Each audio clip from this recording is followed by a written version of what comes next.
Alright guys, BLM here, back another live stream. Uh Stripe, I actually don't know. Is there that oh well, I guess there's the 49 people. But either way, I don't feel like there's too much to talk about in the last 2 days. Um but we can talk more about 50. That's a thing. Um Go sign back at 24 people. I don't think so. I think we're probably just gonna get double boots. I guess that is the thing to talk about, though, right? Is the fact that yeah, we are getting 24 people seemingly, which is insane. Like that is genuine insanity. That we're actually lined up for 24. Um, I did see saw the one thing from Eliza where she said Kyle's not on, which cool. I really don't care if he's on or not personally. I do think it's weird if he's not. Like if he's not on, then I feel like it has to be Jam Jam on, right? Like there's no way they're gonna. Wait, I guess too fair. Like could one of the 49 people be the winner? I guess it would have to be Rizzo in that spot, right? But either way, like I feel like they're not gonna not have a male winner, right? I feel like that's a very strange thing. So like even if Kyle's not on, like it probably is just Jam Jam, which is like I really don't care which one is on or not. I am fairly confident in the SU cast. There might be one person off or so, but everything else is pretty like Redmond has now confirmed 18 of them. And he's 80% on Rick Devens. So that's most of them. Like essentially he is the only people he has no information on are Tiffany, Camilla, Kyle, and then the 49 people. Liza thinks Elizabeth is still on. Wasn't she like one of the people that was saying? Oh no, I forgot. No, she was saying it was Amanda that she said she wasn't on, right? I doubt it. I would doubt it. Like whose spot would she be in? Like I don't know. Like I guess in like it would be Tiffany or Camilla's, right? Um, but like I doubt Elizabeth is still on. If we have a cast of 24 people, could we wait, could you not just do like number okay, what the fuck? But yeah, I think that's probably what like I think we're gonna I don't think we're gonna get eliminations every day. I think what we're gonna do is do double eliminations. Probably for the entire pre-merge. Like I think likely what it is going to be, it would be like 3 tribes of 8, 2 tribes, like one tribe wins immunity, the other 2 go to tribal, and that'll be the entire pre-merge. The SU cast is mostly locked. Not entirely, but also it is SU who is a reliable source. But in terms of like I think it becomes more like concrete when like Redmond also confirms it. Like to have like 2 reliable sources both saying that they're on, then I think that's when. Wait, so does Eliza not think Mike White is on either? Because like Redmond locked in Mike White today. So I think Eliza's just wrong about that. And yeah, Ozzy's been locked on for a while. Redmond said 7 players on. That's not true anymore. Today he locked in Jenna and Mike. And Emily. Actually, that's not true at all. Oh, yeah, by the way, that was spread around Reddit, right? You're spreading the misinformation that was spread on Reddit. That thing was false. That thing's not right. Like, there was misinformation in that. Again, he has locked in Emily. He has locked in Jenna. He has locked in Mike. Emily was a while ago, so I don't even know why Emily was on people's list. Like, Emily was always on Redmond's list, and he has continuously locked her in. But yeah, today he locked in Jenna and Mike. Why are people listening to Eliza? Because I mean, she is an alumni that has friends, but also I think she's wrong on some things. She was right about Amanda for what that's worth, but to be fair, not for the right reasons, right? Because like with Amanda, she dropped out a few days ago, like probably like what, a day or 2 before Eliza made that post. It's not like because like the way that Eliza was talking about it is as if Amanda wouldn't say yes, she would never be, but she was literally on until like a few days ago. So yeah, I think Eliza's just wrong about things and guessing on things. Chance of Kyle actually being on 50, I would say like 80%, 90%. Pretty high. I mean, again, like Stars Unite is a reliable source, and the rest of what's it called Redmond's list does line up with it. Dwight Moore said today he doesn't think the cast is 100% right because of what he's heard from other alumni. Yeah, I mean, I think that's what like a lot of alumni are saying. The question is, are their sources telling them the truth? Um, I think is the thing. Hope for Diversity is still in. It's not looking good, and by not looking good, I mean it's pretty much dead already. Again, based on the people that Redmond has confirmed, I think literally you have to hope that Rick Devens is not on for diversity mandate to still be in play. Because I think he has 12 confirmed white people already. And Rick Devens is, he has Rick Devens at 80% right now. So again, if Rick Devens is on, which I would assume Rick Devens is on, then I think diversity mandate's out. Rob's out. Rob C's been out for a while. I don't know why people keep on talking about Rob C. Like, he's been out. Which I hope to see him there. Again, if there is a big surprise, I would love it if it's Rob C. But also, there's so much evidence leading to Rob C being out that I don't know why people are still talking about him. So holding out hope. Yeah, I mean, again, I'm hoping for a surprise, but I would not bank on it. At least not a Rob C surprise, to clarify. Again, I could see a world where, like, yeah, Kyle's not on and it's someone else on. But, like, in terms of Rob C, I think Rob C's just out. I guess Survivors Unite was, like, they said, like, even, like, Survivors Unite is, like, again, things are subject to change, stuff like that, but they are, like, pretty much 100% confident on the pre-20s people. That there's no one else from the pre-20s that can be on. Think of Rob as unless they have a source in production, they have no clue if Rob was for sure out because Rob doesn't talk to any alumni. I think they have people who, like, so again, Survivors Unite, their sources are alumni. They're alumni, like, but them as alumni also have connections to production. They don't have direct connections from SU's point of view. Redmond has direct connections to production. He still has not heard about Rob. And, like, to clarify with him, like, he has not cut Rob out. Like, the like, Survivors Unite is saying 99% Rob is out. Redmond has never taken Rob off, but he also hasn't heard much about Rob being off. Like, he literally just heard Rob got called, and that's it. So, like, I don't think, I personally don't think Rob's on. Again, Xiaoheen, I would not, again, if Kyle's not there, Xiaoheen being there would be so fucking funny, because I think that's, like, the next most likely. Who are not confirmed people from, so again, looking at Survivors Unite list, the people that Redmond has not, like, collaborated or whatever, I don't know what the right term is. Anyway, like, has not also said are on are Rick Devens, but again, Rick Devens is at 80%. He does feel, again, Rick Devens is 80% on, just doesn't have, like, all the sources saying Rick Devens is on. Then the other ones he just heard nothing about, which are Tiffany. He hasn't heard anything about. Well, actually, to clarify with Tiffany, he has heard Tiffany's name. He heard that Tiffany got called. He has not heard that Tiffany's on the cast. So that's something. But yeah, then Kyle, Camilla, he has heard nothing about, and then he has not heard anything about he has not heard anything about the 49 people outside the concept that there were going to be 249 people. But he has not heard of the was it, like, the actual names.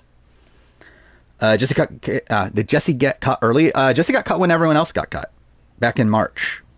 Almost every, like according to, again, it depends on who you listen to.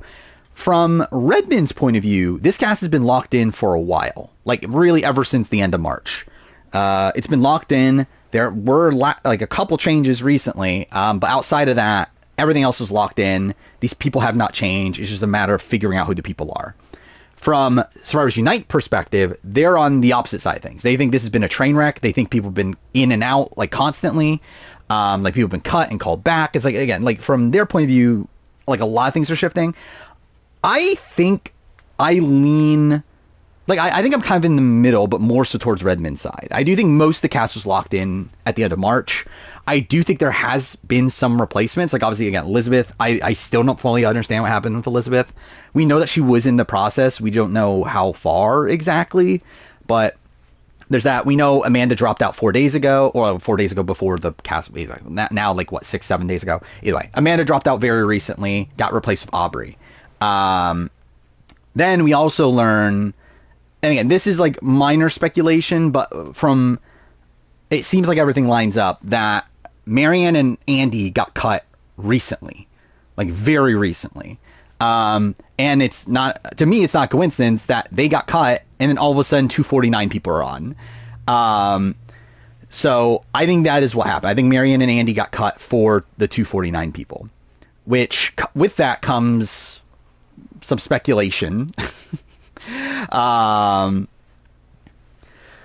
No, Andy got cut on. Yeah, I mean, again, like Sports Survivor. Like because I've actually been looking. At this point, I am looking at all the 50 stuff Sports Survivor. Like some of it's not right, and like again, that's always the issue with like secondhand information. There's some stuff that's right, but there's a lot of stuff that's also not right. Yeah, I think the 50 news can spoil 49. It doesn't for sure, because like for all we know, because obviously again, the notion that Marianne was cut and replaced with a 49 person, that would imply that one of the 49 people won the season. However, there's still also the notion that like, did they care? Did they like, is that something like, is 3 winners on their season something that they cared about? So like, I don't think it is like a guaranteed that again, 1 of the 2 won. However, I do think it's obviously like a decent likelihood that 1 of the 2 won. But again, we don't know for sure. By the way, also, supposedly during the cast reveal, they're not going to reveal the 49 people. Like they're probably going to like say, oh, 2 people from Survivor 49, but like not actually say the people. Which, to be fair, that probably also means maybe one of them's winner. I don't know. No one's ever been on the following season. Yeah, that is a thing. Yeah, Sri is All-Star, Rob C. I mean, that's a thing. I mean, like, I don't think it's real. Like, I think it's like something they could do, but like, I also don't think it. Like, I don't think it matters. I think it's the reality. Like, I don't think this is like an intentional thing of like, oh, we need. Because like with All-Star, like Survivor All-Stars, it's not like they were like, oh my god, Rob C's our winner, we're putting on the winner tribe, and then the other, or that we're putting on the Superior tribe, and then the other 2 tribes were going to have 2 winners. Like that wasn't intentional. They were just trying to split up all the people. Like it just worked out that way, and I think that's how this is going to work out as well. Like I don't think they're like I think if there are only 3, like I think if there are 3 winners on the cast, if there's not 3 winners on the cast, I don't think it's because of the tribe divisions that they're doing that. I think they just wanted those people. So yeah. Is confirmed 24 people. Looking pretty good. It's definitely above 20. For all we know, it's fucking like 30 or something, but it is confirmed above, like pretty much confirmed above 20. Again, Survivor CBS released a video today, like showing clips of old seasons, and Jeff saying 16 people, 18 people, 20 people, and then like it says how many people on Survivor 50, because it's like, again, I think clearly we're getting more than 20 people. But again, SCU's list has 24. It kind of lines up. I think we are probably getting 20. And yeah, Coach posted 24, which is like, what the fuck is Coach doing?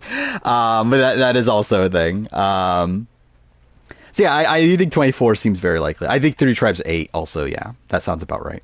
Again, I think if they're doing 24, I think how they're going to do it, 3 tribes 8, 1 tribe wins immunity, the other 2 tribes go to tribal. Probably get like 2-hour episodes for the first like few weeks. And then eventually, like once we get to the like closer to merge, probably switch it back to like 1 person out every round. I love like if Coach actually is on, which again, obviously I am assuming he is. I fucking love Coach. Like it is insane what he's been doing. Well, I would find this so funny if Coach actually wasn't on. Like I know Redmond has confirmed Coach is on. I know Coach is on, but I think it would be funny if, because again, the entire reason why we thought Coach wasn't on is because he trolled, essentially he trolled everybody into thinking he's not on. And to be fair, I believe like Redmond has said that he does think that Coach declined at a point and then came back and was like convinced back or whatever. But But still, like again, like the entire thing with Coach, like he's just been like trolling so hard that even the spoiler community like didn't think he was on. I think it'd be funny if like he actually didn't come back and like he's now trolling us into thinking he did come back. I think that'll be really fucking funny. But yeah, I think he's on. Video stream schedule. Stream schedule is the same. I don't expect to do anything new because I stream on Wednesday anyway. Which is when the official cast is coming out. So again, the stream schedule is the same. The extra stream was the one on Friday. Video schedule, again, it's also, I kind of said it before, it's like this Wednesday will be the cast reaction. When will it come out? We'll see. It'll come out sometime on Wednesday. I'm going to try to get it out on time. I think I can. I'm probably going to record it. Like, so again, Redmond's going to spoil the cast on Tuesday once they are sequestered in LA. I'm probably going to make the cast reaction based on that. And then like try to finalize it like after we get the official cast reveal. So yeah, that video should be coming out Wednesday. Again, if it's like an hour or too late, we'll again whatever. But it will definitely come out on wait, did I say Wednesday? Either way, whatever. It'll come out on Wednesday. After that, then the player ranking for 48 comes out on Saturday. When people like Devins, I think a lot of people are very mixed on Devins. I think the casuals love Devins, but I think like the Twitter community always hated Devins. I mean, technically it's at 8:30, the cast reveal. The morning show is at 7. The cast reveal, again, the cast reveal is part of the morning show, which they said that now it's at 8:30. Coach is the biggest troll in Survivor history since Russell Hantz. Was Russell Hantz a troll? I mean, I guess with the Kimbo Slice thing and all that, but... So, okay, this is what I'm going to do. This is what... Oh, yeah, I should probably talk about that. I think with the video on the main channel will be what you would expect. I think it'll just be the standard, like, normal video. I am thinking about still recording my reaction to the trailer and, like, putting that on the VOD channel. I think the issue with that is the fact that I don't think there's going to be much of a reaction. Like, I think it's going to be a pretty fucking lame reaction because I already fucking know all the names. And, like, okay, maybe there's, like, one surprise in there or whatever, but it's like... Okay, I don't know if it's worth it. I think it's more of the thing. Just because, I'll probably record it either way, and then we'll just see how it goes. But yeah, I think if that does become public, it'll be public on the VOD channel more so than on the main channel. Get a camera? That could be a thing I do. Like, I'll probably have to record on my phone because like I could record it. I don't know. This is the debate. Which one should I do? Should I record my phone and have worse audio, or should I actually use my proper mic but record on my laptop where the fucking video quality is like fucking 480 or something? I don't know which one. Am I gonna wake up to watch it? I'm probably gonna try. We'll see. A reaction to the 50 trailer would... I mean, is it gonna be a trailer? Like, from what I understand, it's literally just Jeff revealing the names, and then we see them boarding the plane. But, yeah. Reaction to Philip and Russell Swan getting on? Obviously, that's exactly what I need to do. But, I really, like, yeah, I don't know what reaction there's going to be. Like, I know all the names already. It's like, it would have been better if I got the... I mean, even then, there was almost no reaction to, like, even the SU... like cast reveal. I think that might have been better to do a reaction to, but even then there was almost no reaction because I fucking knew everybody anyway. Like I literally knew every single name that was coming up. I think the only one that I was unsure about was Camilla. Like every other fucking name I knew. Because like even Tiffany, by the time Tiffany came up, I was like, oh shit, Spoiler Girl's list is right. Tiffany was on it, so this last person's probably Tiffany. So yeah, it's like, I don't know. But again, that'll be me for everybody. It'll be like, oh my god, it's Emily Flippin. I can't believe it. But I'll probably record it anyway, and we'll see how it goes. Don't know what time Redmond... Oh, do I know what time it is? I would assume midday, like maybe noonish. It'll be somewhere around there. Really funny if, like, instead of Ozzy, it was Jonas. Imagine. We're going to see him board the plane while with the 49 players. From what I understand, they're not going to be showing the 49 players. I don't know if they're blurring them out or what, but my reaction to Gandhi, actually, that might have been the one that would have been worth it. The fucking Gandhi post. It was like, wait, what the fuck? And like what's funny too is that like in my instant reaction is okay, wait, what? Like this makes no sense. And then like fucking Redmond posted something that like I forgot exactly what it was, but like I don't even know if he was referring to the Gandia thing or was something else, but he said, "Oh, I was good at keeping surprises or something." I was like, "Wait, what?" like when I saw that, I was like, "Wait, is this actually fucking real? What?" And then no, it just wasn't. So cool. Um, When's the Jenna Sheehan feud coming up? I mean, is Sheehan never going to play Survivor again? That's the question. How likely is Camilla? I would say very. Like, I think the list is right personally. Well, again, there's a chance, obviously, of these people being wrong, like Camilla, Kyle, Tiffany, and the 49 people. Like, those are the people that are up in the air right now. Everyone else, I feel very confident. Like, I don't think Redmond would have like this much confidence they're on if they're not on. Sheehan's diversity mandate, but they're not going to give a shit about diversity mandate. They didn't even call Sheehan. Like, yeah, no one from Thailand got called. Like, I don't think Thailand's ever playing Survivor again. I think I was actually thinking about this. Like, should I redo the every player's returning chances video when Survivor 60 comes around? Because I actually feel like there's actually a lot to update on now. Like, especially now knowing how the 50 casting process went. I think there's a lot. Yeah, there's a lot more to talk about. Any Asians on 50? Camilla, right? Savannah. Savannah's Asian. Is there anyone else?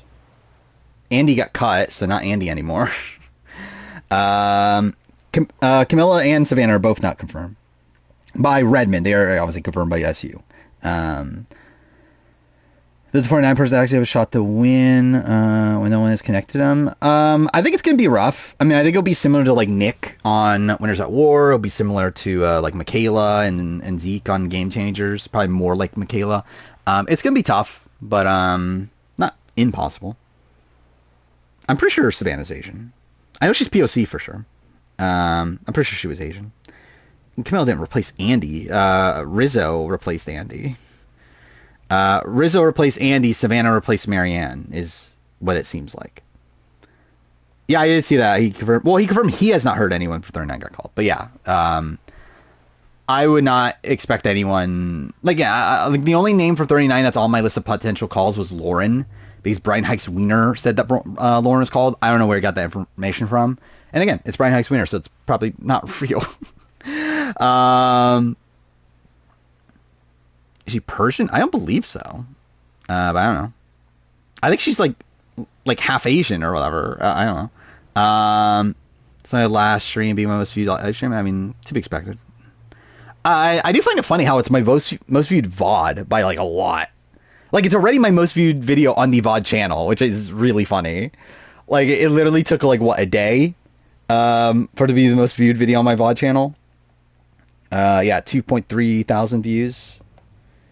Which, to be expected. I actually debated not even putting Survivor 50 in the title because I didn't want that to be the case. But, oh well at this point. Yeah, I think Savannah replaced Marianne. Again, from what it sounds like, Redmond has said that Marianne and Andy got cut recently, and now all of a sudden there's 249 people. So again, I think likely what happened, Andy got cut for Rizzo, Marianne got cut for Savannah. Here's the recap of the casting process of breakdown, the beef between. I mean, that is. I mean, I will be no, not trolling. That's not the right term. Shading. Brian Hikes Wiener the entire time, so that'll be a thing. Yeah, I talked about that on the Discord too. It's like I don't get why Puya is so shocked that Stephanie DeGrossa. Like I generally don't get, and I think Puya has the most like bizarre Survivor like returning player takes. Like the fact that he was like so gung ho on the like early on. Oh, it's definitely going to be like new era, no like all new era, no winners. It's like why? Why do you think that? Jeff literally told us that's not the. And actually, no, I forgot about this. This is part of his conspiracy theory. Is that he thought that Jeff said that. That Jeff said that. Oh, we're opening up to all eras. He thought that he said that because they were trying to make people not do Australian Survivor, which is like, why would they care then if they're not going to put him on the show anyway. Like I truly don't understand like how this is what you think. But whatever, it's fine. Did we get your spreadsheet? I already posted my spreadsheet. I'll post it here. I mean, like, it's not fully updated, and because like I still keep the one that I personally update on my my actual computer. But yeah, this is the actual spreadsheet. I think this is the right one, right? Yeah, this is the at least this is the main one. Too bad I have not really bothered. Oh yeah, this is definitely not updated because Mike White and yeah, Mike White's not in the locks yet. But this is probably like last night, I think. Oh, yeah, I did watch. I watched Puya's stream, like first reacting to the 50, and then like getting Chappelle on the phone and getting him to react. It was pretty funny. Yeah, like Stephanie was one of the most popular players ever, like legitimately ever. Like I don't get why people are shocked at Stephanie. Like I think for people to be shocked at Stephanie shows like ignorance of like how like popular people were in old school Survivor. I'm gonna play Mario Kart World. No, I'm not. I'm probably not gonna buy a Switch. I don't have to. I'm actually like debating. So yeah, I was playing Death Stranding on stream right now. Am I playing it? But either way, I'm debating canceling my Death Stranding 2 pre-order just because I don't like really have time / the desire to spend $70 on it right now. I'm kind of like, I have other shit to play. Do I need Death Stranding 2 right now? Maybe you didn't know who Stephanie or Jenna was. How the fuck do you have a YouTube channel about Survivor and not know everyone on Survivor? We get family visit on 50. I'm expecting it. Or Savannah Rizzo on different tribes. I would assume so. You would think they would have to be, right? This is production like Genevieve versus she on because of her stance? I think they like her. Jeff has always been very complimentary towards her. And I talked this on Discord too earlier today that like I get the sense now that I don't know how much power CBS really had, or like power in the sense that like obviously they did have the power, but like in the sense that like I think Jeff got his way most of the time with this cast. Like this is a very Jeff focused cast. I think there's a couple people that aren't. Obviously like Ozzy is someone. I think D, if I were to guess, was somebody that like Jeff was fine with, but I think he would have picked Rachel or Marianne over her. But like I think they like CBS probably wanted D, and he was like, yeah, I'll whatever, that's fine. But like Colby is someone I question, but like still, I think like Jeff seemingly got his way of a lot of people. Like I think literally the entire new era outside of D, I think is 100% a Jeff pick. I've seen this. Which one is this? Okay, cool. Fucking chat, stop moving. Well, I play Infinite Wealth again. What a question. Realistically, probably tomorrow, but like, yeah, what a question. Oh yeah, I did see that. I watched this. The Dan Liu on Derek X's and like Moose's thing, whatever it was. It seems like CBS loves D. I think Jeff is like fine on D. Like he likes D. I think he likes Marianne and Rachel more. That watch Archie. I did. That's actually probably like one of the only things I've watched since last stream. Yeah, I did watch the Arch people on Clock Tower. He was complimentary of Dion on Fire, but like it still was at a point where like again they were arguing at points. It's like I don't know. I think he liked her, and again I think he's like fine with her being on the cast, but I do think he would have picked other winners over her. Where I still go back to his like reaction after 45, where like where Rick Devin said, "Oh, D's the best winner of the new era," and Jeff was like, "What? Really?"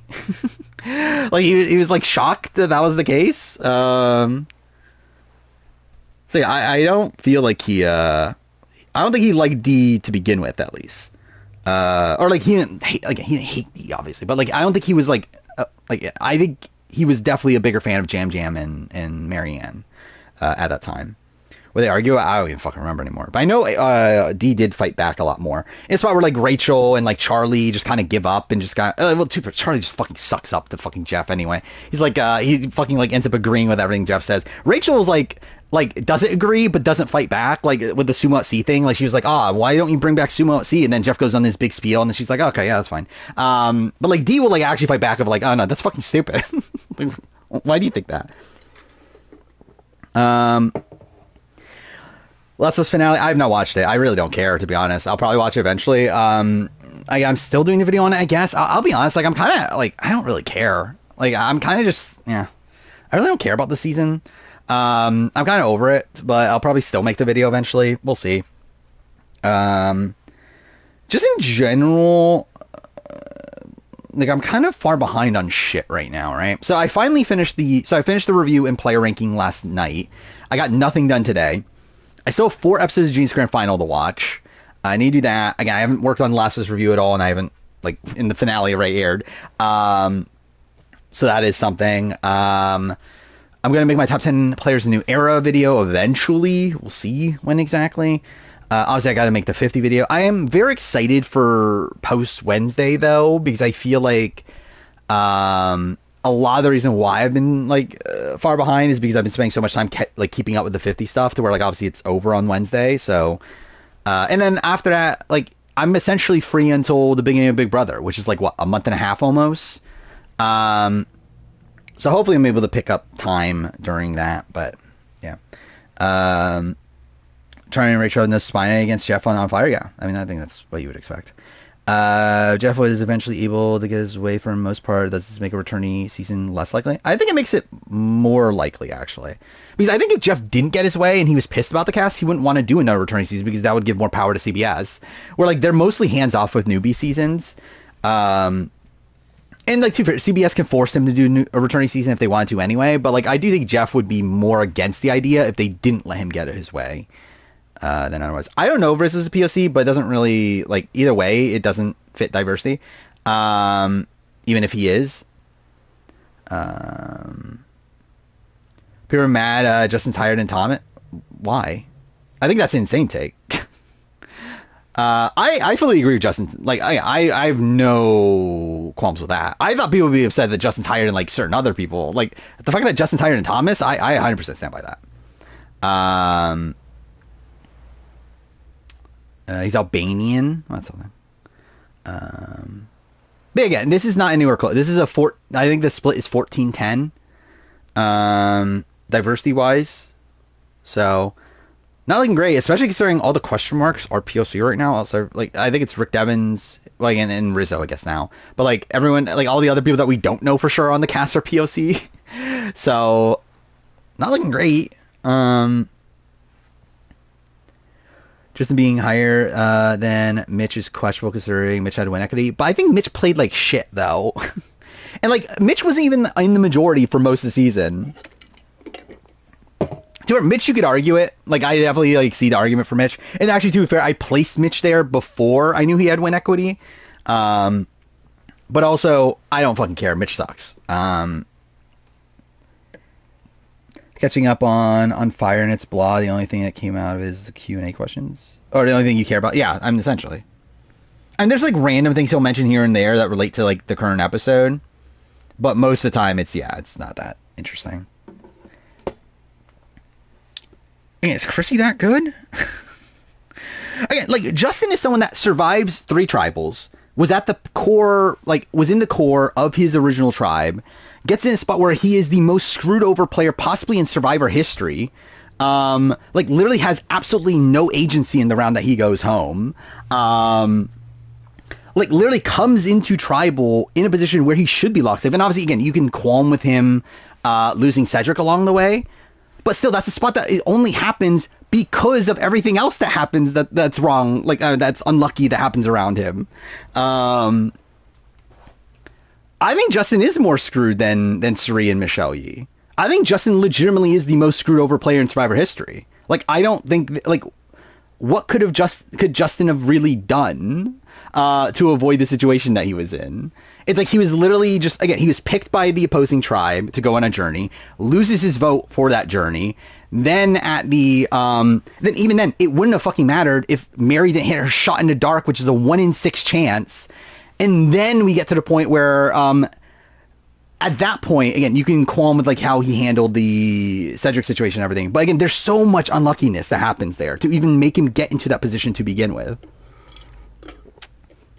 Charities is number 10. Well, that's insane.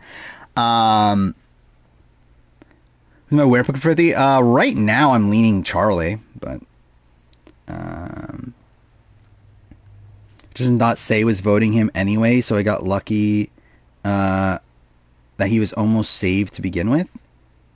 What it would have been 2-1-1 if he didn't lose his vote. Which again, also Say didn't. Like Say literally didn't because she didn't want to piss off Justin and Cedric. We get 2 starting tribes again. Don't know. Not looking great if 50 is 3 tribes. Just more screwed over than I think definitely more screwed over than Marcus. Devin Pinto is interesting.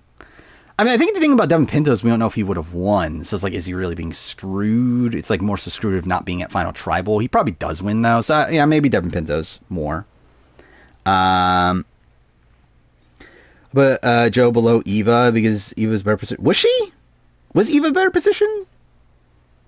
Like I think a lot of the success of Joe and Eva comes from Joe. Like Joe is the person with all the connections. Joe's close to Eva. Joe's close to Kyle. Joe's close to Shaheen. Like Eva let go of her people. Like she was close to Mary and David, and she let them go. Like she actively puts herself into a worse position. But Justin can't convince Cedric to keep him after Cedric voted. Yeah, again, it's bad, but also he should not be in that position to begin with. Like really, Say makes like Say should have lost the game in that spot. Like her not putting a vote on Justin is also astronomically bad. In that position to where like she saves at the like very end there, but that's all because of terrible play from Say as well. Do D and Kyle have a chance? I think D has a chance. Kyle, we'll have to see. I'm not out on Kyle entirely. Glaze Joe too much. Do I? I think Joe is a very unintentionally good Survivor player. Again, do I have a lot of flaws with like again the fact that he obviously just doesn't know what the fuck he's doing? Yeah, but I do think he like I think the way that he's able to build bonds around him and keep people around him and again nurture this like entire like mantra of like we need to play with honesty to the point where even Kyle, someone who wanted to play the game very mischievously, doesn't ever take the shot at Joe. I think is very good.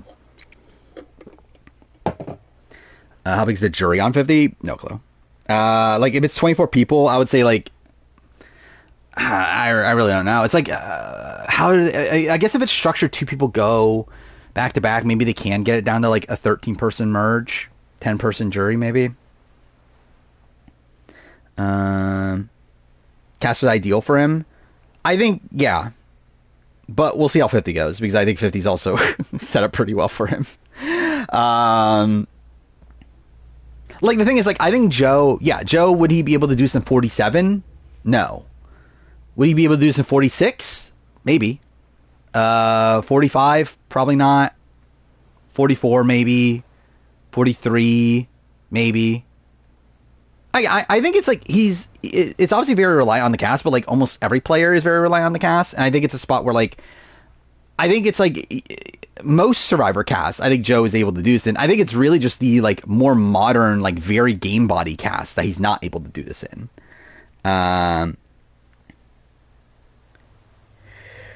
46 cast is crazy. I mean, like, but I feel like he fits in with like Hunter and like Tevin and with Maria and like those sort of players. Like, if you swap out Joe with Q, I think that Strong Alliance runs the show.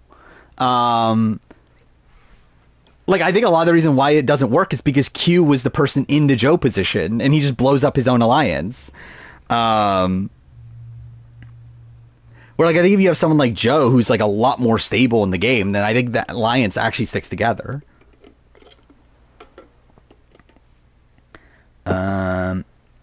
People say Thomas should have been higher than Justin because Thomas had more potential to run the game. I think it's like okay. I think it's just a difference in like philosophy on ranking the players. I think it is because again, like what I am ranking here is ranking how they lost the game essentially. And I think with Justin, I think with Justin, like again, he had to get so unlucky on so many different turns to end up going out in a spot where he survived 2 tribals. He also led the votes on those 2 tribals. He is the main decision maker on those 2 tribals. Where like Thomas again is the first boot. He's out instantly. I don't think he was particularly well positioned. He was well positioned in terms of he wasn't going home in the original Logi, but he was not in the power position of original Logi. He doesn't even get his way during his boot round. He wants fucking Camilla gone instead of Kyle. But instead the other 2 guys want Kyle out instead. And then again, he does get unlucky that he is swapped with Kyle and Camilla specifically, who have these advantages to use against him. And also he's unlucky in the fact that his vote steal is, like, not necessarily his vote steal, but like the fact that he went on a journey. So that made Kyle and Camilla assume that, okay, he has an advantage, we have to take him out. That is definitely like unlucky circumstances.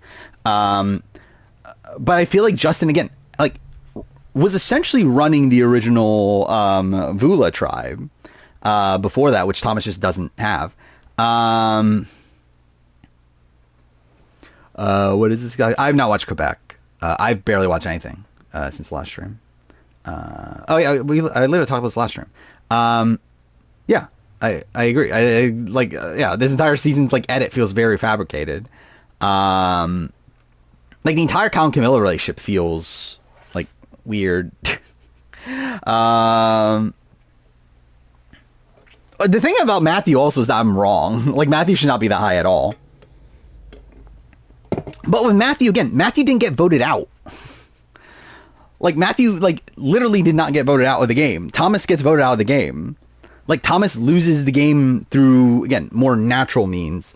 Matthew gets taken out of the game because of an injury. That's, like, a radically different situation. Yeah, it does feel like that's a trend with even number seasons. Is that, like, I think that is my read on this. Is I do think the difference between 40, like the odd number seasons, the even number seasons, I think the even number seasons feels a lot more involved in like, or like a lot more, they're trying a lot more to like create a narrative that they focus on, no matter like how real or not it is. Where I feel like 45 is more, or 45, like odd number seasons are more like trying to genuinely tell the story of the season. For fabricated to make Jam Jam look good. Did they? Like at what points? How do we know? Wait, how do we know that remaining 250 player? Wait, 250 or 49 players? Survivors Unite said it. And Redmond also knew 49 players were on the cast. He just did not know who they are. Yeah, again, we know who they are now from Survivors Unite. Again, if it's real, love to see. Or again, that's definitely one of the more like shakier parts of the cast. Yeah, we've literally like it's been in the chat like the entire fucking stream. How'd you like Rizzo and Savannah? JJM taking Carson in the final 3 is bad, but I mean it looked like a good guy. I mean, yeah, but I feel like they would have done that anyway. Actually, well, I think even the 45-47 team would have done that. Because again, it wasn't a game move. It legitimately was just him being a nice guy. It's not like, because that's not even a fabrication. Because the fabrication would be like them portraying as like, oh, I'm masterminding this and trying to get Carson to win. Like, no, he's just being a good person. That is legitimately what happened. Carson beats everybody in 44. So actually, if anything, that's actually like not fabricating the storyline. That's actually the opposite. Like fabricating story, like make it actually look like a game move. Hope Q and Aubrey are in the same tribe. I would assume they are. I definitely feel like they probably have that in mind. Is there anyone that I wanted to be on 50 that isn't? A lot of people, like way too many, almost the entire like people that didn't make it. Like out of the like I would have made very different choices. It is insane, like looking at the cut list, just like how many good people are on it and they're not on. Which again, I think that is what's the most like annoying thing about this cast for me, because like realistically, the cast itself is fine. What makes it annoying is just knowing that they had so many better options and they just didn't take it. And I get why they didn't take it. Like, I do, like, legitimately, I do understand most of these choices. Like, there's no one here that I'm like, why the fuck are they here? Like, this makes no sense. Um, but I just personally don't care about some of those things. And I also, like, again, when I made those choices. But again, like someone like Ozzy. Like, I do not need to see Ozzy ever again. But also, I get why they would cast Ozzy. Ozzy is one of the biggest names in Survivor history. One of the biggest casual fan favorites. It's like, again, it makes sense that they want him. I personally never want to see him again, though. I guess an idea for a future, whatever returning season had 24-person cast. Is that interesting of an idea? I mean, I guess it's like do it all in one video, right? Not do it like separately. But then like wouldn't I just be picking the alternates? Like I don't know. I think it's like yeah. I don't know if there's that much depth to that video. Because like here's the villains. Like I'm just gonna pick like Natalie Bolton and like Eric Reichenbach and Shane and I don't know who's another one. Amy O'Hara, I guess, because they were all the fucking alternates. Maybe Amy O'Hara won't be on. But I don't know. Here's the villains actually. Like I don't know who. Like realistically, like I don't know who they could have gotten that would have been better. Like that was realistic. Because like I think they got everyone that they like. I think it's like anyone that could do here's villains. Like everyone that said yes, I think was like a good choice, made it on. Like I don't think there's anyone that was like cut from Here's Villains outside of like Shane. That I'm like, why the fuck did he get cut? And even with Shane, I get why he got cut, but like, so it's like I don't think Here's Villains like had the, at least from what I understand, had like the biggest casting pool that like made it to where, like there were that many like shocking cuts there. Ozzy was not there because they didn't want more Micronesia people. Because they already had 4 Micronesia people, and that's also why Natalie and Eric were the alternates. Because they didn't want like to put too many Micronesia people instead. Because like Natalie and Eric, I think probably naturally could have made that cast. Twyla over Danielle. I guess. Would I have considered Julia what the fuck pick? Yes, I would have. I don't know who doesn't. Recasting 50 win soon-ish. Like within the next few months probably, I would say. Natalie Bolton always a bridesmaid, never a bride. Kinda. I mean like was she? I think it's just the one time. Like Natalie Bolton, like so bro, what I understand about Natalie Bolton. Again, here's the villains. Obviously, she was the alternate on site, everything. After that, it's like she said like no to like multiple seasons. She said no like second chance. She was again at casting finals of Game Changers, but it's not like she was that close to getting on Game Changers. Like she was never again. They like literally scrambled for a person at the last second. They ended up picking Natalie there. And then too far, maybe she was called and said no, but like yeah, she was on there in a spot where she could have been. And then now it's like we don't actually even know if she made it that far. Or like the entire Natalie, like because again, Natalie obviously popped up, 16 female, whatever. The reason why that came up was not because Natalie was actually close to getting on the cast. It was because of the Drop Your Buffs podcast. Where they revealed, oh, there's a seismic player, whatever, that no one's talking about. So, like, because of that, like, the other people started looking into it and realized that, oh, their source is Parvati, and then started looking into people connected to Parvati, specifically Natalie Bolton and Mike White. And then, like, supposedly how as far as Unite found out is that they literally had somebody call Natalie Bolton herself, and asked her if she's on. She said no, and then they were like, oh, fuck, it's probably Mike White, and then got other sources that said it's Mike White. Because of Colby voting for Rizgod to win. Yeah, that is a thing that could potentially happen. I'm just seeing Rizgod and...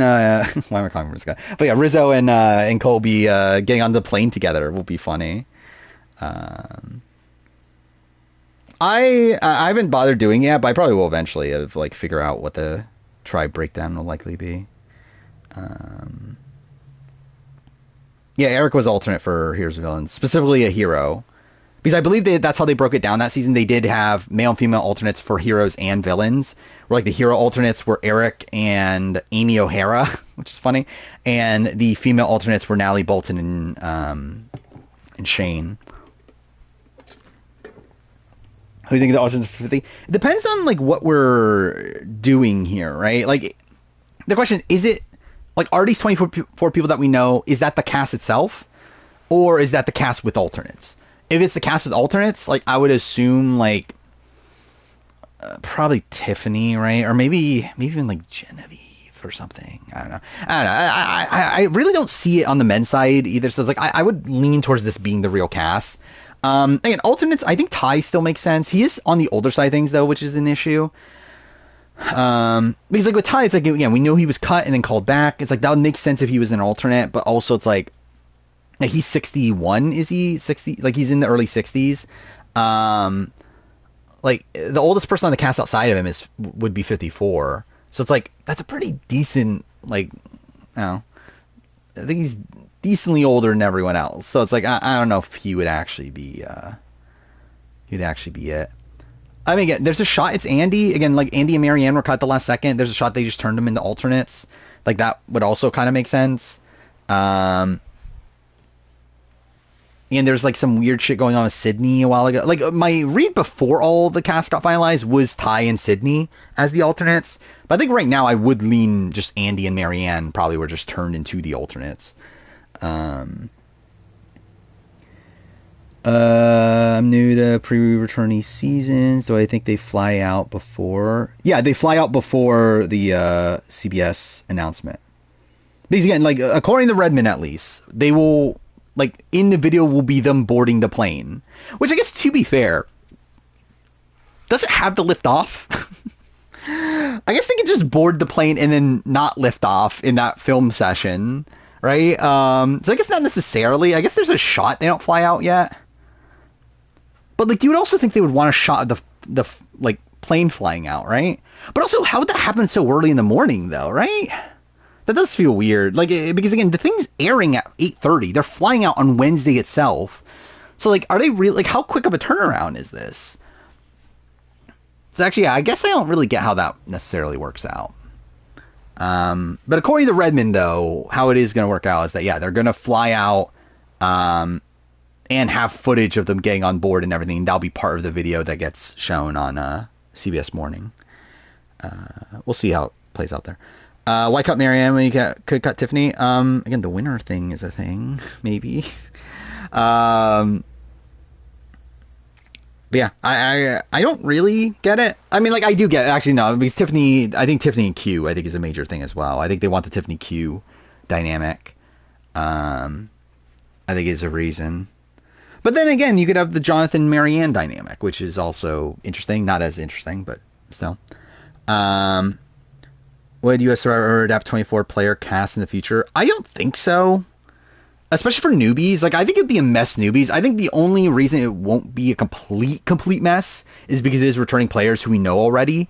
Like, I think if you're introducing a cast and trying to, like, get through 24 people in 26 days, that is going to be insane. Like, I don't know why you think that would be a good idea. But again, with returnees, it's at least like feasible just because we know these people already. More likely to be, I mean, like, I would bet on Savannah, but don't. Again, simply because, again, like, Savannah's taking over Marianne's spot. So it's like, but again, it could be neither of them, realistically. Like, it really depends on, like, what their thought process was of, like, do we need another winner or not on the cast. Well, if someone drops during pregame, there's alternates. Like, they are flying out 2 alternates, Redmond has said. So we know that they're flying out alternates. Funnily, they're going to be flying out alternates that they don't show in the cast reveal video. Which, I guess, if they're doing 49, they're already doing that. Like, they're not showing the 49 people. I guess they're already doing that anyway, of not showing everybody. But yeah. 50 cast is Australian Survivor coded. I mean, just in the fact that it's 24 people, like nothing else. Like it's a better cast than Australian Survivor has ever been able to put together in terms of like a full group of 24 people. 50 of the, there's not much of an update really since last stream at least. Again, like last stream was after the SU cast leak. Like since then, it's really just like Redmond confirmed a few more of the names from that list, but still doesn't know everybody. And then, yeah, it's like we got the 49 people. Yeah, they are. I mean, yeah, it's confirmed as in like Survivors Unite confirm like thinks that's the case, and Survivors Unite is a reliable source, but Redmond has not been able to back that up yet. I don't think the alternates are part of the 24. I think the 24 is the cast.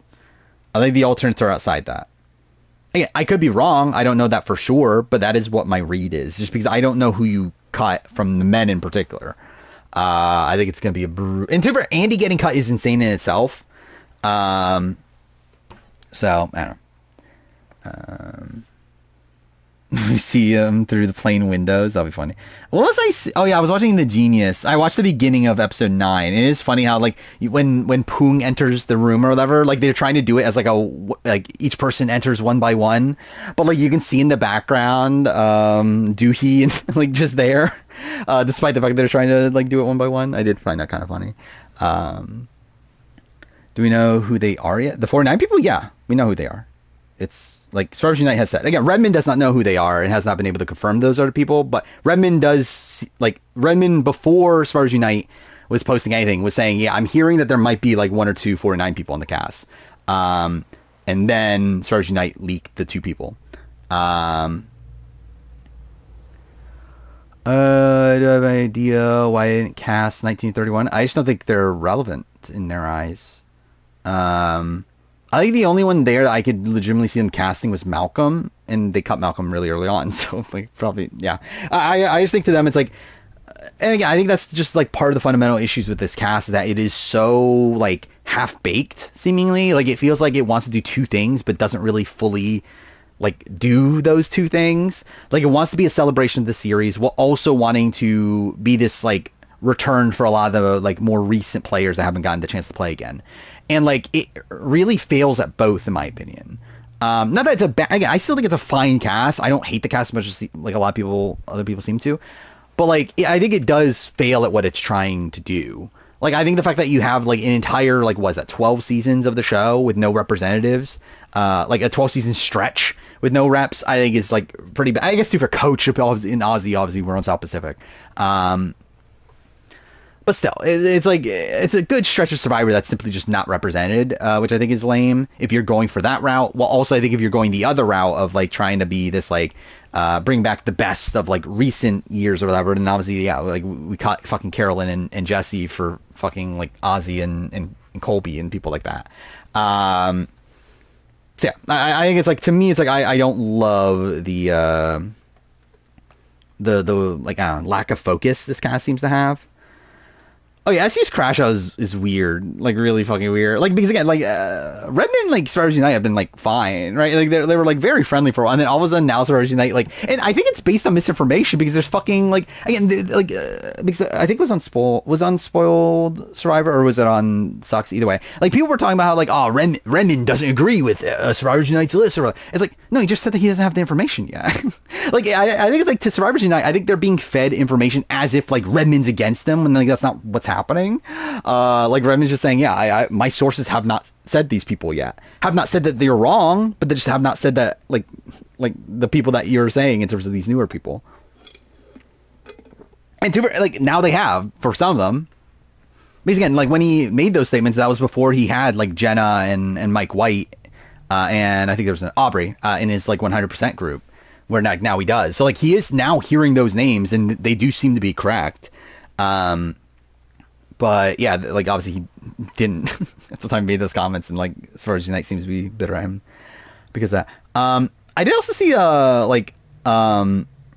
been like thrown into the mix, like me and Link have been thrown in the mix of like a reason why the cast got leaked, which I think is really fucking funny because it makes no fucking sense.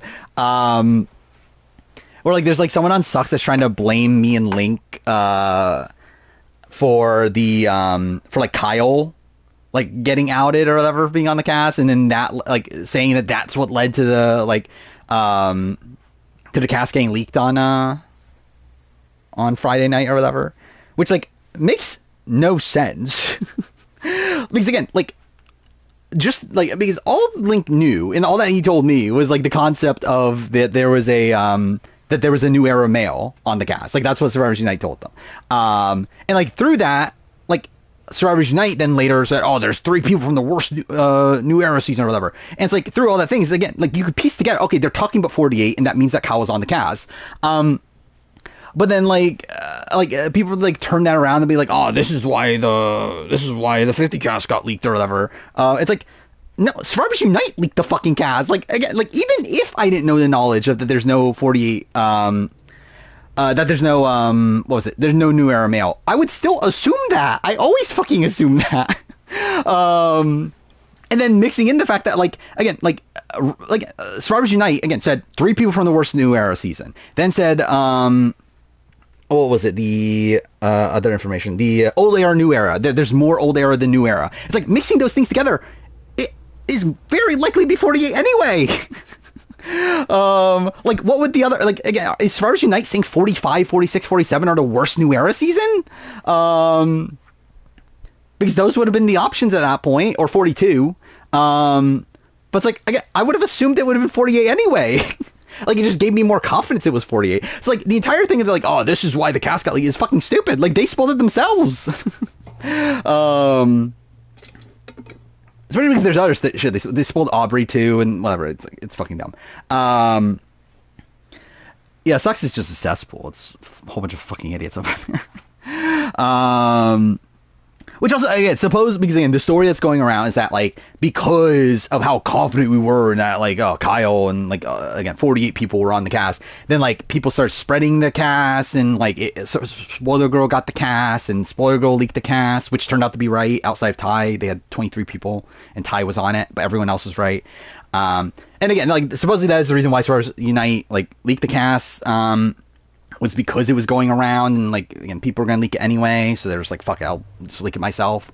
But yeah, like the entire situation is really dumb. Likely first boot, I think there's a lot of likely first boots. I would have said Q a while ago. I think Q's more so looking like third-ish boot to me now. Yeah, who's like first boot? I thought Rachel, while Rachel's there. Rachel's not there anymore. Well, too, for she was never there to begin. By the way, we have been getting more confirmation on who has been on Redmond's list. It turns out, yeah, he never heard about Rachel. It was always D and Marianne. D was his 99%. Marianne was his 80%. He never heard about Rachel. Jenna, I don't know if I see Jenna as first boot. Could happen, though. Like, it's not impossible, but, like, she would not be, like, my top pick. Maybe Aubrey. I could see Aubrey as first boot. Emily, yeah, Emily also. Christian, as well. Rick Devens, even. Camilla, also. Camilla's a pretty good one. Jonathan getting chappy. I think Q is getting chappy. Like, again, Jonathan's not gonna. I don't know. Is Jonathan active enough of a player to be like chappies? It'll be funny if Tiffany goes home. Considering a lot of people are picking Tiffany as their winner pick. I don't like D getting picked over Marianne. I think it's weird. It really was not on my bingo card. I really did not expect that. I thought if D was on, I thought Marianne would also be on. I think it is very strange they picked Marianne over D. But to very again, like D is very different archetype wise from a lot of the other people on the cast. And like a lot of the people that were in the casting pool to begin with, again, a like younger, very athletic, again, winner of the show, obviously. It's like she is like a very she's like a very unique person within this casting pool. But yeah, I did not think she would be the top pick for a winner. Who's the weakest challenge performer on 50? Probably Suri, right? There's probably others. But I feel like Suri's like the first person that comes to mind. I think Devins has a chance to win. I don't think it's looking great. I don't think it's a good cast for him either. Like, I don't think he's coming in this with many friends. Like, maybe he knows the David Goliath people. Obviously, that was, like, around his time. But, like, Devins is one of these people that goes to, like, a lot of charity events. And I don't think a lot of the people that go to charity events are on this cast. And also, I haven't really seen, like, Rick Devins, like, hanging out with a lot of New Era people. It's like, I don't think this is a good cast for him, but we'll see. What's right with live feeds? I think it would be probably boring. Actually, too fair, like, a live feeds would be fucked with, like, New Era Survivor, because, like, with New Era Survivor, they barely have any time to rest anyway. So I guess, actually, it would probably be more fun, because there'd probably be a lot more hecticness. Think Coach would be an reboot? I think there's a shot. I don't think this is a great cast for Coach, either. Yeah, I forgot about Aubrey and Devon's played together, so that's obviously a connection there. Um, and yeah, I think they were close immediately after season, at least. I don't know where they are now. Um, Wentworth. Oh, by the way, we got confirmation. Wentworth wasn't even asked. I'm gonna start the game, by the way. We're over an hour in. I'm never finishing this game, by the way. I looked at like my previous time I streamed this game. This is the end of my first stream. Like this is stream number 3 of me playing this game. The point that I'm at in the game was the end of my first stream last time, so that's great. Is Joe most likely to get merged? I think he is very likely to make merge. Like, I don't know who's targeting Joe here, unless you want to take a shot against just the concept of, like, honesty, integrity. The winner get cut or drop from me. She turned it down. Yeah, to be fair, 42 reviews shorter than 41 one, but yeah, this is the first one, like, since, like, the big reviews that it's shorter. You're targeting Joe on 50? Well, too bad you're not there. I think Emily 100%. I think Emily's like probably the most likely person to want to target Joe.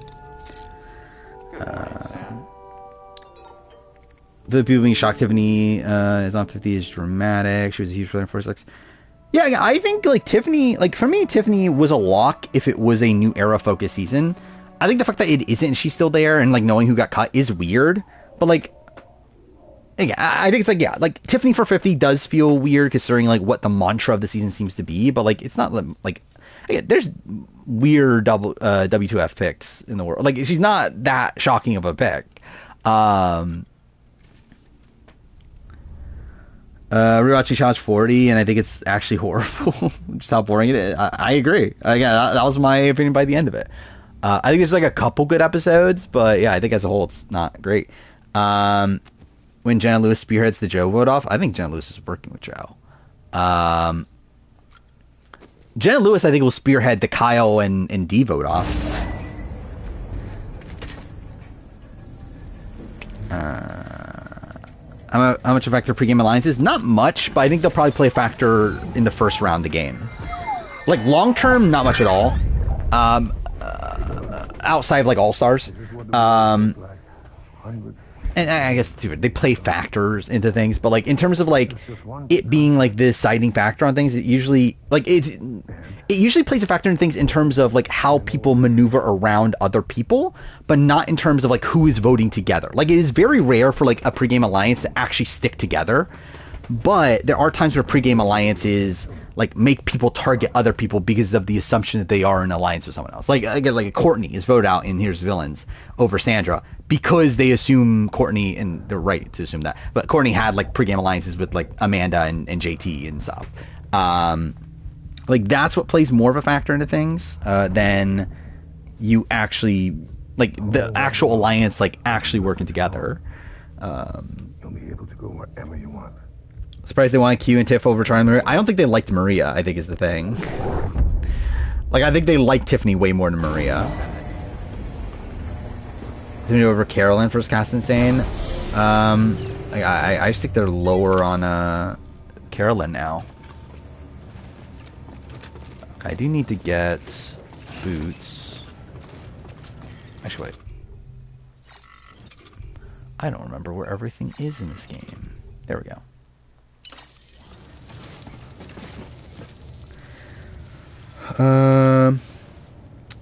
What fuck picks? We could have gotten Lindsay and Tori. Yeah, I mean, I think they're on the same level as Tiffany, to be honest. I like Tori is lower. I think like Lindsay and Tiffany, I think are on the same level. Do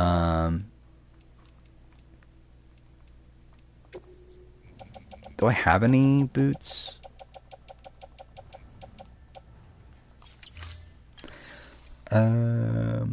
Joe is for Sheehan. Who are we talking about? You'd absolutely want to align with Joe. I think, yeah. I think if you can align with Joe, like now, especially knowing he's a big goat at the end, it's like, yeah, fucking why not align with Joe?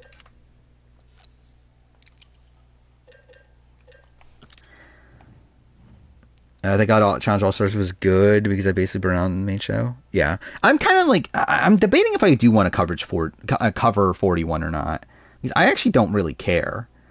But I do feel like there's enough people there that I do care about that makes me want to cover it. Um, but yeah, like generally though, I don't really care about challenge at this point. Um, how serious am I about the Jenna winner thing? Um, I think it'll. I think it'll be on her mind. I doubt. Like I don't know if she's coming in as being like, oh, I need to target the winners, but like, I don't think she'll want a winner to win. At least. Um, yeah, I saw about Eliza saying Elizabeth's on. I don't think she's right, but we'll see. Replacement is advised. Why wouldn't they like Maria? I never got the sense that they did like her. Like in like listening to like On Fire, I remember like I literally listened to the 46 like finale On Fire on stream. My reaction to like how Jeff talked about Maria is like that seems like very like I don't know, like it didn't seem like he liked her that much. Like he's fine on her, but he likes most New Era people. I think in terms of like, again, it didn't really screw out to me as like like Maria's someone I'm like I really want to bring back or anything. I think they'll tell the 50 cast if Savannah or Riz God won. Probably not, but like I assume that information will spread anyway. The Survivor show people getting voted out because of pregame alliances. No, they don't. They pretend. Well, actually, I don't know. With Courtney, they like talked about how Courtney could work with Amanda or whatever, and that's why we're bringing it. So I guess they do kind of, but like that's more so like pre-existing relationships more so than like pregame alliances. Where am I going? The Carolyn's on 50. She didn't do trade. I mean, yeah, I think that's 100%. I thought she'd even be on 50 without or after doing traders. Okay, so I'm meant to go there.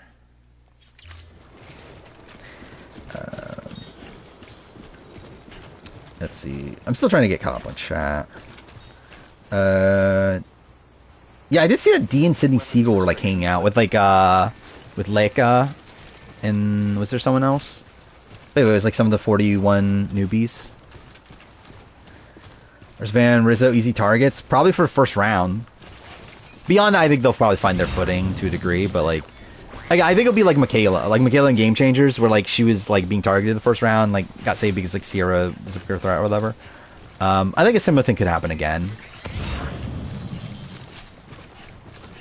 I love you just keep on posting the finally Survivor review, the short and previous. I've literally responded to it already.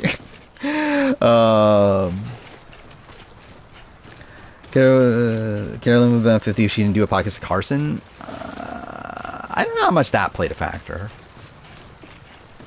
Because they called her after she was doing that. Like obviously like before the trader stuff happened, but like I think there were other issues with Carolyn.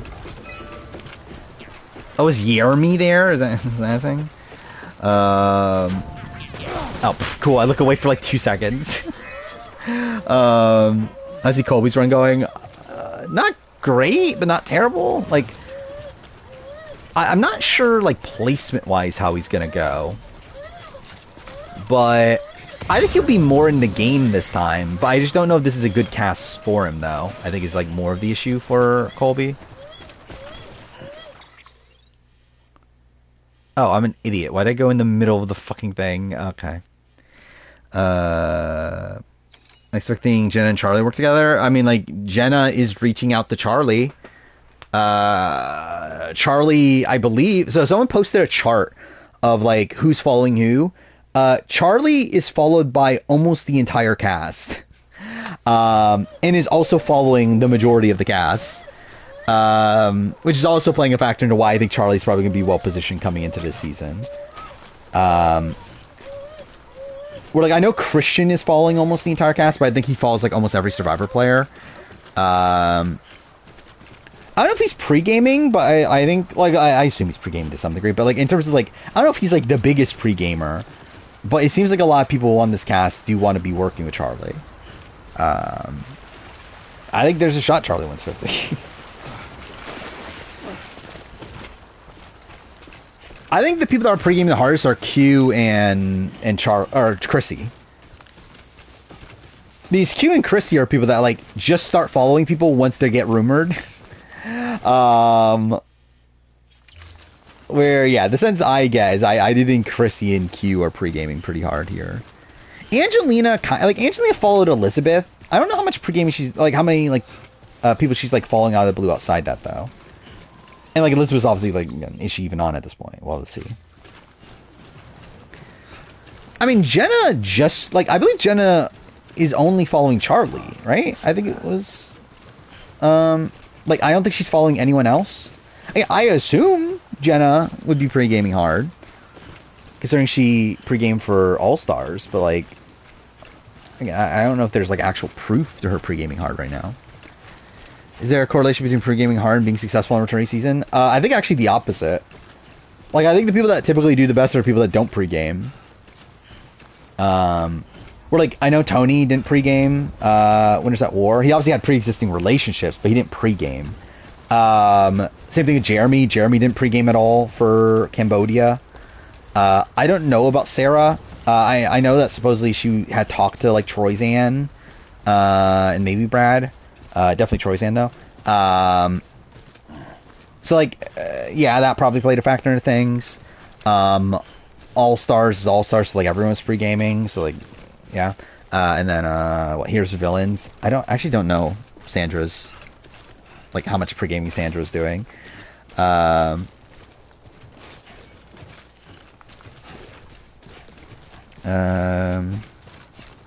pre-games harder than a frat? Oh, fuck me.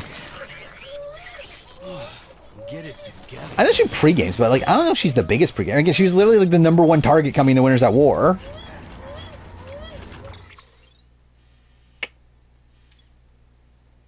Oh wait, I'm not even doing the right fucking mission. I'm just gonna go main story. Oh, wait, did I not even pick up the mission? Okay, well, do I bother going back?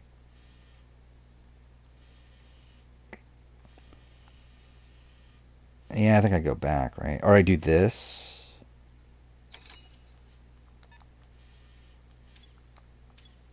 Dude, this playthrough's gonna take forever. I'm never fucking finishing this game. I'm the wrong way. Like I said before, I picked Charlie. Or at least I'm leaning Charlie right now. I literally did the entire preseason power ranking last stream. I landed on Q at the bottom. I mean, there's no fast travel because that ruins the point of the game. There are vehicles eventually.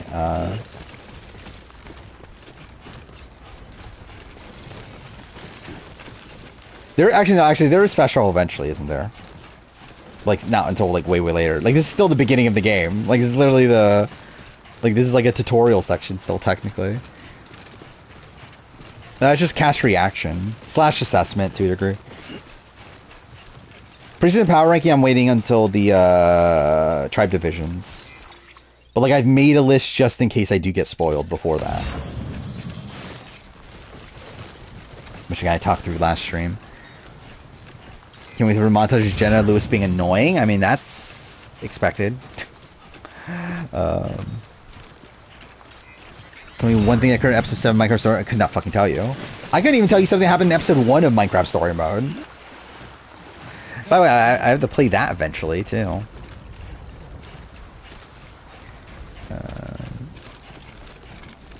Wait for Coach to crash my stream spoil. He's on 50. I mean, like, he already has.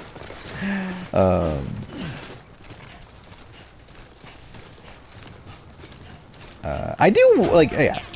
Like, is Coach Redmond source for Coach being on? Like, yeah, I would not be shocked if that's the case. Considering Coach did recently follow Redmond. Who did I land the most likely old era person to win? Old era... Well, old era? Who's the most likely old era? Because actually, I did think most of my top people were new era, right? Because I think it was like Charlie, Genevieve, D, Tiffany, I think were my like top 4. Um, actually, I really don't remember anymore. What the fuck was the ranking? Colby was towards the bottom of my list. Um, where'd I save it? I actually don't even remember where I saved it. Was it the rumor? Maybe it was the rumor spreadsheet.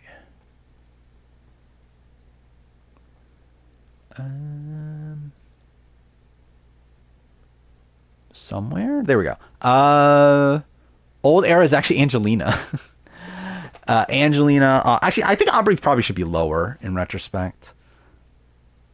But actually, I guess like Aubrey and Angelina have no. Actually, no, they have different issues. Aubrey is well, actually, Aubrey's like a worse version of Angelina. Because Aubrey can also be an early boot, but also I don't really have faith in like her being into the game. Um, uh, yeah, I think that is correct. Yeah, that is my list. That's why I've written down too. Um, Coach was Cerie's funny. I mean, like Cerie is just like in a spot where like she has to win out. Like I think people are gonna like. I think she has a lot of longevity, but it's also a spot where like no one is gonna take her to the end. Where like Coach, I can see people taking Coach to the end. Obviously, the issue is the fact that like can Coach win? Who knows? We'll see if he's changed. Beginning scan. Scanning bridges. Joe will bring Cerie. I mean, depends on what their relationship is. Clear. Weapons detected. Trap. Decontaminating suit. Wait, why am I going in? I don't mean to go in. Placement is advised. Actually, let's do this.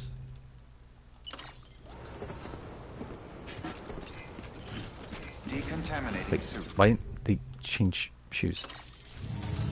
There we go. I feel like I should rank Cerie right above Stephanie. My thing with Cerie though is that like she just lock wins if she gets to the end. But again, can she get there? I don't think she can. But like if she does, she just automatically wins the season. When the season am I happiest to see back? Probably Christian. Christian Q Coach. I think are my top people. Like just generally like my opinion on like Colby, it's like it'll be interesting, but I'm not like dying to see Colby again, but that's fine. Actually, what's the best? I guess I'll go through in the power ranking order. That'll probably be the easiest way to keep track of everybody. Charlie, I expected him, but I didn't need him. Genevieve, kind of same thing. Like Genevieve's fine. I would have picked other people, but like she's fine. D's interesting, but also probably would pick other people, but she's fine. Tiffany's like, yeah, I didn't need Tiffany. Angelina, I'm excited about. Very excited for Angelina. Aubrey, like why? Mike Waite's cool. I think it's an interesting pick. Like if he wasn't a transphobe, but again, it's he's a fun character at least. I think it'll be interesting. Didn't think we'd get him. So Kyle, I did not need to see Kyle back. Joe did not need to see Joe back. Really excited about Coach. He'll be fun. Cerie, it's like it would have been cool if she hadn't done a billion other shows, but now she has. Like why? Jenna Lewis is interesting. Would I have preferred like Greg or something? Yeah, but like, would I have preferred maybe even like Nalia possibly? But like, I'm excited for Jenna Lewis. I think it'll be interesting. Chrissy's fine. Like, kind of just middle of the road for me. I'm happy that for her that she gets another chance, but I'm not like, it's not like Chrissy's my favorite player in the world. Or is it Camilla? It's fine. Like, yeah, like it makes a lot of sense from the most recent season. You'd expect that they would want her. Emily Flippin's cool. I think she's a lot of fun on what's it called? Blend the Clock Tower and stuff like that. So that's cool. Stephanie Grossa, why? Again, you know why, but like in terms of like from my entertainment perspective, again, I have no interest in Stephanie Grossa. Jonathan, I think there's worse. Like I think people are like really complaining about Jonathan. I think there's worse picks here, but also it's like I did not need Jonathan. Then Ozzy, did not need Ozzy. I think he's probably the person I'm the most disappointed on the cast. Colby, I kind of already said. Rick Devens is cool. That's fine. Obviously just like expected, but yeah, I think he's obviously still like a fine pick. Christian, really excited for, and then Q, really excited for. So, yeah, I think ultimately, I think it is. Yeah, essentially, like, I am excited for like Q, Christian, Angelina, and Coach, and then like Jenna is cool, and then Mike White's cool, and Devens, I guess. And Emily. Actually, I forgot about Emily. Outside that, everyone's just like kind of fine. What did Mike say? I don't remember the exact thing, but he was on like some sort of podcast and was like making transphobic things, comments or whatever. During the airing of White Lotus season 3, like not that long ago. Could Ozzy be cut, drop last minute, or not pass medical? I would not expect it at all. Oh, I'm an idiot. I still didn't fucking pick it up. I'm fucking dumb. But yeah, I think Ozzy's on. Like, I don't know why they would cut Ozzy at this point. Like, yeah, I think they know what they want from Ozzy. Same for Riz God. I don't know who the fuck he is outside of his one fucking confessional. So I suppose he's a big super fan and like he plays in orgs and stuff. So it's like cool for him. I know nothing about you though. Wait. Okay. Wait. What is the main mission right now then? He has a YouTube channel. That's something. So I didn't pay for his OnlyFans. That is very safe to say.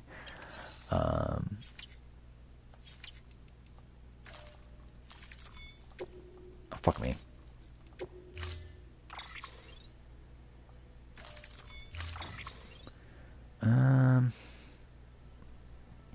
What the fuck would they want Ozzy back so bad with his...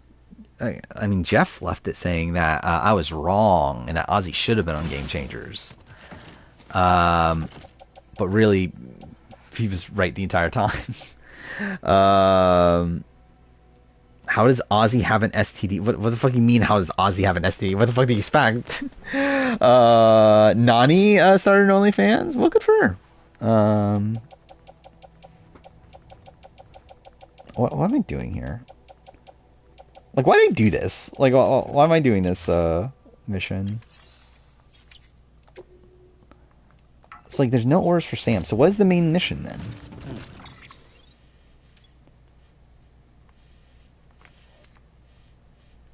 There's nothing over there. Okay, wait. So it's this one then, right? Because those are standard orders, which that's the side quest. So yeah, it's this.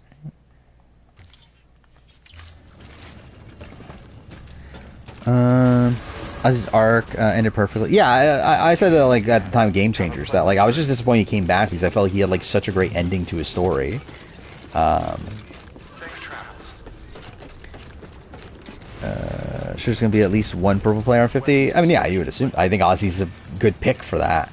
I think Ozzy. I think. Okay, cool.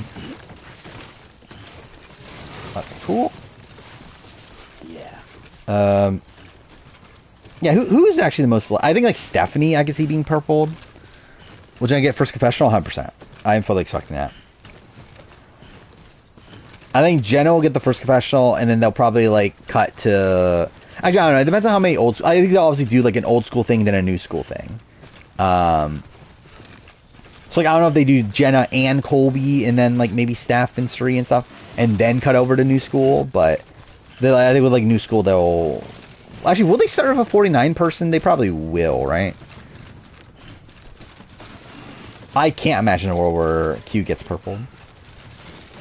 I can see a world where Charlie gets purpled. I don't think it's that likely, but like I think there's at least a world.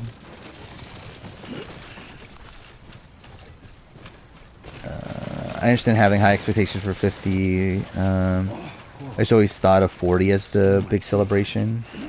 Yeah, like I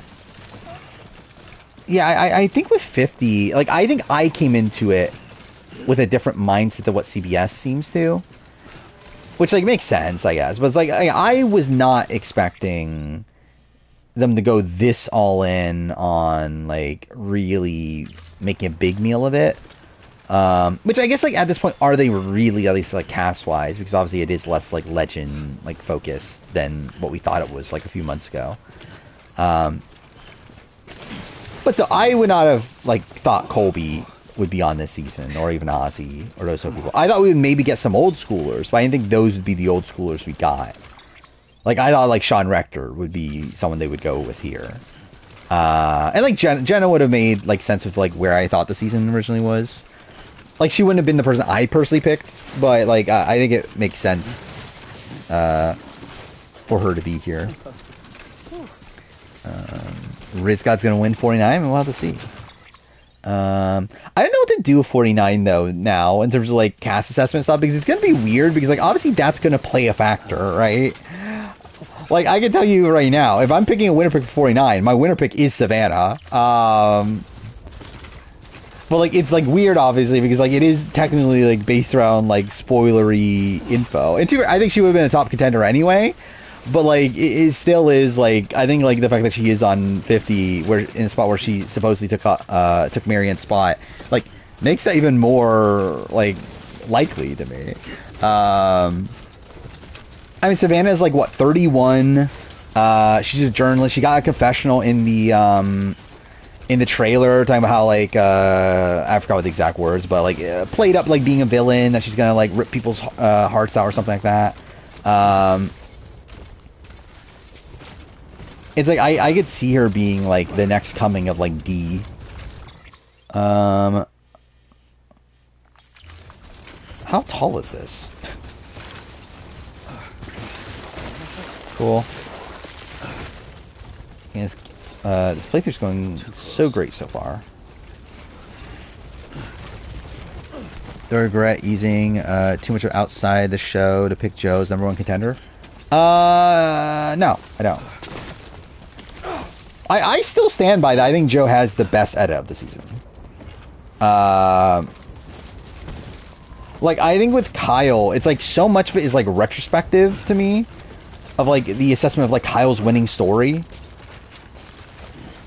Where I think a lot of it is stuff that you can't really get from like the first viewing of the season. And I think a lot of people just pick Kyle because like Kyle is like the strategic like player that's like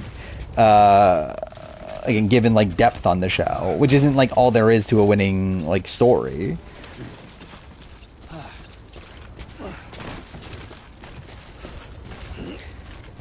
Kyle win just feels so off to me. It feels so bland. Or like I don't think his edit is like interesting at all. Like it really just feels like a more complex version of Charlie's. To a degree. Again, like it is way more complex. Maybe Charlie's not the best. Maybe Sam, I guess, is maybe a better example. And Duver Sam, actually that's not really a good example either. But either way, it's like it's one where like he's just so front and center, like narrational, like from a narrational perspective. But like it gives him like very little depth as a person until like very late into the season. Like we really almost know nothing about him until he reveals his story during the David Boot episode. Like it's like what, episode 9 or something. Or like before that, the only mention of like anything about him as a person is the fact that he's lying about being a teacher instead of a lawyer or whatever. Oh fuck me. That's not my Sunday video? I have no clue. I know the 40 cast reaction came out on the Sunday, I believe. Sam, you should be coming up on that cargo. And a boatload of mules, no doubt. Wrong buttons. How the fuck do I pick my gun? There we go. We don't want this going sideways. Wait, that's not what I wanted. Okay, cool.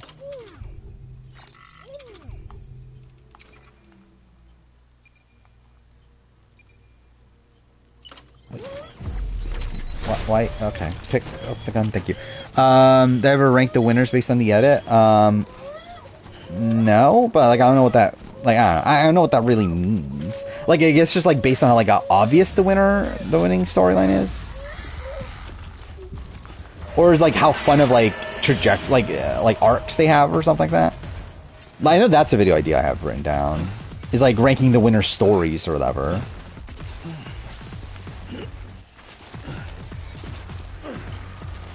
Does Kim have the most obvious winner of all time? I think Kim and Earl are two of the most obvious.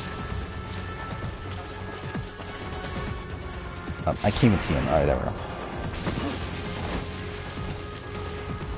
go. I've literally done a pre-jury, post-jury ranking of Big Brother. Like, I've literally already done it. Like, I did it, like, what, like 2 years ago or something?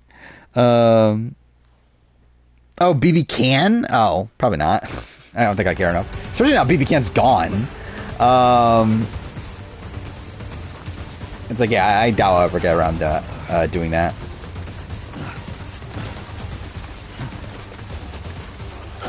Oh, fuck me. Where's the thing I'm meant to be getting here?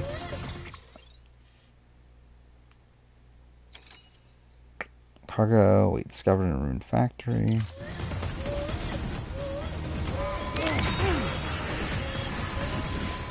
Is Tarzan 5 on the... I've not thought about fucking one world player ranking. Probably not. Like, I don't think Tarzan can win. Fuck me. And it's not like he was playing well.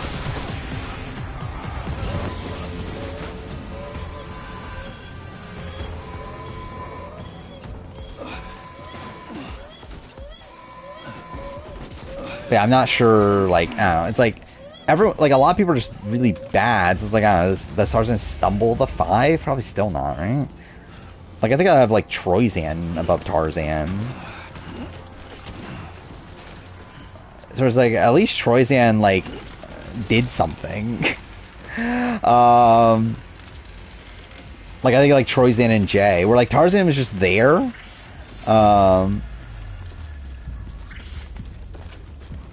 Like, with no win equity, like, was looked at as, like, a guy that betrayed all the men.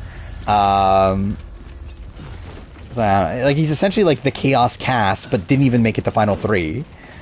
So, it's like, it's even worse than that. I could see a world where Colton's high. I don't know if Colton's 5. Like, I would think, like, maybe, like, 7 or so for Colton.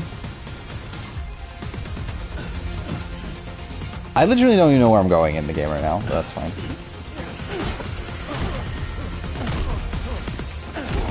Getting riveting combat.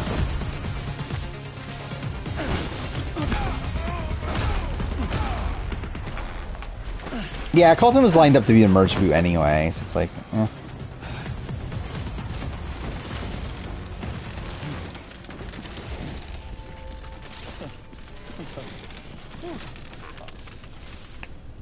Wait, I'm supposed to shoot this? Or not? Or is it this? Not that either. If I want to make a casting, worst 50... what? Oh, I actually saw... I think I was saying this. But again, this is a different concept than what I would do, though. Because, like, this is just, like, swapping out the... Oh, no, actually, no, this is not the one I've seen them before, actually. But again, this is not possible, though. Like, a lot of these people are never coming... Like, we're never coming back to begin with. So I would be using, like, the casting pool for this season, but to create the worst possible cast. So it would be, like, fucking, like, Sabaya, and it'll be, like, like, Spencer would be on there, probably. Probably Tasha, maybe. Oh, fuck me. Who else was in the running that'd be, like, really questionable picks? I guess, like, it would be Jervis as the Borneo rep, I think. I mean, Sean Kniffin's never actually properly in the running, though. Like, my read on Sean Kniff, I think he turned it down.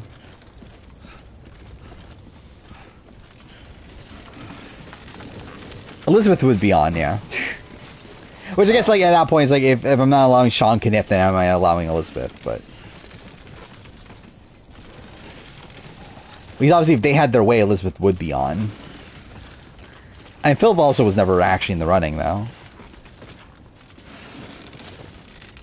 And also, I don't think Philip's the worst pick.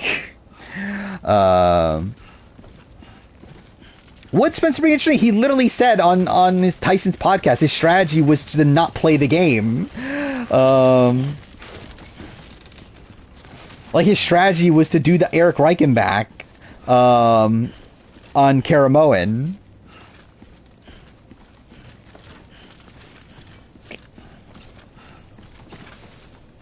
Yeah, what am I meant to be hitting here? This is definitely, like, new content, right? I'm pretty sure this was not in the OG game. I'm playing the director's cut. I don't know if this is doing it. I think I'm just wasting ammo, right? Measure for 24-person cast. They won't be able to edit it well and leave zero professionals like Australians. I don't think they will. I think they care too much. The U.S. team. I assume the storytelling will still be a mess, but it definitely won't be like AU. Why did Eric do nothing? Because that was literally his plan.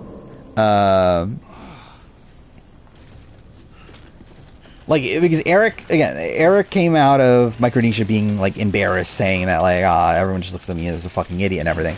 So like his plan coming to Caramoan was for him to not do anything, so no one can call him a fucking idiot.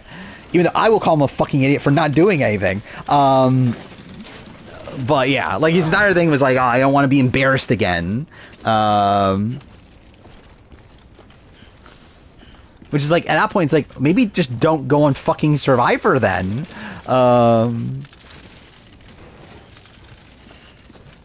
He's like, his entire thing is that, yeah, I'm not going to talk strategy. Again, Andrea, point to the name on the flag of the person you want me to vote for, and I'll vote for that person.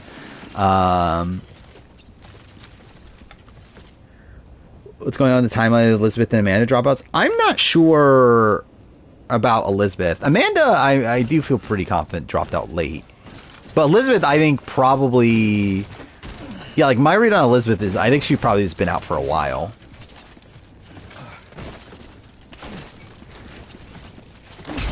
Oh, perfect. My prediction casting them because they wanted Eric, the person that got voted out with the by giving away immunity and everything. He can barely medically evacuate, I guess. Actually, really, it's funny because like his exit press was like the opposite. He was talking about, see, this time no one can call me an idiot because I didn't even get voted out. Oh yeah, we haven't talked about that. We haven't talked about the 41. Yeah, so Redmond's been posting some of the people that got cut or whatever. The 41 people, because yeah, this is the big thing that I've been waiting for. The 41 people. So yeah. Yeah, my assumption was Xander, Deshaun, and then Liana or Shan. Again, there's waviness that I'll talk about in a second. But yeah, so it was 2 men, 1 woman. Deshaun was right. He never heard Xander, which we know Xander was in the running. Like other sources have said Xander, but like Redmond never heard Xander. He heard Nasir. Like that's insane. I think that's insane that it was never Xander on his list because that was the one I thought was locked. I thought it was for sure Xander. I was like questioning if it was Deshaun or not. The fact that it was Deshaun and never Xander is insane to me. Which yeah, good for Nasir. I mean, like I was questioning if he would get called or not, but he was. Which, I mean, like, why no... Ricard was never going to be in the running to begin with. Like, I would have been shocked if Ricard was in the running. By the way, also, okay, well, I guess let's get to... let's actually, like, stop the game to talk about this. The 41 female. Turns out, it was Shan. Not shocking, right? Like, obviously, most people would expect it to be Shan. But again, I've been saying this for a while, that I think it's Liana because of all these clues. And then, like, recently, I did go back and look at the clues and realize, okay, there's enough leeway there that it could have been Shan. The thing about Shan, like, he did it again. Like, with Shan, he literally did the same thing he did with, like, the 15 female and with Coach and all that. Where, like, he's like, oh, I don't know about Shan, but I wouldn't be shocked if Shan was in the running. It's like, well, you have heard Shan. Like, it's like another one of these situations where, like, what the fuck are you talking about? Like, he's like he makes like weird comments that make no fucking sense. Like, it's like him trying to cover up the fact that he knows somebody, but like trying to like say, oh, semantics. I didn't say that they weren't on. I said I didn't know. But it's like, okay, cool, whatever. But yeah, it's like, so yeah, it turns out it was Shan, which also in retrospect means that Venus was never called, which makes sense now in retrospect. Again, the fact that like there was never the 46 female on the list, that was always the red flag of Venus.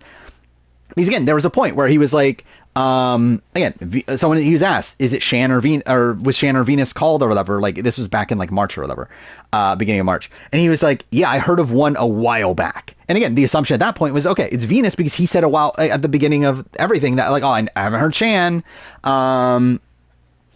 But yeah, like now it turns out it was Shan. Like he literally said that. Yeah, oh yeah, I heard Shan like briefly like a while back, which is like cool. Okay, so it was Shan the entire time. Venus was never called. I think that makes sense based on what we have assumed anyway. But yeah, so Shan was the 41 female. But again, it's in a spot where like, I picked up on the fact that this is possible now because he's been doing all this other weird fucking shit with the 15 female and everything. Oh, I forgot about that. When should we do the? Oh, wait, I guess we have to wait till next stream at least to do the 50 draft, because who knows if it's the real cast. But yeah, we will probably do 50 cast or 50 draft soon. Actually, probably not next stream. Probably I don't know, like a week from today, like that stream. But yeah, Venus, Mother Deserved. I mean, I was surprised. Like again, when we got word that like when it was assumed that Venus got called, I was surprised Venus was called. So for that now it turns out she's not. Then it's not that shocking. Why did Brenda do nothing on Caramoan? Because she was like homesick or whatever, and like didn't really want to be there when she got there. That she was like missing her boyfriend, and yeah, just like kind of, and like was instantly on the bottom or whatever. So like I don't know. I think she just didn't want to be there. I am not expecting OG Ghost Island to happen, but I think it is at least theoretically possible. I hope it doesn't happen. It'll be shit if it does happen, but yeah, I'm not. I think it's more likely they do the double boot thing instead. They do the like 3 tribes, 1 tribe wins immunity, the other 2 vote people out thing. Yeah, 24% cast is crazy, especially for 26 days. Is Brenda? No, Brenda and her boyfriend broke up soon after. I believe it is the guy that she had a kid with, but yeah, they have broken up. Like I believe she is a single mother at this point. 33% increase? What are we talking about? Oh, number of people, yeah. Again, I think it'll be a double. I don't think it'll be a 1 boot a day. I think it'll be like 2 boots every 2 days. More so. Answers we get 2-hour episodes? I think we will. I think that is what I'm looking at. Again, like the way that the schedule is lined up is that it allows for them to have 2-hour episodes. I believe it has been said already that most of them will be 90 minutes, but like it literally is like, I believe the schedule is that it's 90 minutes of Survivor, 1 hour of the show that's on after. What was this? It was a singing show or something, right? Or was it a cooking show? I forgot what. Either way, whatever show it is on afterwards, it's an hour, and then there's like 30 minutes of like a rerun or something after that. So like it obviously leaves it open where like if they want 2 hours, they can get 2 hours. So yeah, I'm assuming. Oh, is that the country show? I was thinking the country show was like on a different time for some reason. What is this? The way Eva is hung you, and I mean, is that an app comparison? Like, I think they're, but like, isn't Hyungyu like Kyle? And like Sui, actually, no, that's not even. Actually, I don't think that's even a good comparison. I'm freezing. I literally see it right in front of me. Yeah, I literally see it right in front of me. I literally see everything. Cooking shows after 50. Yeah, that's what I thought. Yeah, it was the cooking shows after 50, right? It was the Seriously? I don't remember who was hosting it, but it was like some celebrity that's like hosting it, right? I think they're doing 3 tribes at 8 is my read. Hate for Doubles Plan, Final 2 on Res, absurd to me. I mean, I didn't love it, but yeah, I do think a lot of people are. Oh yeah, Padma. Yeah. Yeah, I didn't love the finale and like the final 2, but like I don't like hate them as people or anything. They're just playing a game. Tribe of 12 is hard to edit evenly. Yeah, I mean, it leaves it open for like a lot of people just being kind of shafted. Um, what am I meant to be doing right now? Wait, what is this thing? Oh wait, that's okay. I think that's the main mission then, right? Which I love how I'm like almost 2 hours in. I don't even know what the fucking main mission is still.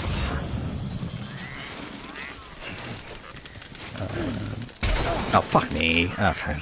Is there a way I can actually? Let me see something. There's no save files in this game, right? It's an ideal world. I think I would load. Oh, there is. Did I ever save though? I think is an issue. I kind of want to restart to the beginning of stream. um.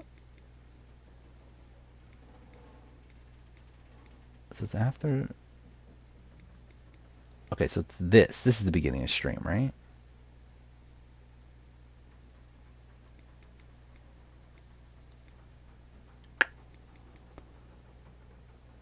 Should I do this? Don't reload that much.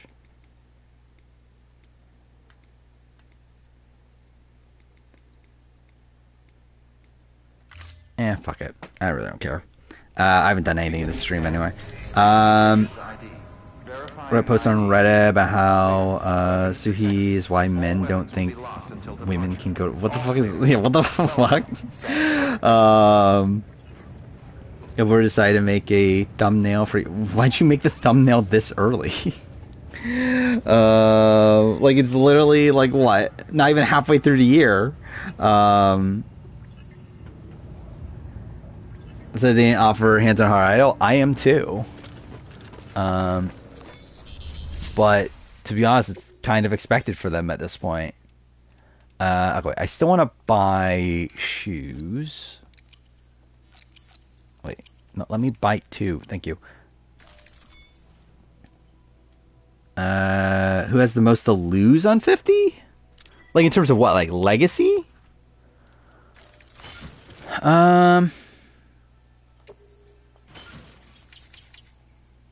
Who? I don't know. Who's coming into the biggest reputation? It's like what D and Kyle obviously are winners.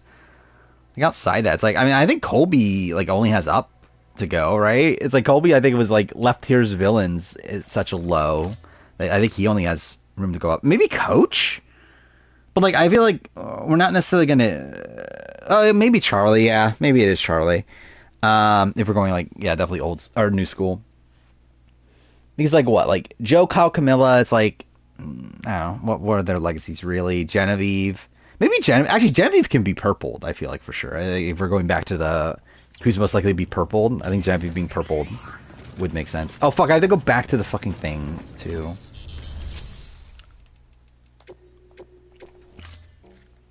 Which is Destination X? Maybe. I don't know.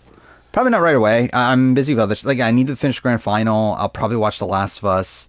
I need to watch Far Quebec. I haven't watched any of that. It's like I don't know. Destination X I don't really care about. So, but I'll watch it eventually.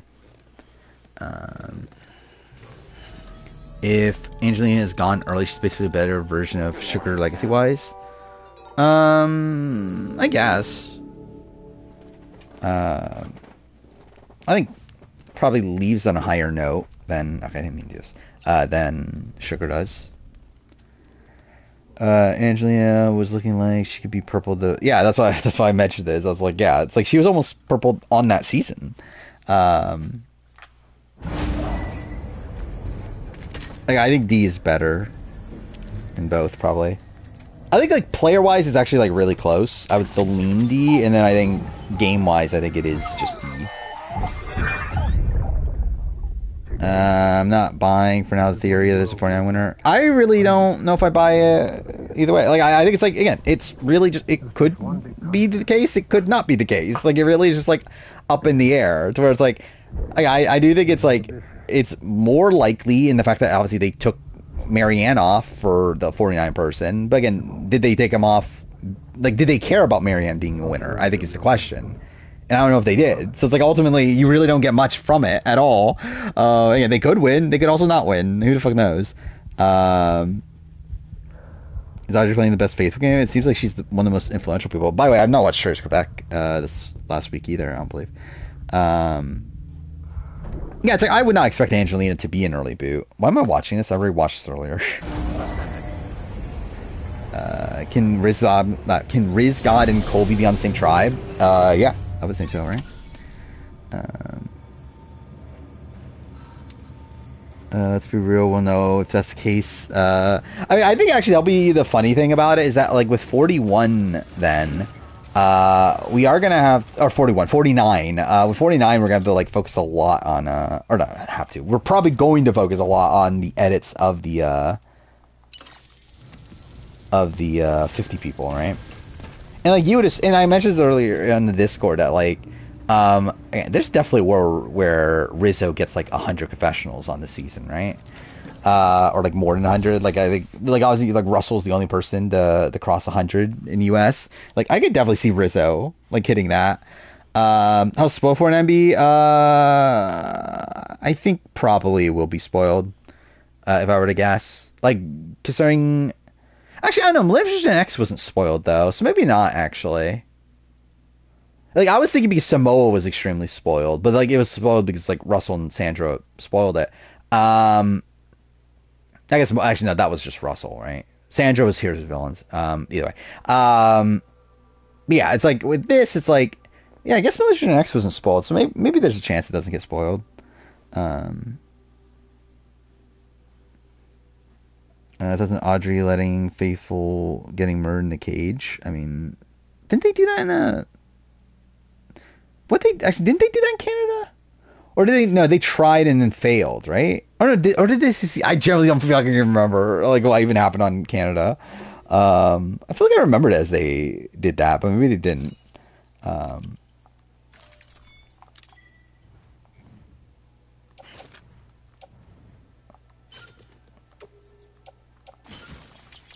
no, okay, wait. Here. It's not Rizzo, it's Riz God. I mean, it's both. How'd Sandra spoil Heroes of Villains? She spoiled here. She told Survivors Unite the spoilers, and then Survivors Unite posted all over Sucks, and that's where Survivors Unite came from. Which Survivors Unite is the person that spoiled the 40, spoiled the 50 cast. Like they made a name for themselves by spoiling Heroes of Villains.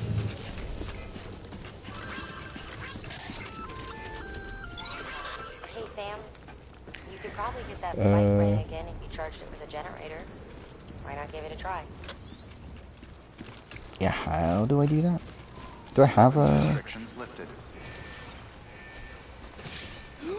Wait, wrong button. It's not that one. This one?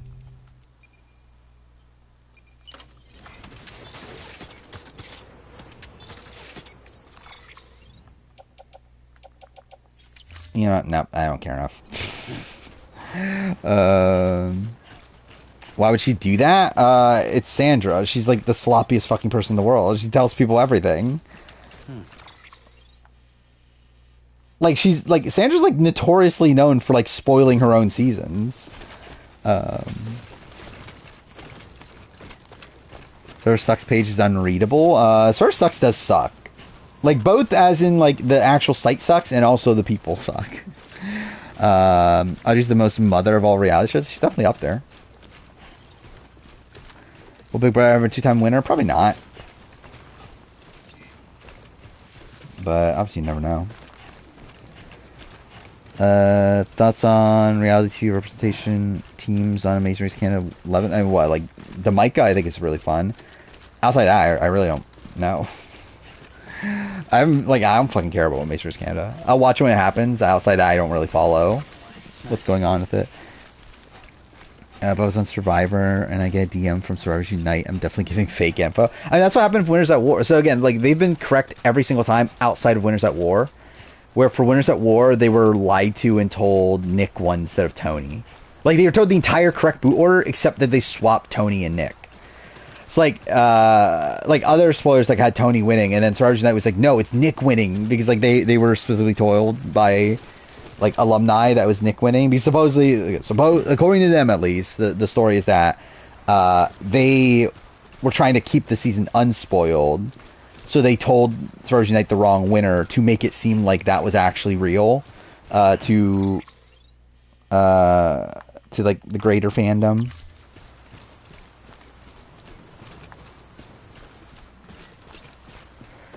Who are the returning players? See Audrey getting to the end and win as a faithful. I don't. But it'd be cool if it did. That'd be a fun ending. I was spoiled on 40, like, what? Like a couple weeks into the season? I think episode 3. The way I got spoiled is because it was literally in the comment section of the, like, official, like, YouTube channel. Like, Survivor YouTube channel. Which, yeah, I assume it's just gonna be out there. Like, with 50. Like, I think, like, I would expect to be spoiled, like, almost instantly, based on, like, how A vs. the World worked out. Where, like, people are just, like, gloating about things on Twitter and stuff, where it's like, yeah, I think it'll be out. Like, if Genevieve wins Survivor 50 or something, then, like, it's gonna be fucking all over the place. Like, I don't think anyone's gonna be able to avoid that. Like, fucking if Genevieve or Angelina or, like, any of those sort of people win. Got spoiled for the next A&W season because of their YouTube channel? What? What'd you get spoiled on? A&W comes back soon, right? It's like, what, next week or so? I generally have not been, like, following. I really don't care. I'll probably watch it, but, like, I also don't really care. They'll be spoiled on Reddit. It'll be spoiled. It's just a matter of, like, how quickly... Because, like, obviously there's, like, a moderation team and everything. So, like, eventually it'll be taken down, but it's just a matter of, like, when it'll be taken down. And I think the issue, too, is that, like, there's gonna be people that, like, pretend like they aren't spoiled and, like, talking about things, like, as if they're not spoiled. So I think, like, whenever, like, people, like, predict things with 50, it's, like, I think you always have to keep in mind that, yeah, these people are probably spoiled. I mean, the casuals are gonna love a Joe win.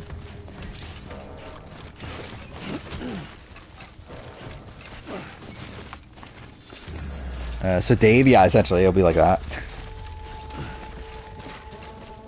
Wonder who would get the least... Okay, cool. The least polarizing reaction as a winner? Like, I think the 49 people would get polarizing reaction, right? Wouldn't people be, like, disappointed if a 49 person won 50?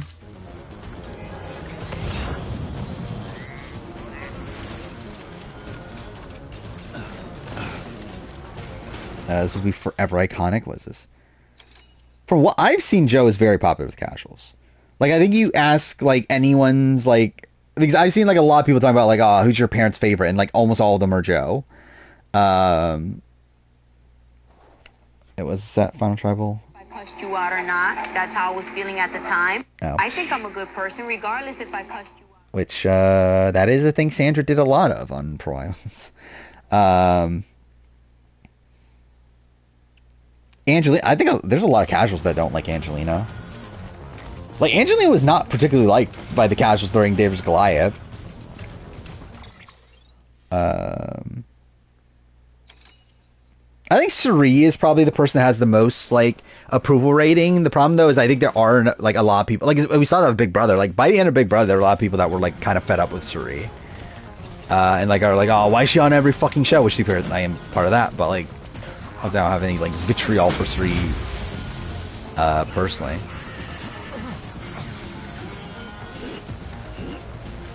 Hate Angelina during David's Goliath. I always respected, like, the character of Angelina.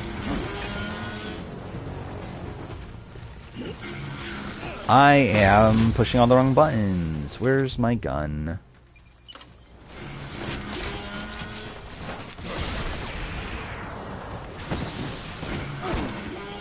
You're watching the show very differently by then? Yeah, but at that point, I was already, like, at the point where I'm like, yeah, I really don't care that much.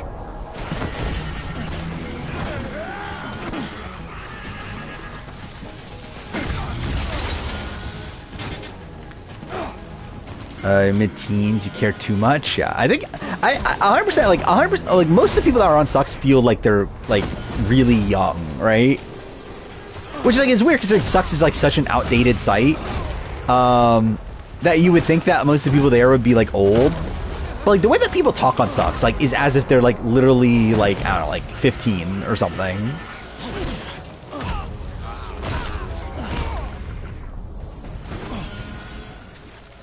Yeah, Jenna winning would be cool. Colby winning, I think, would also be like really interesting, like as a story. Obviously, Suri winning will always be interesting as a story. Can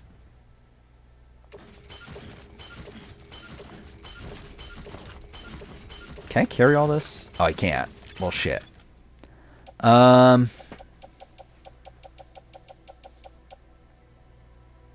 probably just drop this, right?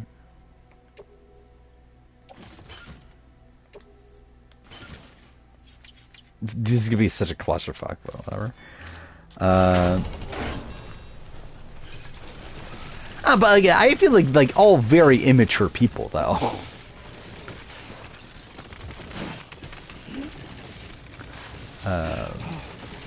But still, like, Sucks is such an out. Like, I'm shocked Sucks still exists. I think is really a big thing for me.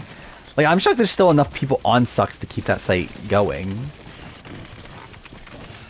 Dude, this is gonna be such a train wreck. Where am I taking this to? Here? Okay. It's not that bad.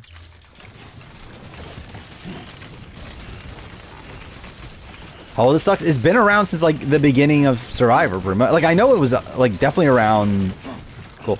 Around time Marquesas. So, I don't know. Okay, okay, cool. Actually, wasn't it around during Australia? Because isn't that where the goat and the bunny and all that fucking bullshit came from? Wasn't it on Sucks? So I think it was probably around since the beginning, I would assume. Like, I know Edgic was created on Sucks, and that was, really cool. Like, that was, like, first talked about during Marquesas.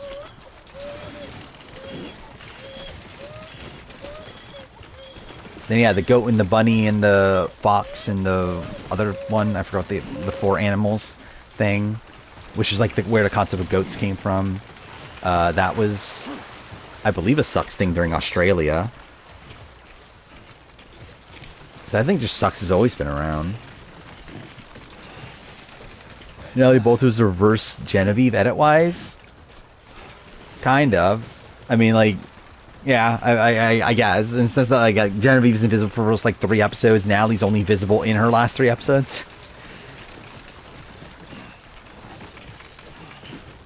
Okay, where the fuck is the way up?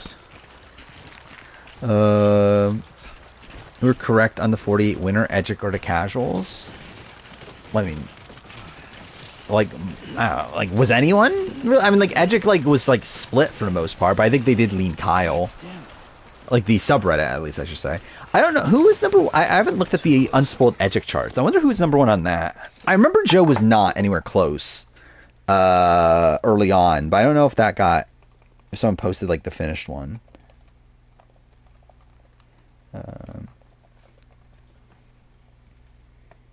Here's after episode 9.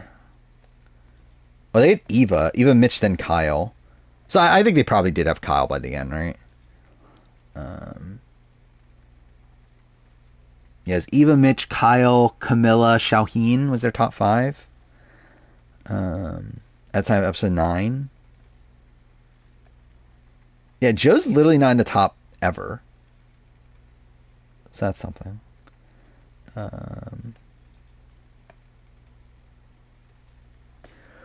How am I expecting Jen Lewis to do? I think just a massive mixed bag.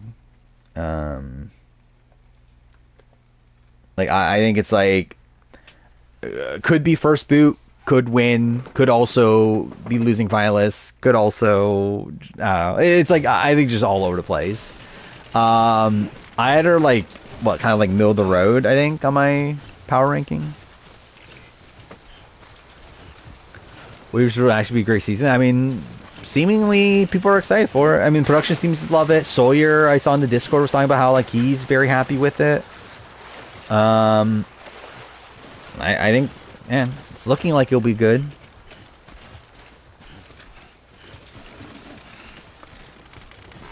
Gut reaction, I think, like, pre-merge.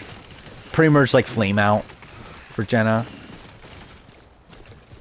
Like, okay, actually, yeah, we haven't talked about that. Like, what is my, like, gut feeling about how people do? Like, in terms of, like, if I were to just, like, pick a, like, how does this person land? Like, what do they do? Like, Jenna, I think, yeah, pretty much flame out. I think it's probably what I'm guessing there. Colby, I'm really not sure. Like, I think part of me feels like Ethan in Winners at War of like early boot. That's like kind of just like sniped out of the game. That like is just like with like I mean, realistically, like, I think he's gonna still probably play like similarly to how he did in his villains, just like with a little bit more gusto. But I do think this is just a bad cast for him. So like I could definitely see like the Ethan potential for him. So am I wanting to win? Probably like Christian or Q. Or Angelina. Okay, Christian, Q, Angelina, even Emily I think would be fun. Coach also. I said just the people I'm excited for. Yeah, who's that? Steph. Steph very much screams out as like runner-up to me. That's not how to say Jenna Lewis, sure. Yeah, like Steph definitely gives like runner-up sort of vibes. Suri probably like mid-merge boot. Again, like kind of people aren't going to target her early on, but eventually they're going to take her out before she becomes too big of a threat. Ozzy, I think probably like early merge, maybe late merge. I don't know. Like I actually think Ozzy can make it far this time, especially if he's not in like the tip-top shape he used to be in. But like I would not expect him to pull out the win still. Then Coach. I think Coach is one of the toughest ones to actually land on. I really don't know what I'm expecting of Coach here. Like, I could see early boot for sure. But I could also see, like, deep run and, like, losing finalists. I think I would land on, like post-swap sort of situation. For Coach. Like I don't think he would be like the first boot or anything, but I think like late pre-merge, maybe for Coach. But I really want to rewatch Tocantins. I started my rewatch of Pro Islands, like Will Neff's watch of Pro Islands. He has also watched Tocantins that I've never watched. I might do that in preparation for Coach. Episode 4. Yeah, I was thinking like maybe like episode 6 or something. Well, I guess like when is the merge on this season? But like I don't know, I was thinking like final like 16 or something on a 24-person season. I think like somewhere in that range for Coach.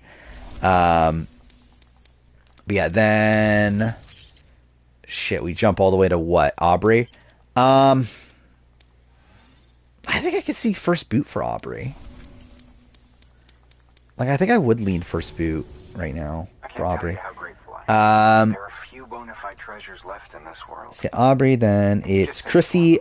Chrissy, I could also see as losing finalists, like Stephanie. I think probably Chrissy's more likely to like blow up her game along the way, though. Like I think Chrissy also is like I don't know, like early merge ish. Like I think like final 10 or so might be where I look at Chrissy. Okay,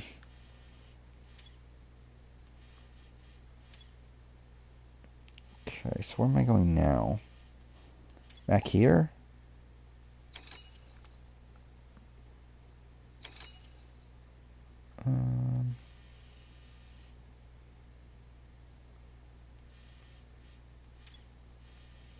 Like, do I actually have to go all the way back there?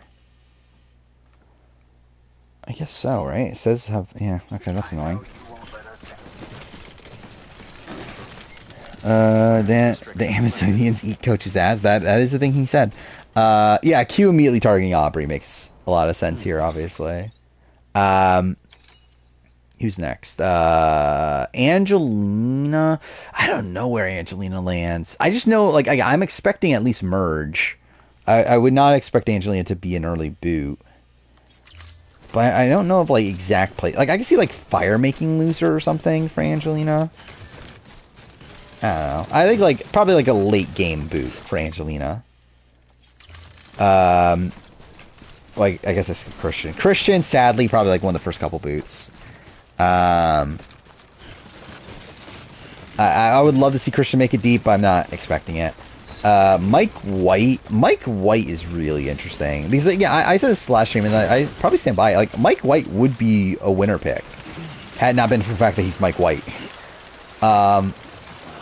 Or like if he was not this like rich celebrity that everyone knows doesn't need the money, like I think Mike White is like a serious threat to win this game, but like he is Mike White. So yeah, I really don't know. I would say like maybe mid-merge-ish. I think he'll make merge, and then like at that point it's like I don't know, anywhere. Rick Devens, I think won the first couple boots probably. Maybe not the first. Like I think, yeah, I said this last stream that like Rick Devens, I think is probably more like easy to use as a shield, than someone like Christian. Because I think like Rick Devens inherently comes off less threatening than Christian. Like Christian's just someone like you see Christian and he's just like instantly this guy's a threat. Like I don't know how you don't see this guy as a threat. Like Rick Devens, I think he's at least like kind of like a I don't know, like more of a normal person. So yeah, I would say like I don't know, like fourth, fifth boot for Rick Devens. And maybe gets the swap and then like first boot after the swap or something. Or Mike and Angelina's friends, I believe. I mean, she literally was on White Lotus. I mean, I would assume they're fine enough. Christian also was literally on this last season of White Lotus. So, I mean, I do assume all of them are going to be, like, again, on pretty good terms. But, yeah, who's next? Is it Jonathan? Jonathan, I think, like, early merge. I think that just makes sense for Jonathan. And obviously, I thought that last time, but, like, no. I think in general, that doesn't make sense. Emily, I think, like, third boot or something. Like, second or third boot. I would love to see her make it deeper, but, yeah, I would not have that much faith in Emily. D, I think, can be, like, end gamer, like 7th place or so. Like I guess it's not end game. Anyway, like I think like pretty deep. I think D will make it pretty far, but I just don't think D will make it to the very end. Then Tiffany. I think like Tiffany kind of screams out like the same. I kind of expect Tiffany to be the same. I think like 8th place or so. Like mid merge. Kind of see that. Q, I think, like 3rd, 4th, 5th booth, somewhere in that range. Like, not the first boot, but probably, like, blowing up his spot along the way and eventually gets taken out. Charlie, again, I currently have Charlie as the winner. So we'll see how that lands. Genevieve, I can see Genevieve making it D. I think, like, 5th place again for Genevieve. Kind of makes sense. Like... Yeah, plays a pretty good game. Big threat at the end, though. Like almost makes it to the end, but doesn't. Then Joe. I think Joe's just, like, all over the place. I really don't know what to do with Joe. I guess I skipped Camilla, but I guess I'll get back to it. Well, I mean, like, I'll just talk about Camilla. Camilla, I think, has serious, like, first boot potential. Like, first couple, like, boots. If she makes it past that, then I think she has a lot more potential. But, like, I would feel pretty bad about Camilla coming into this season. But yeah, Joe, I think I'll, like, officially guess, like, mid-merge. Like, maybe even, like, early merge-ish. Like, if we merge at 13, I would say, like, 10th place or something for Joe. Then, who's after that? Kyle. Whew. Kyle's kind of all over the place. I can see, oh, fuck me. I can see Kyle being, like, a late pre-merge. Like, I think, like, kind of, like, the Ethan spot is kind of where I see Kyle. Like, Ethan in All-Stars, not Ethan in Winners of War. Where, like, I kind of see him as, like, someone that might have a pretty big target on his back and, like, kind of avoids that for some of it, but eventually catches up to him. I can kind of see that. 49 people, I really just don't fucking know because I don't know who the fuck these people are. I think there's a shot one of them is the first boot. There's definitely a big shot of that.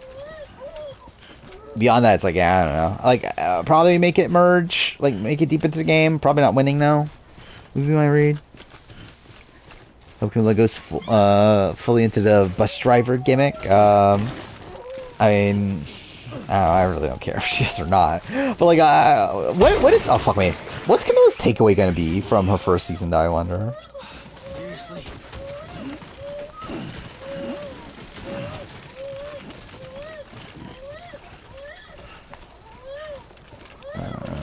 Was this? Do I think Camilla is a passive player in general, and that's how she might be in trouble? I don't know if she's passive in general. Because, like, she actually was seemingly pretty active on Siva, right? Like, she's, like, the person that, like, gets that group together, the initial majority. I think an issue for Camilla, though, is that I think it's, like, tougher to actually, like, maintain power and, like, actually get power. Because, like, she had, like, very little agency in 48. Like, once we got to the merge. Where she always just seemed to be, like, kind of like following along with whatever Kyle wanted to do, but she's had like no actual control on her own.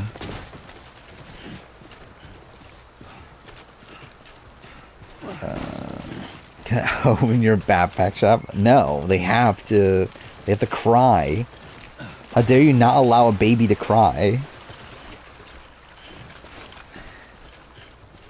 I think she's the opposite passive. I actually think she's more likely to overplay without Kyle.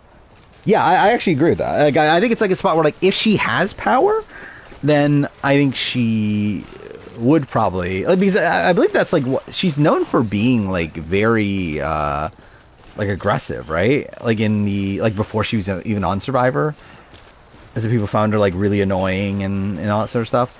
So like, yeah, I can see a world where like that comes to roost. That she like comes in like wanting to play like super aggressively and like gets targeted early on.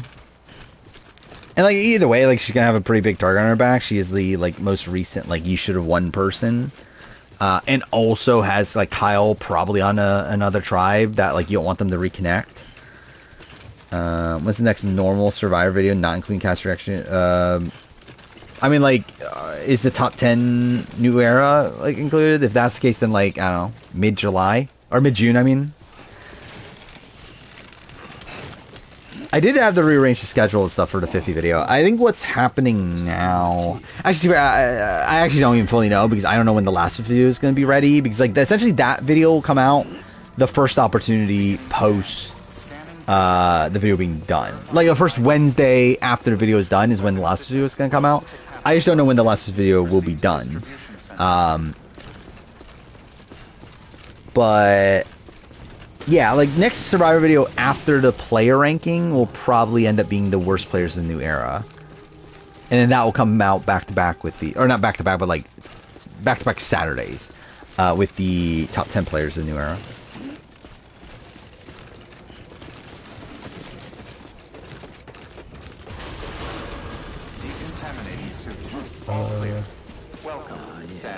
But yeah, it is what, 3 Survivor videos in a row, I think.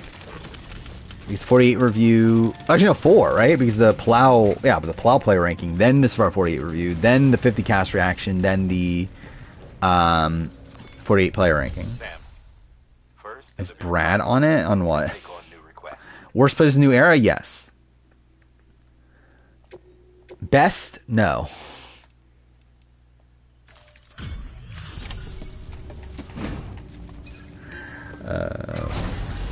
Imagine Brad was on a best player of new era list. I mean, too bad, I guess he would be best character of new era.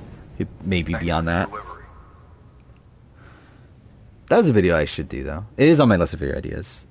Best character of new era.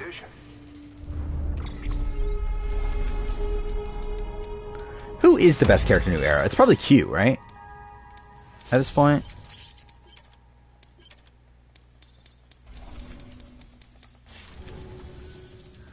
Yeah, I think Carolyn, Jam Jam, Q were like my first instinct. I think right now I'd go Q. Did all alternates on Survivor ever played on the following? Wait, did all alternates on Survivor ever played on the following season? Like, No, like I mean, it's not. They don't often. I think it's a very recent thing that like alternates end up playing. Managed to get that bonus, huh? Wear it with pride. That hat's reserved for Tons and pre-merge new era characters. I can't wait for that video. It's gonna be incredible. Yeah, I can't wait for Genie to be on it. Yeah, Q. Like I think Q is like the modern, like is the new era Angelina. Which we'll see how long that. Obviously, they're both coming back, so it's like obviously they'll change things. But like in terms of like a one-time player that had like just so many individual character moments over the course of just one season, that I think that like it essentially makes them like an all-time great character, like just from their one run. Sam, I received word from Mama that she's completed her anti-BT weapon. Prototypes of her Yeah, there's a lot of alts on 49. Yeah, I literally already said I'm doing top 10 players new era. But again, it's a very recent thing. I think it's like New Era in particular has a lot of like former alternates end up playing. Like before this, like how many are there? Like people that were alternates on previous seasons playing on a future season. Because like there's a lot of people that were alternates that not a lot of people, but there's like some that were alternates that end up being on the season. But there's not many that were like alternates on a previous season that end up playing in the future. Because I can't think of one right away. There probably is one along the way, but I can't think of one. Like there's people like Abby Maria, who was like supposedly on Token Chains originally and then got cut at the last second. But like that's not really an alternate. So we've included relief supplies for the people there as well. Of course, to get there, you'll Look at I know the New Era ones. It's just that like because like what Kelly was the ult for 43, Gio was the ult for 43 and ended up being on the season. Austin was the ult that ended up getting on. I believe one of the 44 ults is on 49, right? Tiffany was an alternate for 41. Then yeah, obviously the 46 ults are Rachel and Shauheen. The 47, like one of the 47 alts and one of the 48 alts, I believe, are on 49, right? Sam, this is our first. Tony was in casting files of Karamoan. There were a lot of people. Like I know like Max was in the casting files of Karamoan. Tyler Fredrickson was in the casting files of Karamoan. Like a lot of future players seem to be. But it's different than being an alternate though, especially like on island alternate. And wouldn't that be something? But yeah, I know you're just listing fucking random alternates that aren't what we're fucking talking about. it's too much, and you'll give yourself uneven. 149 alt is on 50. What? How would I have Tony and how would I have Tony and Tyler done? Like Tony probably not well, right? Like you would assume that like like the entire point of that season is that, and to be fair, he would never be cast on that season is really one of the big things. Because like I think they saw probably too much like potential in Tony to waste him on like a season like Karamoan. But Tyler, like, even then, probably not well. Probably like I don't know, like post swap, maybe around merge boot. Use it in a safe environment than when your life is at stake. Am I right? Hey, I believe one of the people on the cast is an alt for 47, or was an alt for 47, like on the 49 cast. I remember I saw that there was a 47 alt and there was a 48 alt. I don't know who they were though. I forgot. But yeah, there's like a 47 alt, there's a 48 alt, there's a 44 alt.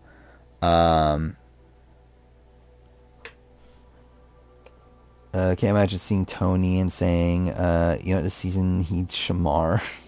I believe Shamar was like a late addition too, right? Like he's someone that got recruited through like that one video he was in. Dude, I'm so fucked with this.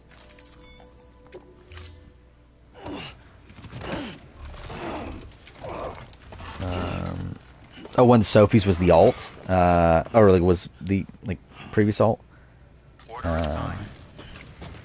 Yeah, I think it was the older, so like they're both not that old, but like one's like 31, the other one's 27 or something. I think it's the 31-year-old Sophie, right? Oh, by the way, Rizzo, I believe is the youngest person on 50, right?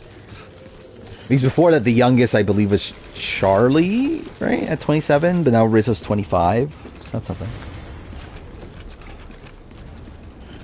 Fortnite's gonna be left by the wayside. Not as much as I thought it would be, to be honest.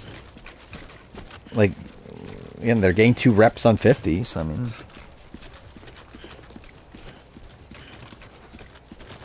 Oh, yeah, but like 249 people are likely on 50. It's Rizzo and Savannah.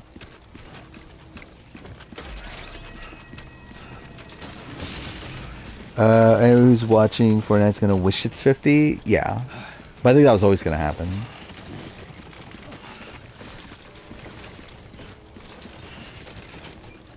Can I not ride one of these?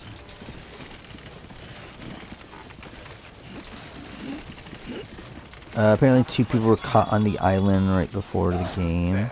Oh yeah, I forgot. Yeah, I heard about. We're talking about 49, right? But yeah, I heard that the alternates got to play on 49, right? Oh fuck me. So you should make any pending deliveries before then. Take a look at your map and figure out the most efficient way to get to all the places you need. Yeah, both. Yeah, that's insane then. Watch 50 be the second worst All-Star season? I mean, I doubt it will for me. Like, I think worst case scenario for 50 is probably Game Changers without the ickiness. So it's like, I think no matter what, for me personally, it'll probably be above Game Changers and All-Stars. But I was probably not. Like, that's not definitely going to be the case for most people, though. So this is where I'm going. Dude, that's so fucking far.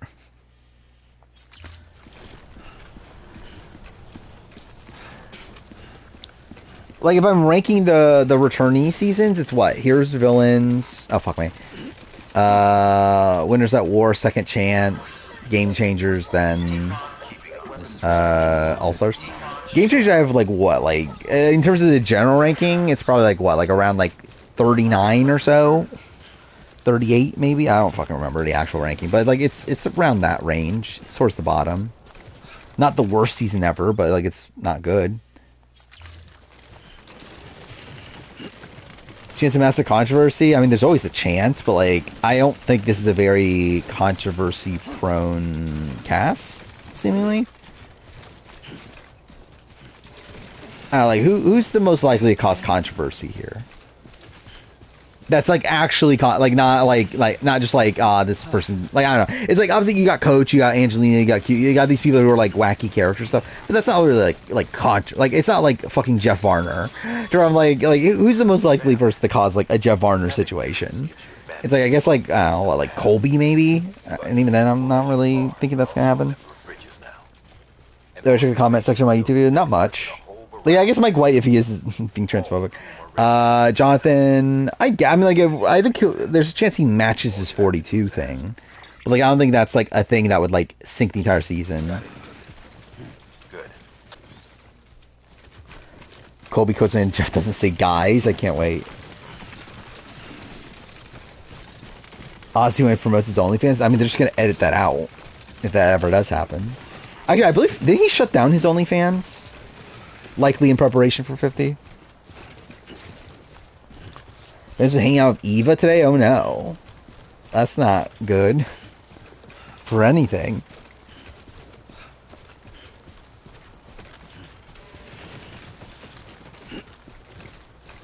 When Ozzy talks about his bisexuality, Jonathan's gonna recoil in disgust.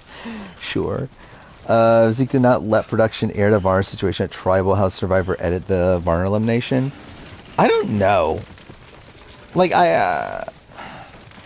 do they just like do a Banu and like try to edit it as if like, oh, it's so obvious he's getting voted on, that's why they do a verbal vote? They probably do something to that nature, right?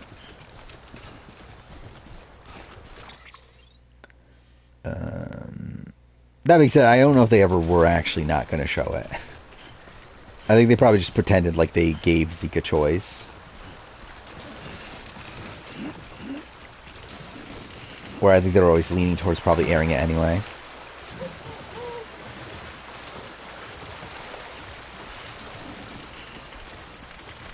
Bananas and Eva on Ride or Dies 2. I mean, can't wait. No, it should be Bananas and D. I mean, that's the true power duo. Would I do a video with the most obvious photos of every season? I could, but it's just like, I don't know. Is that fun of an idea? Like, I think yeah, like, the ideas where it's essentially just saying, hey, this was boring. It's like, I don't know. It's like, that's not the most, like, fun video to make. Is 48 the worst new era edited? Wait. I think, like, 40... Like, what's the worst... Okay, yeah. What's the worst edited new era season? Like, 41 is, like... I don't know. I'm conflicted on it just because, like, I do like aspects of 41, but, like, in general, it is, like, pretty poorly edited. 43, maybe? I think 43 is poorly edited, but, like, it's kind of in a different way. And, like, I at least respect swings that were taken with the 43 edit. Or, like, I think the issue with, like, 48's edit feels like a reaction to 43's, right? Or, like, I feel like 43, the criticisms with the edit is the fact that, like, that, like, nothing is explained, and also Gabler's win is one that's, like, looked at as, like, inconsistent or whatever. Where, like, I feel like 48 is, like, kind of the opposite of the fact that, okay, like,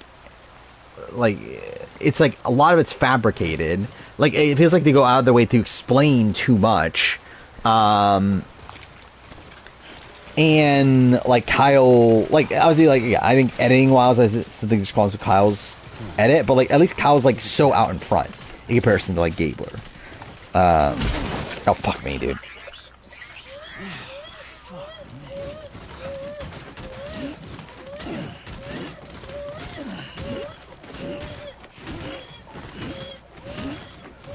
I like Samoford's edit, though, in a unique way. Yeah.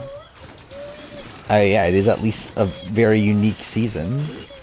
Dude, imagine, like, 49 is, like... And that's what I was talking about, like, 49. Like, imagine it's just fucking all Rizzo. Like, it's literally just, like, them doing what they did with Samoa. Oh, I'm going the wrong way. But, it's Rizzo instead of Russell.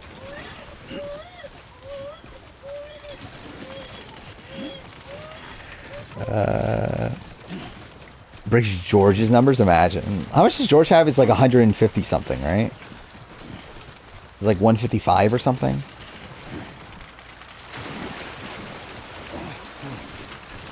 Skin on my teeth.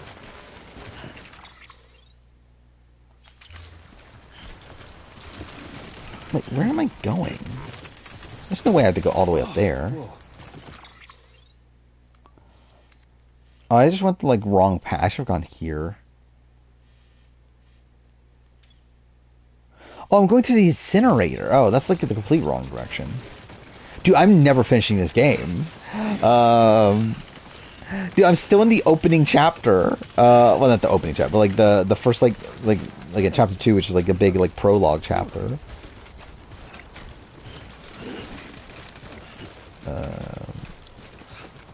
Chris's win makes... I don't think Chris's win makes no edgic sense. Like, I think Chris's win, like, paying attention to it, it's there. It's just that you just personally wouldn't expect it, being someone from the Edge, and, like, especially when the Edge has, like, so little content. But, like, he does get good content while on the Edge.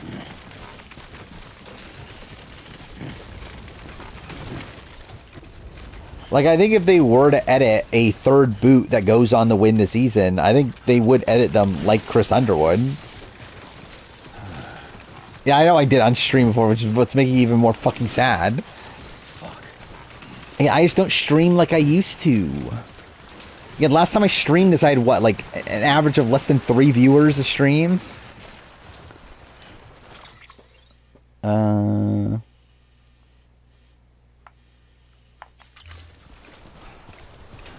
What even is this game? It's Death Stranding. It's one of the best games ever made. Like, the reason I'm playing this is because it was in anticipation of Death Stranding 2, but I'm actually leaning towards not playing Death Stranding 2 at launch at this point. So, realistically, I don't actually have a real reason for playing this right now, if I don't play Death Stranding 2 right away. Which sucks because I want to, but it's also just a thing of, like, I just don't know if I have the time / like, desire... Okay, fuck me. To to like do it soon, I guess. It's like I want to eventually for sure, but like I think to play it because like Death Stranding 2 comes out in what, a month? Less than a month, I think. I think it's June 24th, right? It's like I don't know. I don't feel like I'm ready to play something like Death Stranding 2.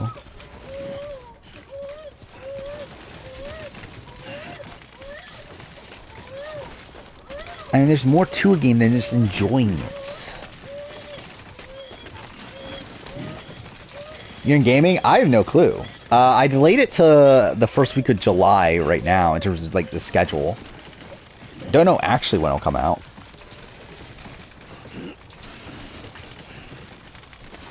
Okay, cool. I need to finish Like a Dragon, and I need to finish Neva.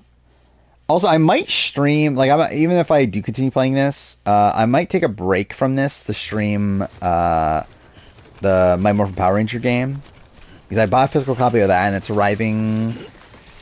When is it? In, like, a week? I think at the end of the week, I think it arrives. So, like, next Sunday, I might stream that instead or something. Will be out before the Persona 3 video? Yes. Persona 3 video right now is scheduled for the beginning of August, which we'll see. It is weird. When was the last video game video I did? It was in January, right? I don't think I've edited. Well, I haven't edited a video game video in forever, but like I don't even think I've uploaded a video game, or like I've like a video game video has come out since like January, which is like pretty weird. But I did mention this before, but like I do think I'm at the spot now though where, yeah, I'm probably gonna do less video game videos, and if I do video game videos, it'll probably be more like rankings and that sort of thing over retrospectives. But I still have like a few loose end ones I do want to do, or like not loose ends. That's probably not the right term. But yeah, I'll still continue on the series that I've started. But like in terms of like randomly doing like I don't know do like a series on the Yakuza series. I feel like that's probably not gonna be happening anymore. And like I'm probably not gonna do a video on like Infinite Wealth and that sort of thing.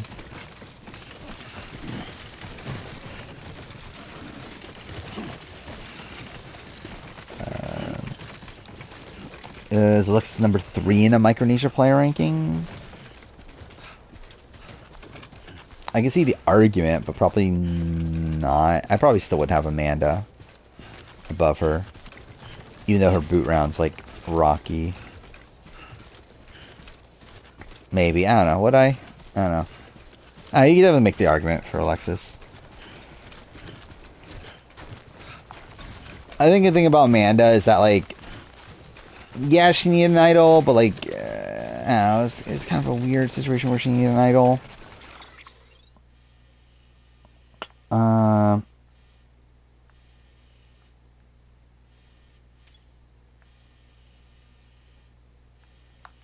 Okay, wait. I shouldn't even be this high. I should be down there.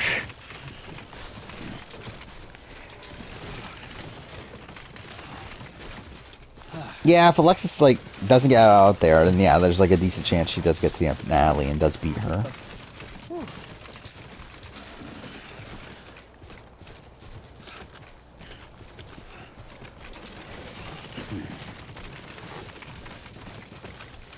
I mean, I think Suri just didn't want to go to Rocks. And she didn't know that Amanda had an idol.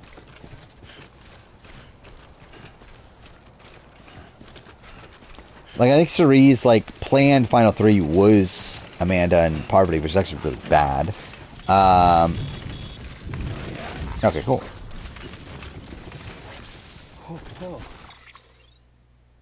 I guess super not as bad considering she thought it was an actual Final 3 instead of a Final 2. God damn it. I do wonder how would Suri play if it was a Final 2? Like, how much would be different?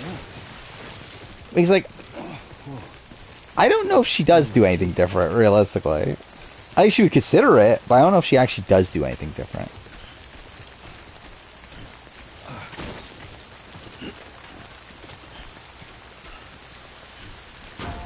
Because, like, Suri's still a player that is, like, very loyal to her group. Like, when she is loyal to you, she never, like, goes out of her way to betray you. Like, she never went out of her way to betray Aris and Danielle. She never went out of her way to betray, like, Parvati and Amanda. Like, even with, like, Game Changers, where, like, she did some weird shit with, like, Sarah's advantage, she still meant to go to the end of Sarah and Michaela. Okay, I guess Andrea. Yeah, I guess Andrea's one. But, like, she was always more loyal to Sarah, though.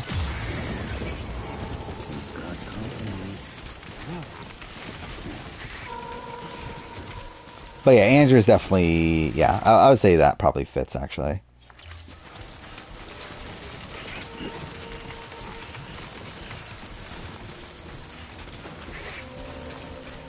Which, you know, Amanda would be shit at talking at Final Tribal. At that point, they hadn't seen China yet. They hadn't seen the ending of China, at least. Okay, this is great. No, okay.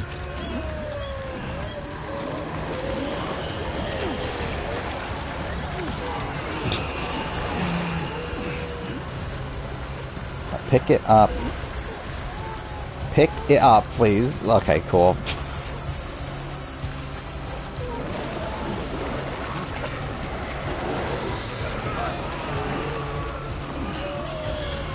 So like that vanish thing with Suri and Sarah was bullshit. Which part? Like, it literally says in the rules that it is non-transferable, so it's like, ow. I think it's dumb they put that in there. Like, I don't know why they put that in there, but like, it technically literally says it in the fucking note. I don't get why Survivor US does this. Because, like, it also does have a safety out power, right? That safety out power is non-transferable. Which, like, why? Like, you're just making it worse. Like, you're just making it a twist that, like, most people will never use then. Okay, cool.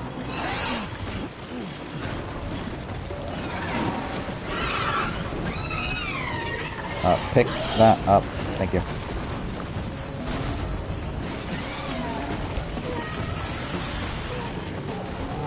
I love how, like, stumbling actually helped me there because it allowed me to go, like, further away from it. That's kind of funny. Worst show I do reviews for? I'm probably like BBAU, right? Or maybe Modern Challenge. Most shocking Jenna Lewis? I don't think Jenna Lewis is most shocking.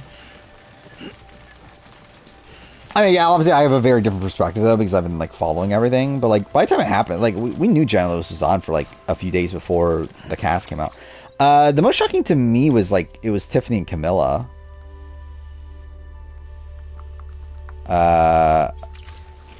Camilla due to a misunderstanding from my end, and Tiffany just because her name just never came up. But Redmond did actually. Did I mention that before or not? I think I did actually already. Yeah, that Redmond confirmed that he had heard Tiffany's name in the past, but just like not like concretely. So he just like never mentioned her. But he had heard that she got called. But none of his sources have said that she's on, so that's why he like never talked about her.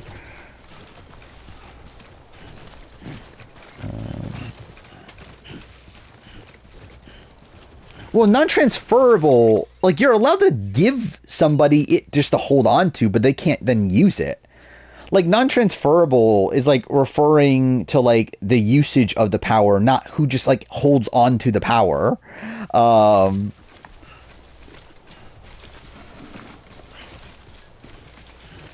like, essentially, say, like, if it's a... I don't know how it works practically in terms of, like, if Sarah doesn't have the parchment, does she still have the vote steal? Because like technically by the rules she does, right?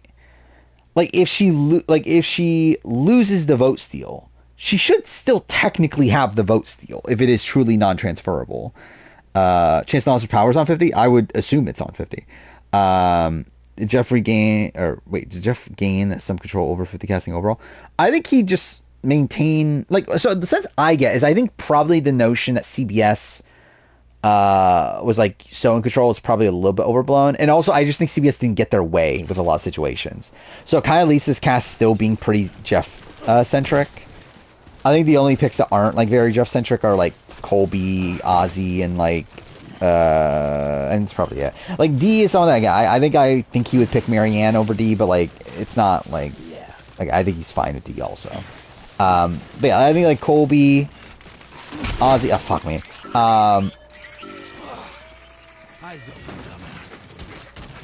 Colby, Ozzy. I don't know where he lands on Steph, but I think those are maybe the question marks there. Jenna, maybe, yeah, but it's like also I feel like he would want a Borneo person, but yeah, maybe not Jenna in particular. Like I think Greg getting cut, that very much screams out as a CBS decision.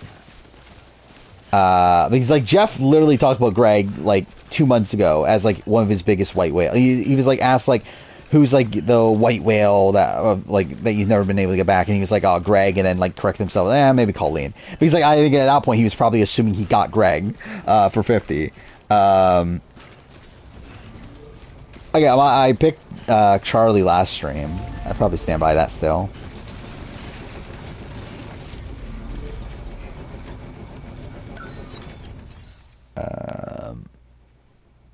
Yeah, there are 49 people in 50. We know the two they're on.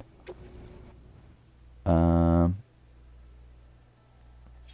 actually, I don't even care to grab this. Oh yeah, like Survivors Unite has said 2 names. It's not locked in that those are the people, but Redmond said himself that he does think that there are 1 to 2 49 people on 50. But he has not heard names himself, though. What do you think the results for 50 voting? I think forced fire making's still in. I don't even remember what the votes are anymore. But I think like most things about advantages, I think we're gonna have a lot of them. We'll get a live reunion, but I think they always knew that. We'll get a swap, but they also always knew that. I'm not expecting anything too notable.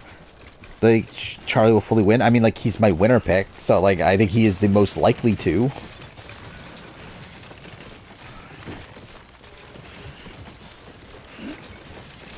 More people don't want fire making. I don't agree with that. Yeah, like look at like the poll, like the super fan polling is 66 to like it's literally only 2/3 of the super fans that don't want force fire. I think fucking casuals are definitely voting force fire. Oh, Genius has been shit. I fucking hate the last episode of Genius. I thought it was really bad. I'm kind of like, I'm kind of more out on the show at this point, but I'll still obviously watch it. I think we may know the immunity design that one. Sorry, kid. Do we? I mean, like I saw that like we got like Phoenix stuff, but like all the stuff was Phoenix related. So like, I don't know, did we see what design won?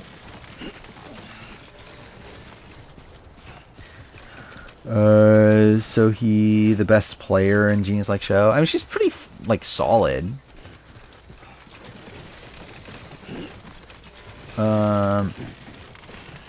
I think she's definitely in the conversation. She might be actually. For some reason, Reddit thought that was the first good episode of the season. Wait, what was?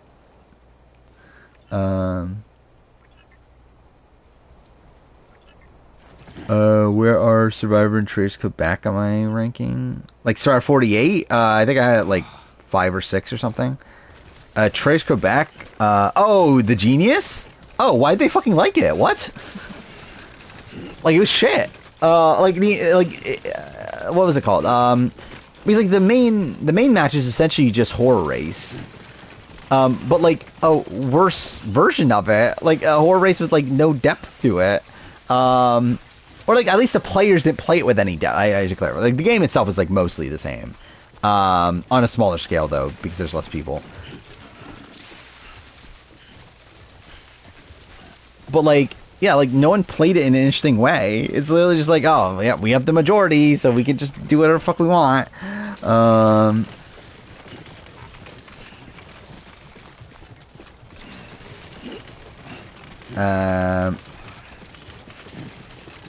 Yeah, I don't know where Survivor Quebec.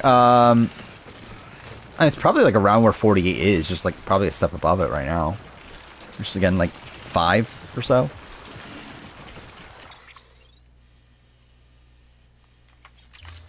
Traders Quebec, I don't know. Like straight with Traders Quebec, I just like haven't been fully paying attention like most of the time. It's just been on. There have been some fights here and there, so that's something.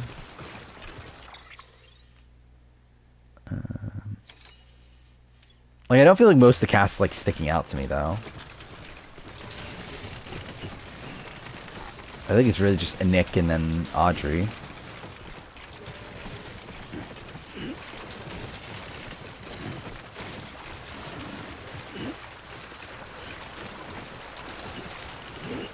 Lose some steam by like either way. What, the Genius? I liked the premiere. It wasn't like the best episode in the world, but it was solid. Episode 2 I liked more. Episode 3 I liked more. Like I think the thing about the Genius UK is that the game design of it all is like very flawed. And I think the players themselves are not playing in an interesting way, but I think there's still been like fun moments despite that. It's where in general I was pretty high on it after episode 3. Episode 4 I did not love, but I didn't like outwardly, like I didn't hate it as much as other people hated it. Episode 5 though, I genuinely thought this was like pretty bad.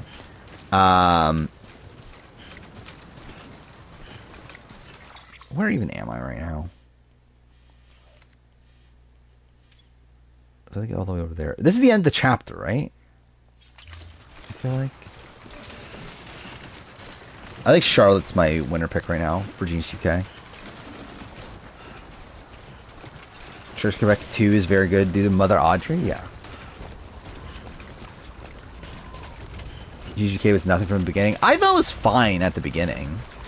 Like, I think, like, Paul and, like, Scott, I think were, like, good characters for, like, early boots. And I think losing a Mafi is, like, definitely a major blow.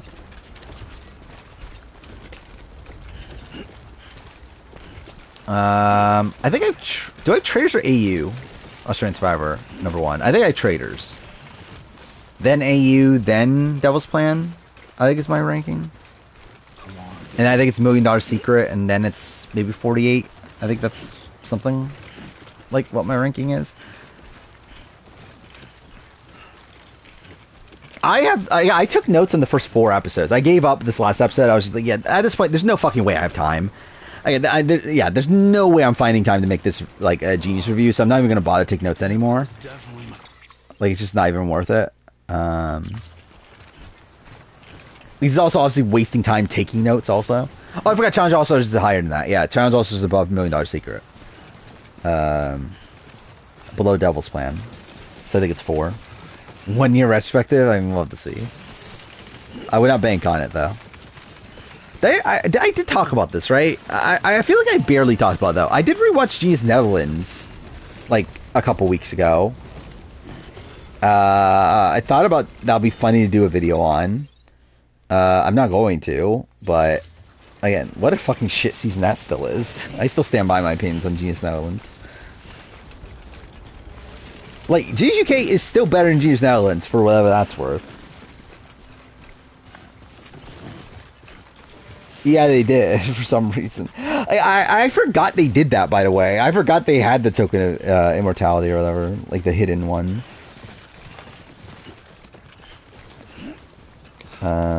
Which I assume Genius UK is not doing, right?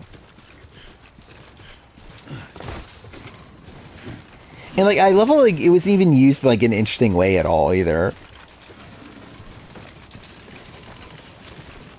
Like, I think the problem with the Genius is that I think the Genius is so... Like, I think they just really, like, struck gold with the original Korean version. I just think, like, the cast they were able to make there were a lot more interesting than, like... Yeah, like, in the other shows, it just feels like there's so many, like, people that just play too passively. Biggest dud on UK? Stay with me, baby. Who's the biggest, like, full dud? Like, maybe Bedalia? Like, Bedalia still has had, like, interesting character mode. Like, I think, like, him... Okay, cool. Sure you want to keep Oh, wait, my footwear's done? Okay, cool. Yeah, I think Bedalia is probably the answer, though. Like, I think if I'm ranking the, like, players remaining on, like, entertainment or whatever, I think it's probably, what, like, Ben 1... Maybe Charlotte 2.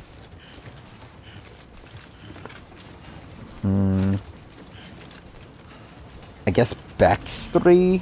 Maybe Bex 2. No, yeah, Bex 3, I would say.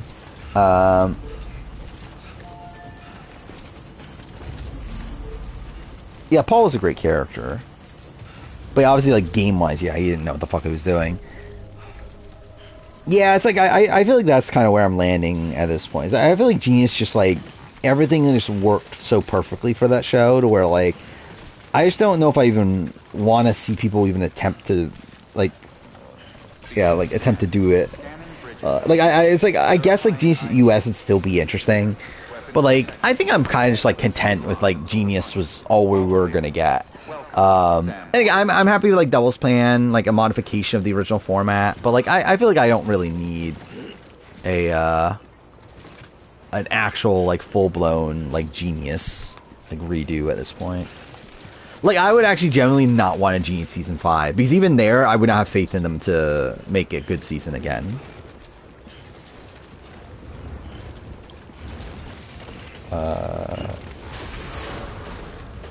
I think Sokchum is the much more, like, satisfying winner. I think Hyungyu is more, like, probably more consistent in the game. But not as fun to watch. GCUS is almost guaranteed to be all reality stars. Is it? I mean, there's literally a casting page for it. If anything, it's like more so confirmed that it's not all reality TV people.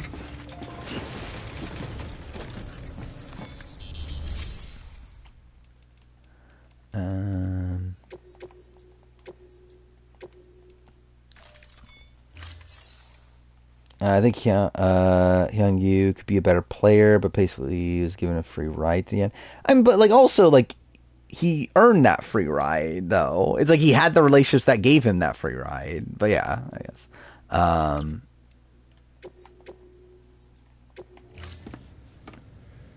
I do think he got very like I think the entire way that color game played out though was like very luck dependent.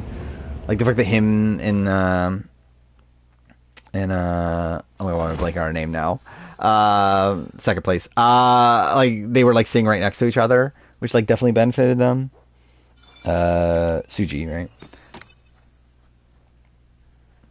I think the next AU season after AU vs. the World will be a newbie season. I think we're pretty much confirmed that's the case. I did see Sawyer. So Sawyer's in Redmond's Discord, and they were talking about how they do feel like they're likely to do what they're doing this year again next year. It still depends on like how but yeah, it depends on how obviously AU vs. the World works out. But like, it does seem like they're intending on doing the same thing again. Sawyer's like Australian Survivor insider. Like he's essentially like the Redmond for Australian Survivor.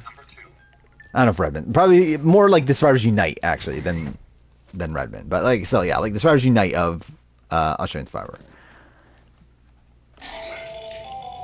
That should suffice.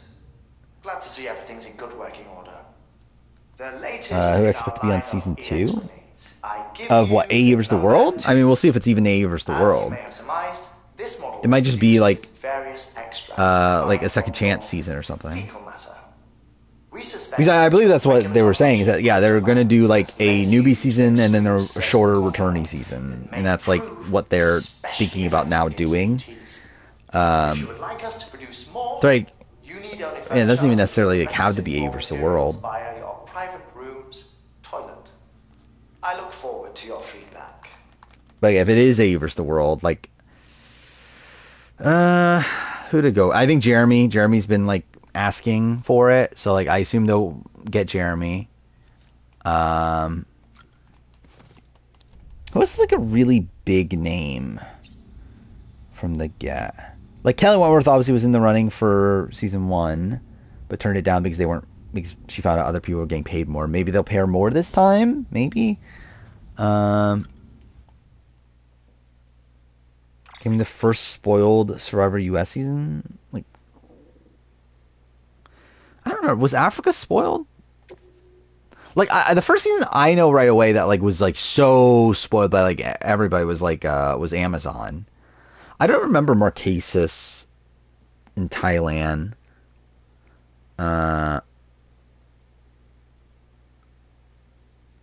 Marquesas, I I know like aspects of the season were spoiled, but I don't know if the Sepia, as the winner, was spoiled. The same thing with like Thailand. I don't remember genuinely if that was spoiled.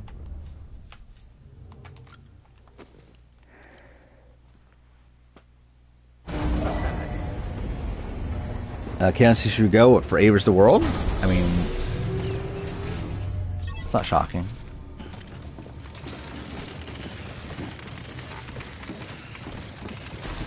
I do wonder, like, is Jesse on the table again? He's like Jesse was going to be on A versus the US. I wonder if actually do they just do A versus the US this time? I guess that would be weird though, right? Because like it's essentially like downgrading to a degree of like going from the world to just the US.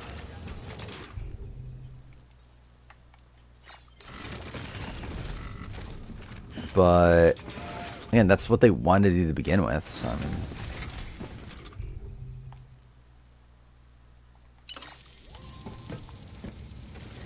Like they would consider Benry? No.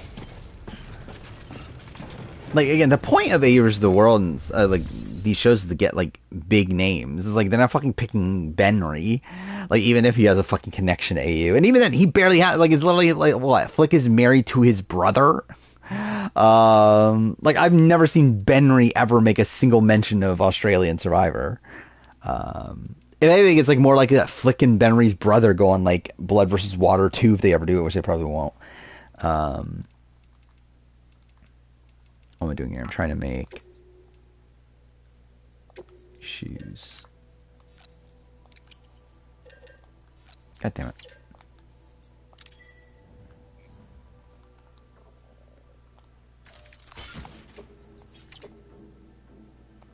Oh my god, I'm hitting all the wrong buttons.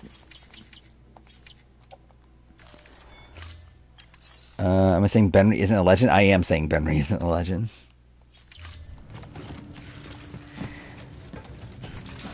I mean, they literally call Jay and Alex in-laws, right? Which is really fucking funny. Have a pleasant journey. Or like, I'm pretty sure by definition, they are not in-laws. Like, the point of in-laws is that you're literally, like, connected through law, aka, like, marriage. It's like, that's literally not what happened. Okay,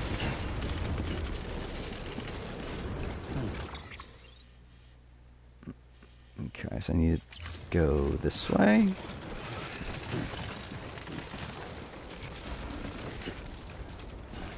Lilo and Stitch, that was not good. Yeah, I haven't even seen the reaction to Lilo and Stitch. I have no interest in watching it, though. I'm probably watching Mission Impossible, what, like a week from... Like, I think on Friday, I think was the plan last I saw.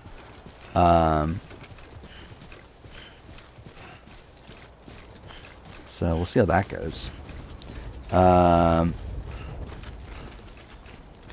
You throw in the King of Espada? I mean... I mean, isn't he the King of Espada then? But yeah, I mean, like, I can't imagine a world where they're, like, actually looking at Benry as someone to bring on. Like, if anything, like, Benry would be just, like, randomly on an Australian Survivor season, like a newbie season. And, like, they'll just, like, forget that he actually played Survivor.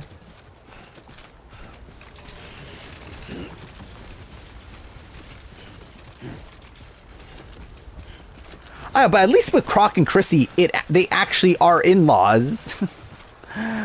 Like, they actually are, like, connected through marriage or whatever. Like, through Croc's... I think it was Croc married to her sister, right? I think is what it was. Or something like that. But, like, no, it's like they literally were in-laws. Like, with Jay and Alex, they're, like... Jay isn't married to Kate Frost. Or that was her name, right?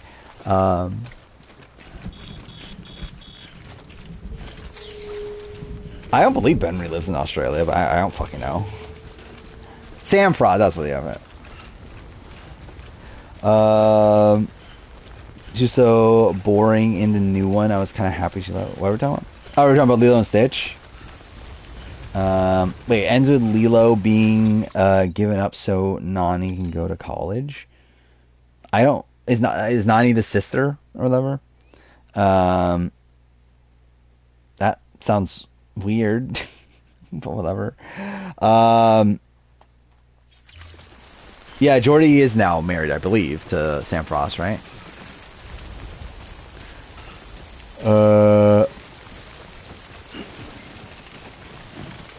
Yeah, my dad wanted to go to Mission Impossible, so I was like, I'll go with you. Why not? I haven't been to the theater in forever. Um...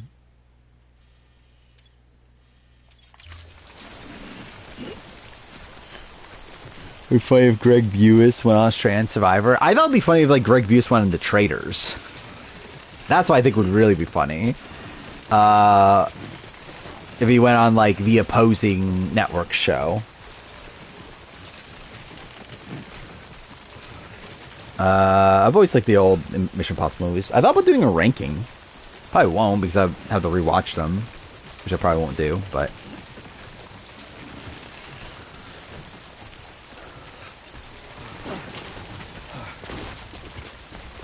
yeah, I've watched all. Okay, fuck me. Yeah, I've watched all the other newer ones with my dad at least.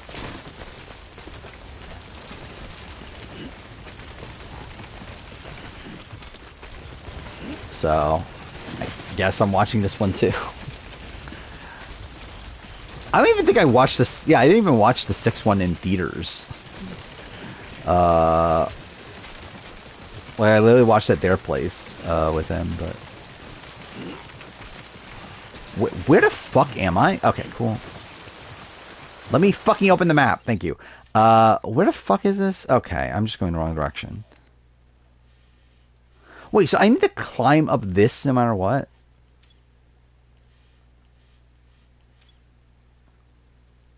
Okay, so I'm fucked here, for sure. But I have to go there. Again, that is such a cool thing about this game, though. Like, obviously, it's like a major like appeal of this game. The fact that, like, you have, like, other players, like, leaving behind, like, hints and stuff. Like, Trader Season 3 makes no sense Edgic-wise. I don't care about Traders Edgic.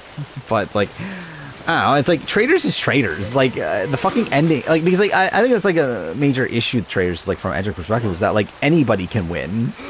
Like, they're literally fucking 4 winners. Oh, fuck off. Dude, okay, cool.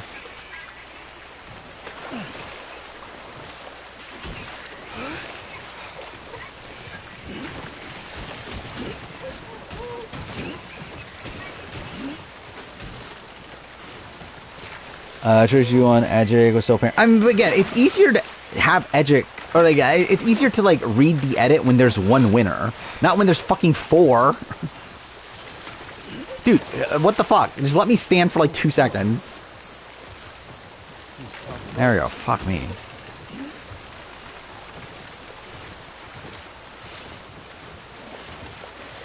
Is it actually shocking to me? What is this?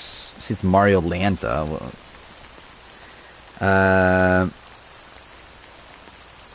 What is this? Did you know there's a shot in broadcast in reverse? There's actually a shot of Alex and then Edgardo looking grim and then smiling about something. Like, obviously, I'm assuming this is referring to the Edgardo blindside, right?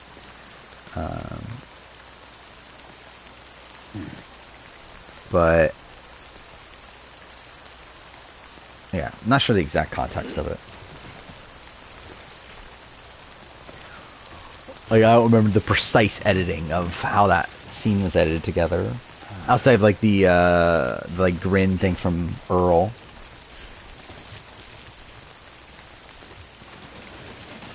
Trace US 2 Edgic to pick up second half. I mean, yeah. But again, it's easier when you only have 1 or 2 people to focus on the winner. When you have fucking 4, then how the fuck are you going to edit that? I didn't watch the Last of Us finale yet. Generally, I might not even watch it by the time next stream. Like, straight up.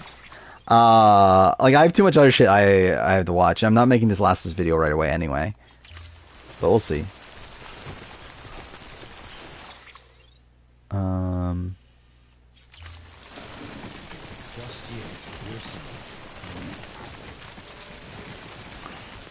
Like, really, tomorrow I'm going to prioritize trying to get getting Gene's Grand Final finished. I just want to get that out of the way.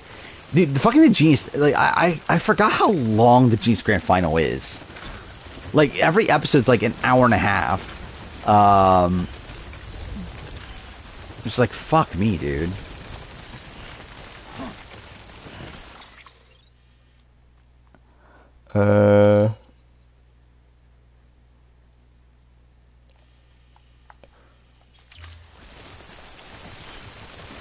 Quebec 1, I could not tell you how how Quebec 1 was edited. Is 50 video gonna be scripted? Which 50 video? Anyway, not fully, either one, but like, the cast reaction, not at all. The rumor mill video, like, to a degree, but not fully scripted. Like, it's gonna be, like, structured. Like, I'm gonna, like, piece together my notes in a way that I know when to talk about each thing. But it's not gonna be, like, written out word for word. 50 review? I mean, like, long. Probably, like, I don't know, 6 hours. Yeah, actually, I forgot how bad that episode is, by the way. Like, I rewatching, I'm like, oh my god, this episode's shit. Like, how the fuck they ruined Minus Auction? And I think Minus Auction is just a game that, like, is very determined on, like, the people in it and, like, how they're playing it. But, like, I just feel like nothing interesting happens in that episode. I mean, nothing interesting happens during the main match. The death match is, like, interesting to see Dongwon just, like, demolish Kyungran, but, like, the actual, like, main match, though, there's, like, almost nothing going on there. True? What was this?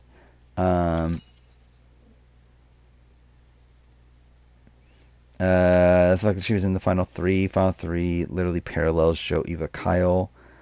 I don't know, does it? I guess. Like, I guess, like, Kyle is, and, like, Camilla is the Rupert, I guess. I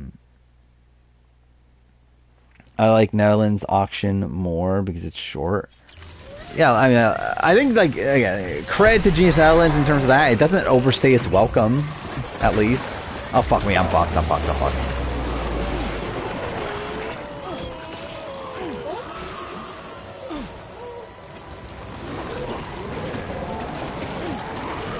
Okay, cool. But yeah, length is not an issue with Genius Netherlands. It's really almost everything else.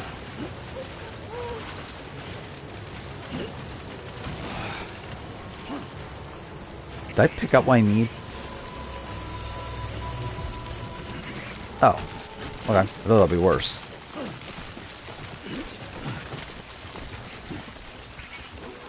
What I think would be Mario Land's new era season rank if you watch the seasons? Probably 46-1, right?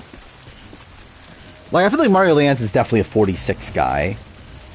Or would be, if you watched it. She wouldn't. I feel like he would actually, like, I think his least favorite, actually, let's actually think this through. 40, let's rank them. Like, 41, I think he'll like Brad. Like, I think he'll hate the, like, post-merge, but I think he might like the pre-merge. Like, I think he'll like Brad and maybe, like, JD. Like, that sort of stuff. 42, I think he would just kind of be whatever on. 43, I think he would hate. Outside of the Gabler stuff, probably. I think he would like Gabler, right? I feel like that's a very Mario Lanza thing to do. Okay, well, fuck me.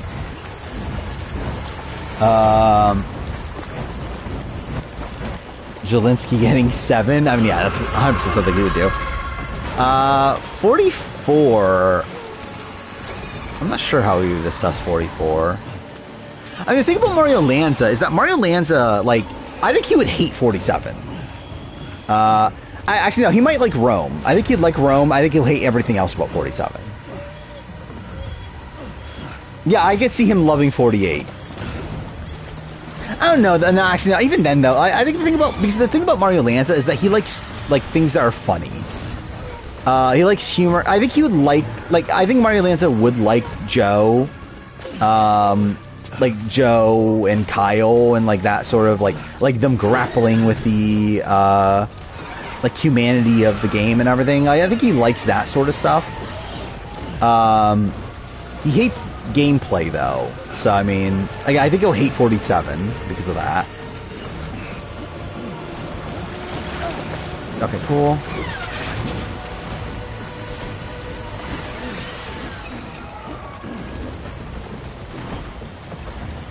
Does he hate every popular player?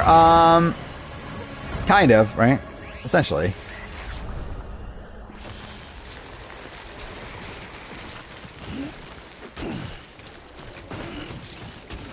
Or at least I think he... I don't know. Like, it's like, I think like someone like Stephanie. Like, I think he's like fine on Stephanie. But he doesn't like Stephanie. But yeah, like Rupert, like he's very like quick to point out the issues with like most of the popular players.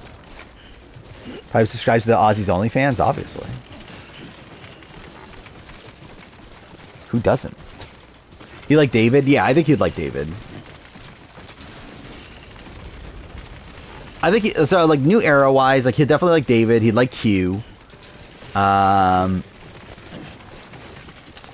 Who? Yeah, I think he'd like Rome.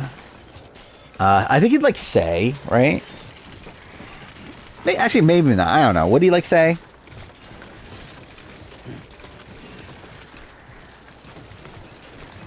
Like, I think he just like obviously he's like in it more so for like humorous. I guess with Say though, like how much of it translated to humor? I guess like Rome, it's like it translated to humor, like like how Dodo-ish his like talking to Saul and all that came off as.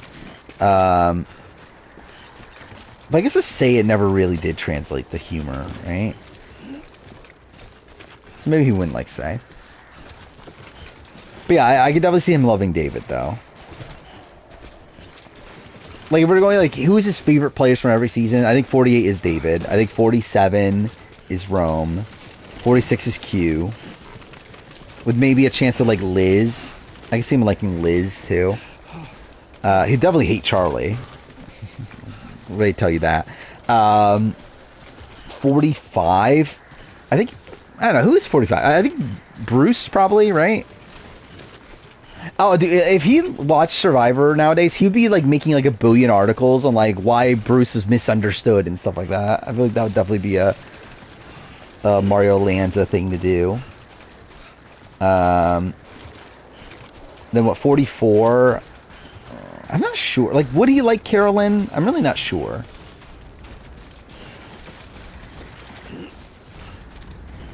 Like 44, I could see him like picking Danny as his like favorite. I think he would hate Katura. Actually, maybe not hate. I think he would like Katura's reactions to Bruce, but I think he would like Bruce more though. Wait, Christopher, I believe New Era.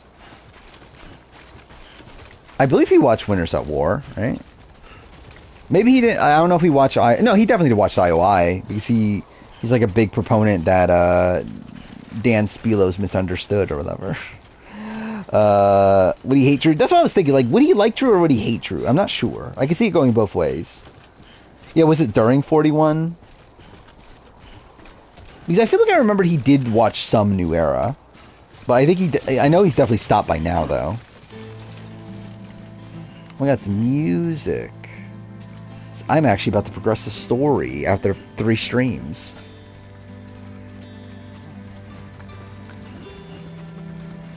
But I think he would like Gabler. I'm not sure who he would like in 42. I don't think anyone there screams out as a Mario Lanza person. Why he quit? Because he doesn't like Modern Survivor. He hasn't liked Survivor in a while. Like he doesn't like any of the 30s. Like he said the last season he liked was Worlds Apart. Like he loves Worlds Apart. He likes South Pacific. What other 20 seasons does he like? I think he's like fine on Nicaragua, right?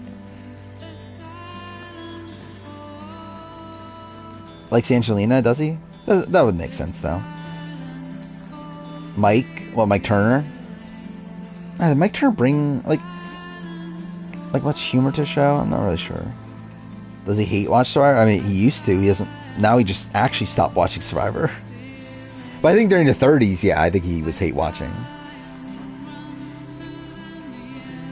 If I remember right, he's fine on Cagayan.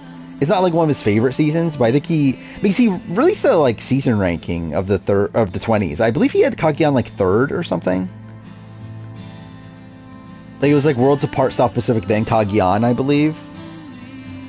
No, he doesn't like Gabon that much.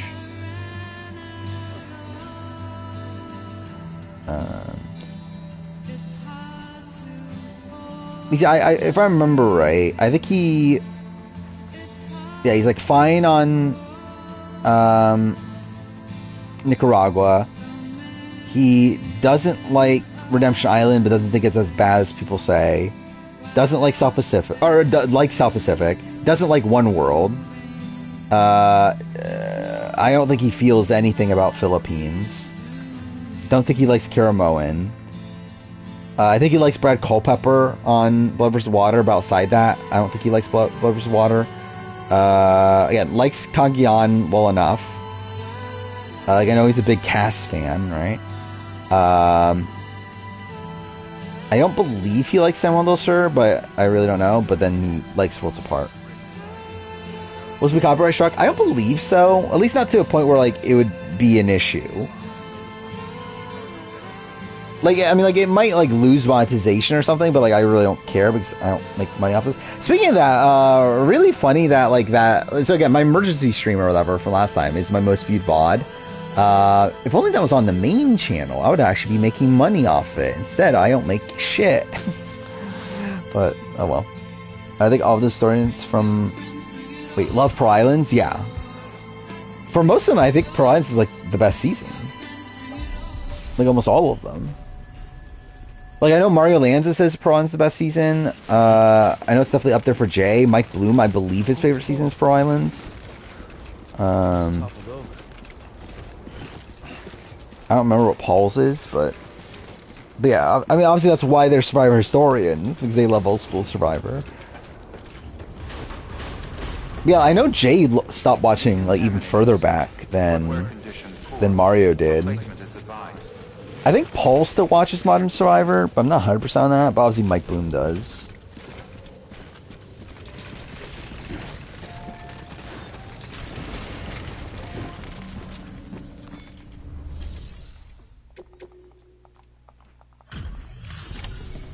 Surprised that Mario Lanza likes Pro Islands.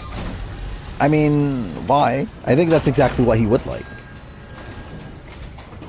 Like, knowing Mario Lanza, like, he doesn't give a shit about the game, so he doesn't dislike the Outcast Swiss. Yeah, loves big, like, characters. He loves, like, Fair Play and Sandra, and... Actually, he does love Sandra, right? So, like, again, obviously Sandra's one of the more popular players.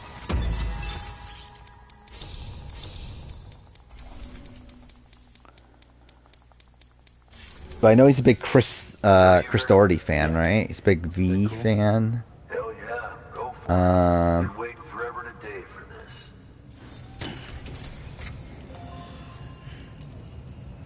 Watch Survivor, but not liking the game is crazy. I think to Mario Lanza, it's like he's more so like he likes how the game affects people and what it shows about people, but he doesn't like the game itself. It's like, I don't think he gives a shit about, like, Operation Italy, but he would give a shit about, like, how it's, like, presented on the show.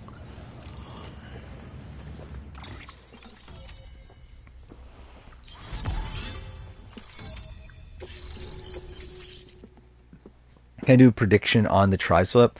Should I do it? I do want to. I actually want to see what, how I would break it down.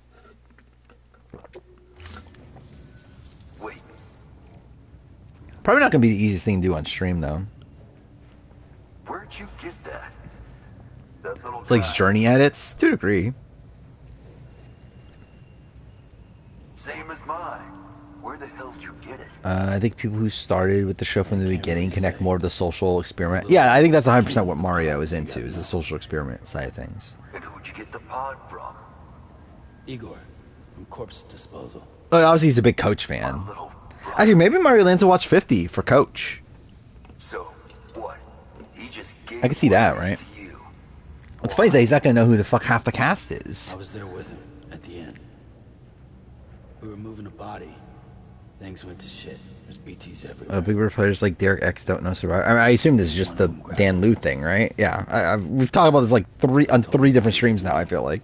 But yeah, it's a fun video. Right. So what's your Like, it is funny because like Derek X actually knew Dan Liu, but like just like no, like obviously he watched like Amazon before, so like he had seen Dan Liu before, a long time? but then just like everyone else just like overruled him or whatever.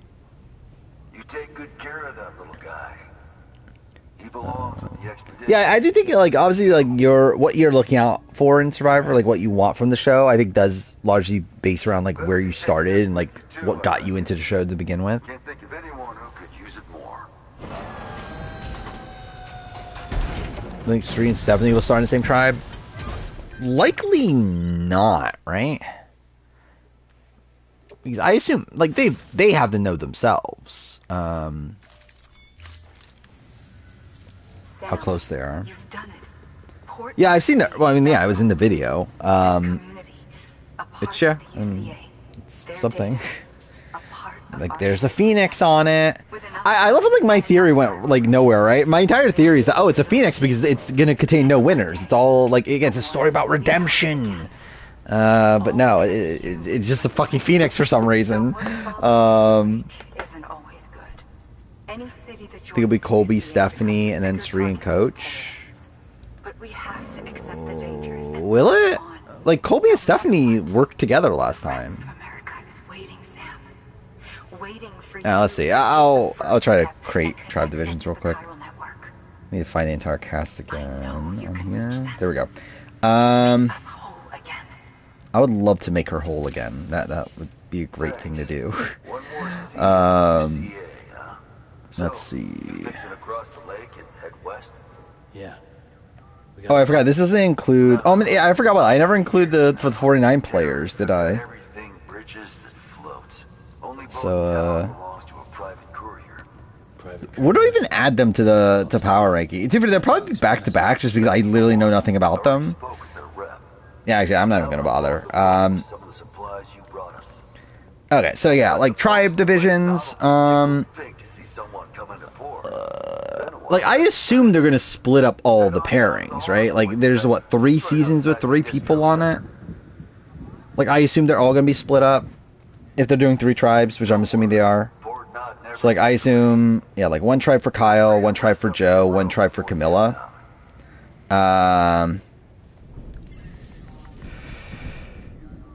So we'll start off there. Then we got Q, Tiffany, Charlie, who I should think will all be split up. Actually, what's the best way to do this? Because I think because you also have to balance all the tribes like strength wise and that sort of thing too, right?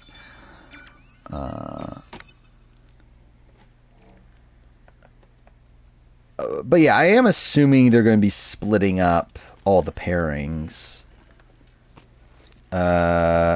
So it's all the 48 people, all the 46 people, all the 37 people. For your generosity. Like those all have to be on separate groupings. Then what? Rizzo and Savannah have to be separated. Don't have to be, but again, I'm assuming they are going to. Dee and Emily be separated. Fuck, it's actually hard to do with 3 tribes, isn't it? Because like with 2, it's like obviously it's just a binary choice of okay, you're on this tribe or this tribe. When it comes to 3 tribes, it's like a bit more difficult. I guess like archetype wise, you have to look at things too, right? Like I assume like because like looking at like challenge strength wise. So who are the big guys here? We got Joe, we got Jonathan, and who would be the third? Would it be Q or would it be Ozzy that they would be looking at as the third? Like, I'm gonna put Jonathan with Camilla. I think that makes sense, right? I'm leaning towards it being Q. But it also means that Q is on the tribe with Kyle, which I guess that's fine. But like, I feel like they're both like kind of similar, like athletically. So that feels like a bit much.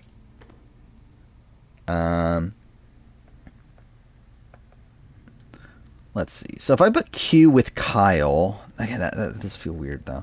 But who's matching with Kyle though? Like, is Kyle in the Aussie?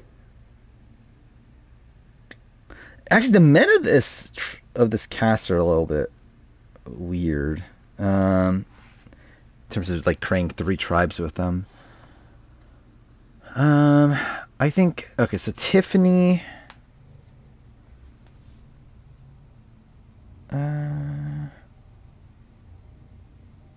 Yeah, I feel like this is actually kind of hard to break down.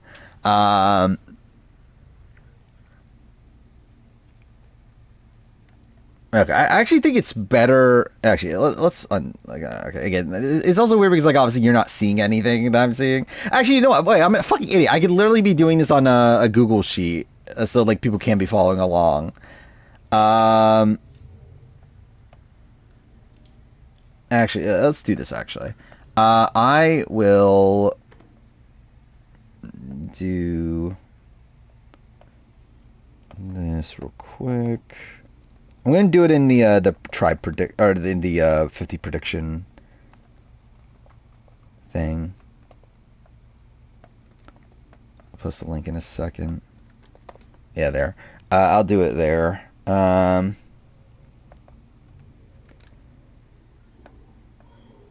see.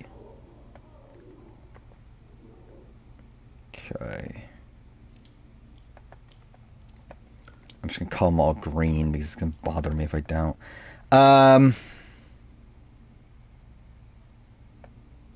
Okay. So yeah, what's the best way to start? So I think actually, yeah, I think it's easier actually to break it down, like strength wise first, and then figure out the like season breakdowns later. See, I do think Jonathan, Q, and who's the other one? Jonathan, Q, and Joe. I think those like kind of like they're not equal. I think Jonathan is probably the strongest of the 3. I think it's like it probably is just Jonathan, Joe, then Q. But like, I think those 3 being on separate tribes though makes sense. Kyle over Q, maybe. I think Kyle and Q just feel like on a similar level. And I think that's the tough thing. But I guess actually, now that I think about it, though, yeah, that actually does make sense considering like you have to separate Joe and Q anyway, right? Or wait, no, Joe and Kyle anyway. So like you might as well put Kyle in that spot if they are on a similar level. So yeah, I think that's actually a better call. Yeah, Kyle, Joe, and Jonathan on 3 separate tribes. And through that essentially means Camilla has to be on Jonathan's tribe. The question at that point is who is in Camilla's like strength bracket. I literally know nothing about Savannah. I assume she's like fine athletically. Like I kind of like assume she's like kind of just like middle of the road, like kind of like Genevieve-esque.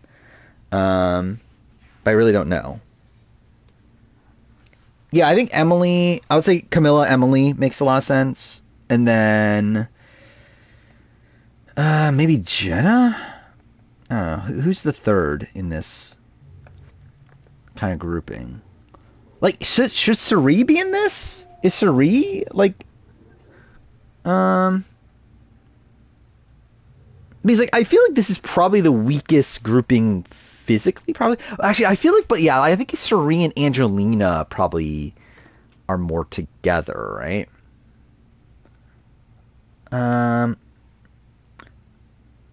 Because like looking at the younger women on here, yeah, a lot of them don't really fit this. So maybe like Aubrey is like I think a bit more physical, but I guess you could put Aubrey with like Kyle because I do think Kyle's like the less of the 3 of Jonathan, Kyle, Joe. So like I think having Aubrey, who is like at least like still pretty decent physically, with Kyle maybe makes sense, and then you put Emily with Joe.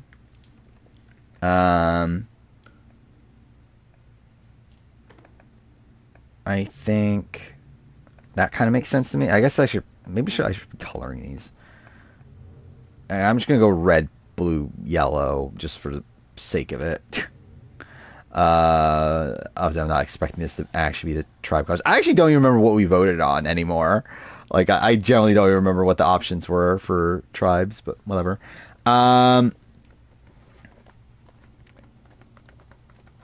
Yeah, what is it? Emily's like 30, Camilla's 31, Aubrey's what, 39 or something? Is she the next young? Well, I guess Genevieve. Actually, maybe Genevieve should have been in that spot. Is Genevieve that good physically? Like, she's just like kind of fine, right? Actually, maybe Genevieve should be in that spot. I think. Actually, no, because like there definitely is a big difference between like Aubrey and Suri, right? Like Aubrey's definitely way more physical than Suri. Now, either way, I think like Suri, Angelina are together. And then is Genevieve the third there? But Genevieve's like, I think probably the stronger of the three.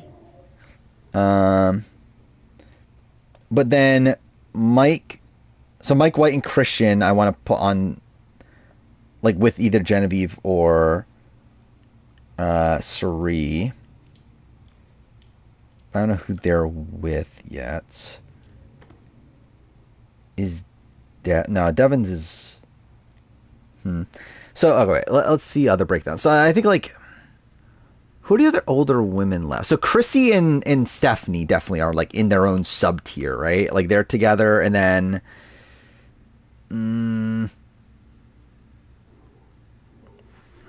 how should I break this down? So okay, I think like Stephanie, Chrissy are going to be on separate tribes for sure. Then I think like Dee and Tiffany are kind of on a similar like sort of spot. How physical is Rizzo? Yeah, Savannah with that group, maybe. Like Savannah, yeah, like Savannah is like in decent shape, right? Like someone that you would expect to be decent in challenges, I think. Let's see.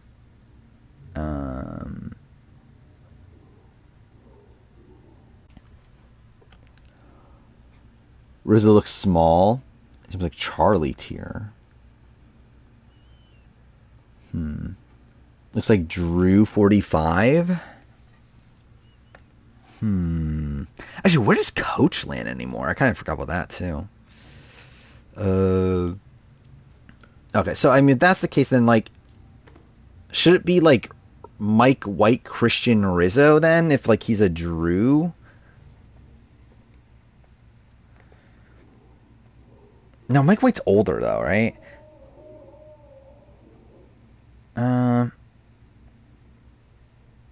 Okay, so I think I'll put Jenna with the Chrissy and Stephanie Grosses, but then like she's clearly like the weakest of the three. So I think we'll have to like balance it out there. Who's the remaining woman? I guess it's Savannah. Yeah, so I guess Savannah. Yeah, I guess Savannah's just there with the Tiffany and D's, even though I don't know if she's that good.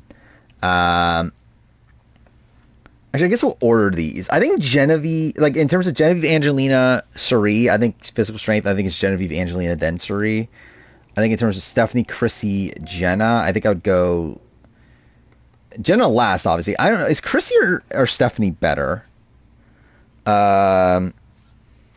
Stephanie's younger, right? I think I would lean Steph, right? Is like the best of that. And then D, I think it's D, Tiffany, Savannah, probably, right? Like, I think D's definitely the best physically of that. I guess for the sake of it, too, actually, let's add numbers to the people. Like, Jonathan, I think my order would be Jonathan, Joe, then Kyle. And then with Camilla, Aubrey, Emily, I think Aubrey's one. But I don't remember. How's Camilla in challenges? Not great, right? She was good at puzzles, but like not the physical part. I don't remember Emily.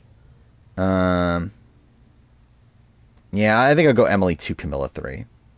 Which that balances it out anyway, because like Joe and Emily are 2s, Kyle is a 3, Aubrey is a 1, Jonathan's a 1, Camille's a 3. By the way, this is gonna be obviously great for the VOD, but whatever. So yeah, where do we go beyond this? So like yeah, Q. It's like more now breaking down the men. So I think we go like the more physical men that are left. So I think Q, Colby, probably, and then like Ozzy. Is that the 3 we're breaking together? Emily was just good compared to Brandon. I mean that is true. And then I think like Charlie, Rick Devens. Ugh. Actually, this is not that great of a. This is kind of a weird. Yeah, this is like a pretty weak grouping of men. I feel like Coach is decent if this was like 10 years ago, but this is like what, like 54-year-old Coach. I guess we'll put him with Devens and Charlie, and I think we'll go Mike White, Christian, Rizzo. I think is what we'll do. Which again, ranking them, I guess it's like what, Q, Colby, Ozzy. I think I'll go Q, Ozzy, then Colby. I think in terms of like physical building now. Actually, wait, no. Should Coach?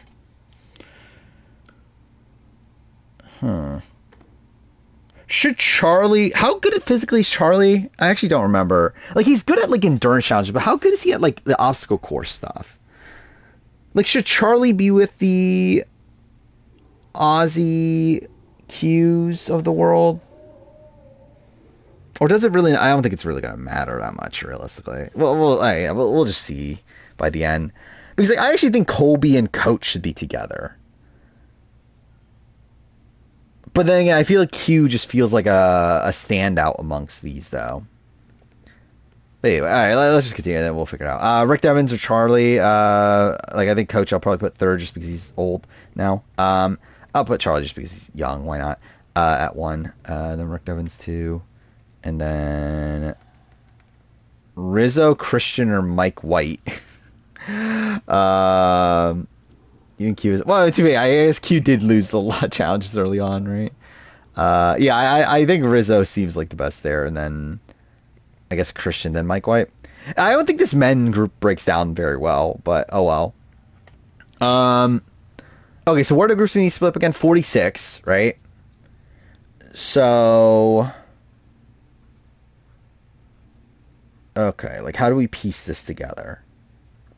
So, like, D, I would want separated from Emily.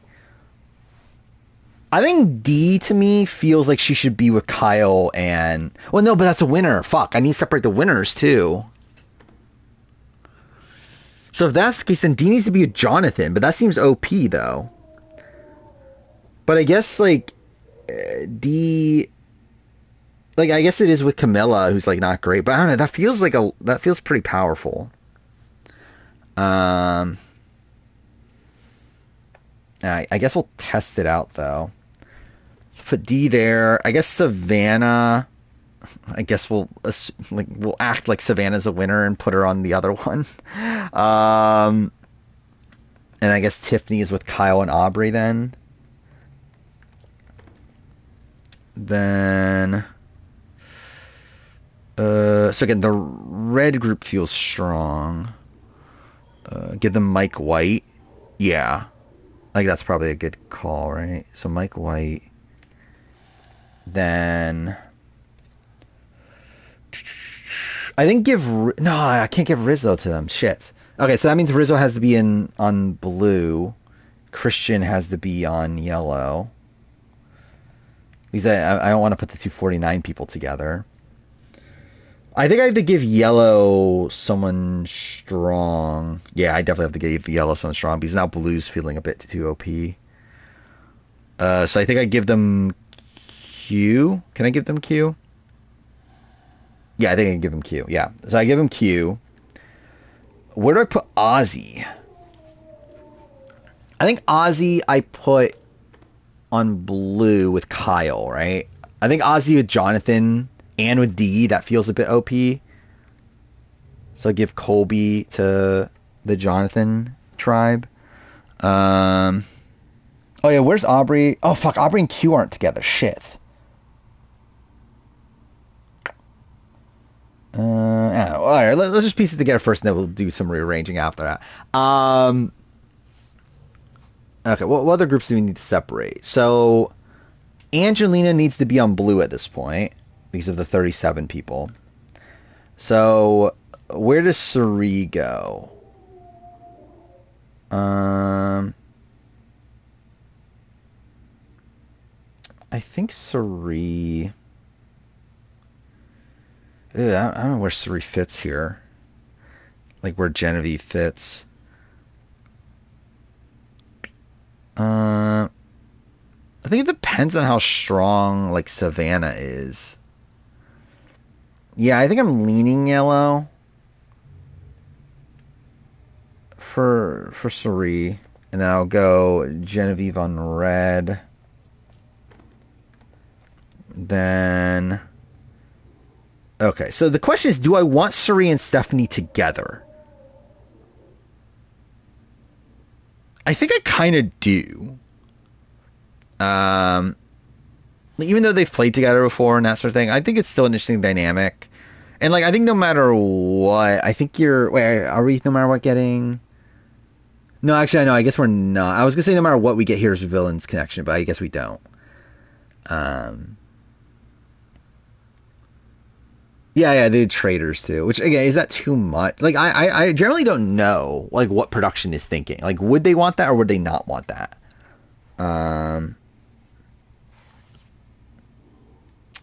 But actually, I want to see what the average numbers are.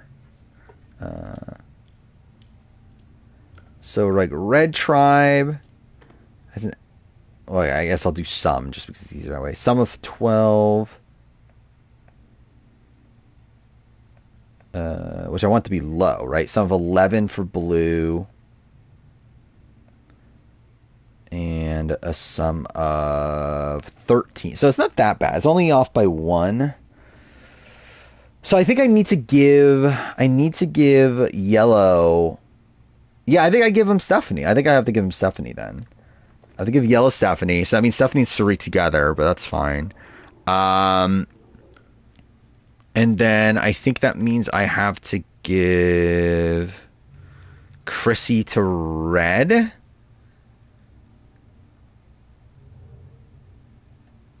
I feel like blue's turning out to be a bit weird. I think I'll have to give, like... Wait, no, where's Q in this? Oh, fuck, I have to give Charlie the red. Oh, no, okay. Yeah, I think I fucked up here. I think I need to change something. Yeah, red is too strong. Okay, I think... Okay, so the initial draft of this, I think, turns out to be what? Jonathan, Camilla, D, Mike White, Colby, Genevieve, Chrissy, and Charlie on red. That seems too strong. Blue is Kyle, Aubrey, Tiffany, Rizzo, Ozzy, Angelina, Jenna, and Rick Devens. I feel like yellow's super weak, right? And also that's 3 Heroes of Villains people on one tribe, which is also bad. Like, you got Joe, and you got Q. And then, like, Stephanie is fine, obviously. And then, like, Savannah, it might be good, might not be. But there's a lot of, like, other, like, not great people. Sarita Red. Yeah. Maybe Suri... Okay, wait. Maybe... Okay, maybe I do... Okay, either way, yeah. I think I move Suri to red. I think that's... Yeah. So Suri and Colby together. Stephanie and Coach together. That's fine. Do I put Genevieve on yellow? Put Joe, Emily. Actually, I should be piecing together also arrow wise. Like, make sure it's not too new era focus. I feel like red has more so it's essentially a 50-50 split, old era, new era. 1, 2, 3. Or maybe it's okay, I guess it's actually gonna be that almost everywhere, isn't it? 1, 2, 3, 4. Yeah, okay, yeah, it's a 50-50 split on all tribes except for blue, which is like one more, so that's fine. Get Ozzy and Coach together. Yeah, that actually would be really fun, right? Where's Ozzy? Switching Ozzy and Q, or do I switch? I guess I switch Coach and Devins. That's fine actually. Yeah, so I'm trying to make Yellow stronger anyway.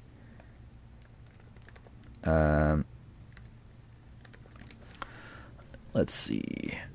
All right, let's just see the numbers if they balance out at this point. I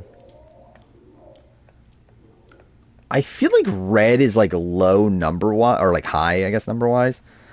But like some of their worst picks aren't even that bad. Especially because especially if you're looking at it as like a well-rounded team. Like Camilla, like even though she's not great physically, she'll obviously do really well at the puzzles. Okay, so number wise now, Yellow is very strong. But even despite that, I don't think they look super strong. Like it's what Joe's strong. Emily's like whatever. Savannah is like kind of middle of the road. From what again I'm guessing. Christian's not great. Q is good. Genevieve's not great. Like she's whatever. Stephanie's maybe good, and then Rick Devon's kind of like middle of the road. So it's like I don't know. It doesn't feel OP from looking at it, despite their numbers being a lot better. Yeah, Emily's bad. Maybe I should just swap. Actually, no, I think maybe what I should do is Aubrey. I think Aubrey should be with the Jennas. Or like with the Jenna. I think Aubrey should switch with Jenna in terms of the tier. I think Aubrey should be with Stephanie and Chrissy tier-wise. For one. But to be fair, that doesn't really change anything, though. Yeah, that doesn't actually change anything. Yeah, we need Aubrey. Yeah, that's the thing. We need Aubrey and Q together. So yeah, I think swap Aubrey and Emily from that point of view, at least. Like, do I swap Jenna?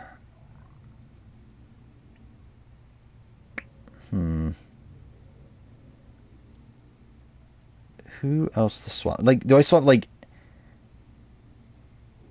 I don't know. What was... Because I feel like yellow feels... Or blue feels a bit, like, weaker now. Or, like, blue, it's like... Okay, you have, like, Ozzy. Oh, I just Ozzy and Coach together, though. That's good, right? Oh, wait, I did that earlier. I'm dumb. Yeah, I don't know. That tribe feels weak now, though. It has Kyle, it has Tiffany, and it has Ozzy. Everyone else, though, is not great. Like, you have Emily...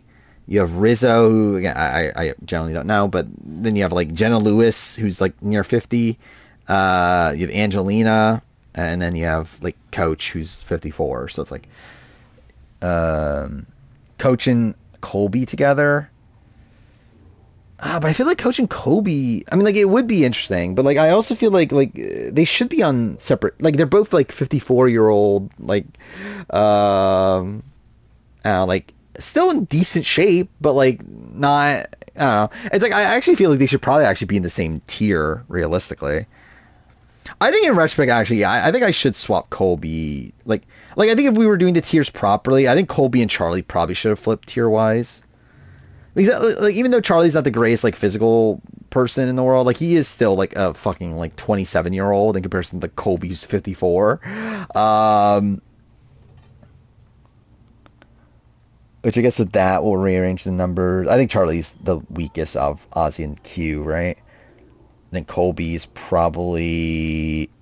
Is Colby the strongest? Maybe it's Rick I don't know. Who's the strongest, actually? Rick Devon's coach in Colby. Because like, it's like Coach and Colby, who are like 54 years old or whatever. Like, actually, I think Colby's a little bit younger. But either way, they're in their 50s. And then you have like Rick Devons, who is like... what is he, like 40 maybe? Yeah, like Colby's in pretty good shape, but he is also still, again, like about 15 years older than Rick Devon. So it's like, it's a bit of weird. Like, I think Coach is last, probably. Because I think Coach is like fine, but I don't think Coach, like, I feel like Colby seems to be in better shape for his age than Coach is. So there's a lot of ones now on the yellow tribe, but also it's like a lot of ones that like don't seem too OP. Because like I want obviously like I do want Aubrey and Q together. Aubrey and Rick Devens on the same tribe is probably not ideal, right? So maybe swap Rick and Colby. I think I'll do that. Oh, but then Colby and Stephanie are together. Yeah. I don't know. Do I keep that together? Have Aubrey and Rick ever had a conversation? I mean, they were on the edge together. I know they were friends immediately after season 2, but imagine if anyone in here specifically for Death Stranding gameplay. I mean, they'd be riveted by like, oh, what is he talking about? This all these people that I'd never heard of before. Let's see. I think tribe strength wise, this feels close. I think blue is still a tad weak though. I think blue needs something here. Maybe switch Jenna and Chrissy? Does that ruin anything? I think that's fine, right? Jenna and Chrissy. Then again, okay, if I do that though, okay. Actually, I should structure this differently. I should like see the men with the men, the women with the women, because I think that'll also be able to like make it easier to figure out what needs changing. And like who can swap with who. Where's the last one? There we go. Oh, fuck. I fucked that up. Okay. So, yeah, what was I going to do? I was going to switch Jenna and Chrissy. Which, like, in that world, that means that it's really, like, 3 weaker women on red, which is, like, an issue. But I feel like actually, no, the men on red are not that bad, actually, looking at it. Like, because, yeah, I really don't know about Rizzo, but it's like Kyle was there, Ozzy's there, which is fine, and Coach is like fine enough, I guess. Switch Devins and Coach. What does that do? Devins and Coach. But I want Coach and Ozzy together. The question is, would they do that? I don't know if they would do that. Jonathan's literally like 2 Kyles. Yeah. That is fair. Jonathan and Coach would be interesting together. But yeah, I want Coach and Ozzy together, though. Maybe... Yeah, I don't know how to piece that together. Emily and Coach is a fun pairing. Yeah, they're together. Angelina is also on that tribe too, so that's like a really insane tribe. Actually, that's probably too insane. Like, should I swap Angelina just for the sake of like not having all these like characters? But I guess either way, it's like I was gonna swap her with Genevieve, and that would put her with Q. So I guess like either way, she's gonna be with like an insane character, which I guess you would want anyway. So I guess like the way to swap her out of one would be like to put her with like swap her with Suri. But it's like, I don't know. And now put her with Mike White too, so that ruins that. So yeah, it's probably just not a thing worth changing up. I feel like production would split them up, but Coach and Ozzy would be fun together. Yeah, I think that's kind of my read too. Is I suspect they would not want them together, but I want them together. Let's see. I think Colby. Like, it'd be cool to get Colby on the same tribe as Rizzo, because I just think that'll be funny. But again, that'll be splitting up Ozzy and Coach. Also, be putting Coach with Q, which to be fair is actually probably interesting, but feels like too much of a certain personality. But actually, I just was diversity is really bad. Actually, nah. I want to see like how it splits up diversity wise, even though I don't think they care realistically. But okay, so POC wise, it's 4 white men on red, but then you have actually I'll change the colors for this real quick. But you have, oh my god, dude, fuck me, let my keyboard work. Then you have 3 POC women though on red, which is fine. Like definitely, yeah. Obviously, like the cast isn't 50-50, so it's like you're not gonna get 50-50. But then what's POC on blue? It's what, 2 men, 2 women. So that's about, yeah, that's literally half and half. And then yellow is 2 men, 1 woman. So it's not as good, but it is what it is. Watch for the other One World twist. I wouldn't be opposed to that. I think that'd be cool. Again, like I think if you were to do One World, I think having a returning players makes a lot of sense. Because again, that was their big criticism of the One World twist, is that they didn't like the idea that like you're not going to know like who's with who and that sort of thing. Which I guess is still an issue of returning players, but I think like the fact that they are returning players at least like makes it easier to like follow things, because that's the thing with like when it's like newbie seasons, it's like and if you don't split it up between like men and women, that sort of thing, that's it's gonna be tough to like really tell if like if I don't know, like if like John is working or is on the same tribe as like Brett and that sort of thing. It's like where like with obviously how they did One World, it makes it easier to at least distinguish that. And while I still think you would still have those issues of returning player seasons, you at least like know the returnees, so it's like easier to follow that part of it at least. Yeah, 24 on one beach is a lot though. Yeah, I guess that is an issue with it. Rizzo giving assistant coach vibes. Yeah, I could see that. Yeah, if Rizzo is like, again, Rizzo supposedly is a big fan. Like, I think it would be at least interesting to see him around like all these like old schoolers.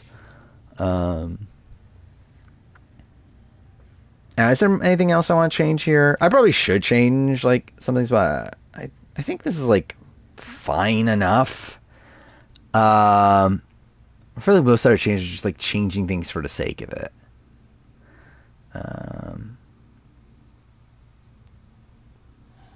Did Andy get replaced by Rizzo? It seems like it. Seems like Andy got replaced by Rizzo. It seems like Marianne got replaced by Savannah.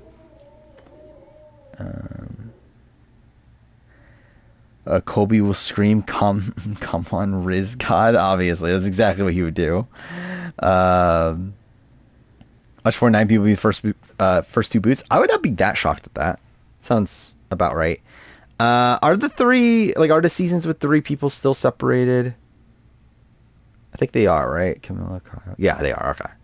Yes, that actually worked out like well enough. So, yeah, if I am sticking with this, then what is that? Actually, that is still a strong grouping of guys, I feel like, for the Red Tribe. But I guess, like, what am I gonna? I don't think it's actually no. I guess not. I guess in comparison, yeah. Okay, I guess it's fine. Anyway, Red Tribe. Actually, let's organize it by like season number, I guess. Actually, let's get rid of the numbers because that's gonna bother me. That's still there. Actually, let's do it this way.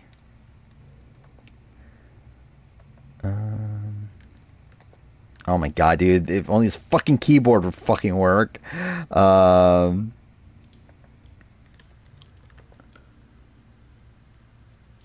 New information is Kawabata, middle top tier winner. He's still the same for me, like upper middle. I think he's like in the semi-dominant player tier. Like I think he's one that like definitely had a lot of agency. I think like the issue with Kyle for me comes from the fact that I think he like he himself. Okay, cool. Why did that pace well?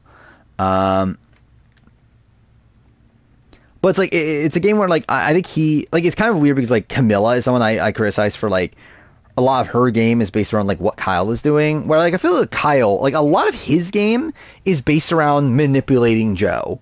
where like Joe is actually the person that had the power to do things, where Kyle is someone that his entire game is based around the concept that he's able to get Joe to do what he wants him to do.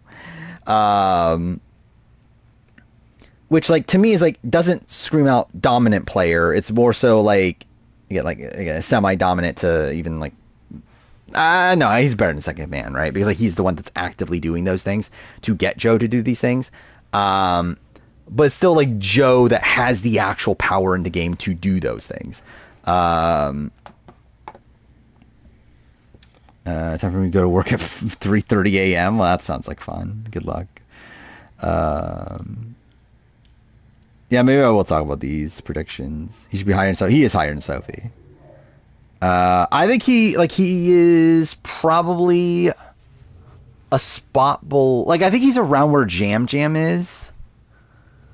Like I think Jam Jam Wendell. I think that feels about right for me with Kyle. I think Kyle's win is probably cleaner than Wendell's, but I feel like Wendell's probably more in a because like I think with Wendell it's like it was Dom and Wendell, right? Where like I think with like Kyle, like he's more so like the Laurel that like it's like a different like sort of situation, right? Because it's not like he is the ride or die to the dominant player. He is the like third like option to the dominant player. But again, he's able to like actively manipulate that person to doing what he wants them to do. But it's still a spot where like he is much more reliant on what the other player's doing than like what he can do himself.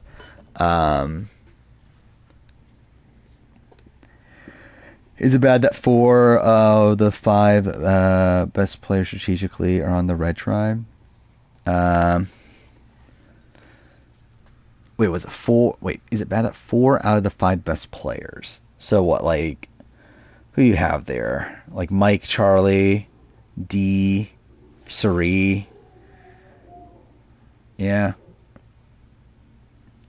Yeah, I didn't think about that. Like, how do we assess this player-wise? Because I guess with, yeah, that's a lot of good players on red. On blue, it's like you have Kyle. Again, we'll have to see about Rizzo. I don't know what coach's real game ability is. Yeah, it's not a particularly strong gameplay group, is it? Blue. And then yellow, it's like Joe. Like Q's just a mess. Colby. Yeah, actually, yeah, maybe I should switch it like just for like gameplay reasons. Because yeah, red is like very stacked gameplay wise. Which is definitely an issue. Yeah, maybe swap Colby and Devins for one. Is that even that big of a difference though? Well, I guess it's actually fine if it's not a big difference. Actually, no, because I feel like Devins Q Christian is a bit much there. I think maybe switch out. No, because I want Q and Aubrey. Maybe switch out Mike and Christian? Is that even doing anything, though? I feel like that's not even doing much. But let's just do that. Switch Christian and my... Oh, fuck me. Didn't want me to do that. Actually, that puts Christian and Jonathan. I think that could be, like, somewhat interesting, I guess. I feel like I should probably switch... Like... maybe Serene Genevieve. What does that do? Actually, isn't that what I had originally? I think that is literally what I had originally, if I remember right. And that's a lot of Here's Villains people on yellow if I do that, so I don't think that works. Red's all the puzzle people. Yeah, maybe no, because Camilla, Kyle. Dude, I think, 3 tribes is just a pain. How to get D off of red. Yeah. Where's Emily at? Emily's on blue. So do I do D on yellow? And yeah, still avoid Savannah going with Rizzo, so I think that could work. Well, no, because now I think the issue now, yeah, it's still leaving like a lot of the, like it's leaving like Camilla and like Suri.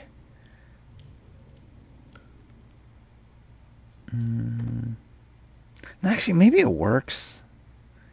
I think D and Steph on one tribe's maybe a little bit much. So maybe like maybe switch Steph and Jenna. Does that do anything? I don't even know. Suri, Angelina, and Genevieve should all switch.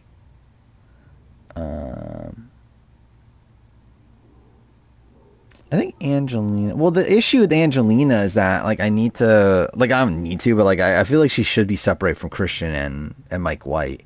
See, that's what I think two tribes is a lot easier. I think two tribes I can just like naturally piece things together better. Actually, let's do that. I just want to see how easy two tribes can be.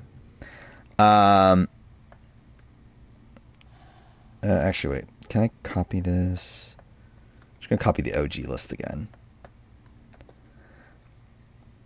Like, I just want to see, like, oh, fuck me, that's not what I meant to do.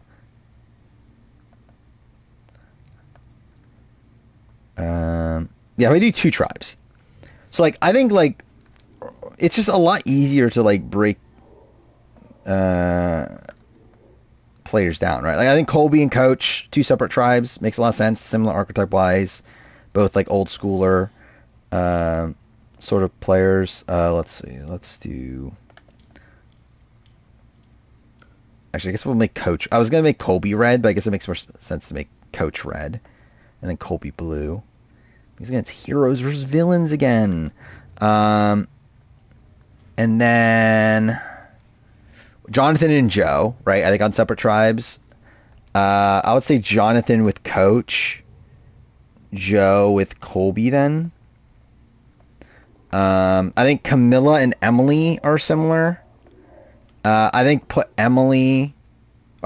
Camilla with Joe because you don't want her with Kyle. And then you put Emily. Where's Emily? Emily with Coach and Jonathan. Then I think you put D away from Emily. You put Kyle away from D and Camilla as winners. And then where do we go from there? I think Steph and Chrissy are on opposing tribes, though I don't know exactly which ones yet. I think... Who else? Tiffany and Q, I think you put together on this, right? It's like, I think Tiffany is like probably the parallel to D, right? The problem is I feel like Q and... Actually, maybe you do put them on separate tribes. But I feel like you would want them to be together. But I guess to be fair, they separate like Tony and Sarah. So I guess you would put them separately. Because I think Q and Kyle are obviously like kind of parallel to each other too. Then, I don't know, where are we at now? Who's Cerie's parallel? I guess Angelina, probably, right?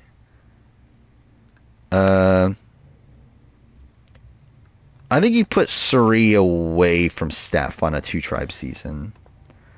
So you Steph, Angelina, Chrissy, Cerie. Then again, Stephanie and Colby are together, which is probably not ideal, but... No. Then again, it is a lot of, like, because Cerie and Chrissy are both 54, right? It's like, Chrissy is someone that is physical, but she also is 54 years old, though. So it's like, maybe she shouldn't be, like, because I think I'm, like, kind of, like, looping her in with, like, the really physical women, when I feel like that's actually probably not what I should be doing.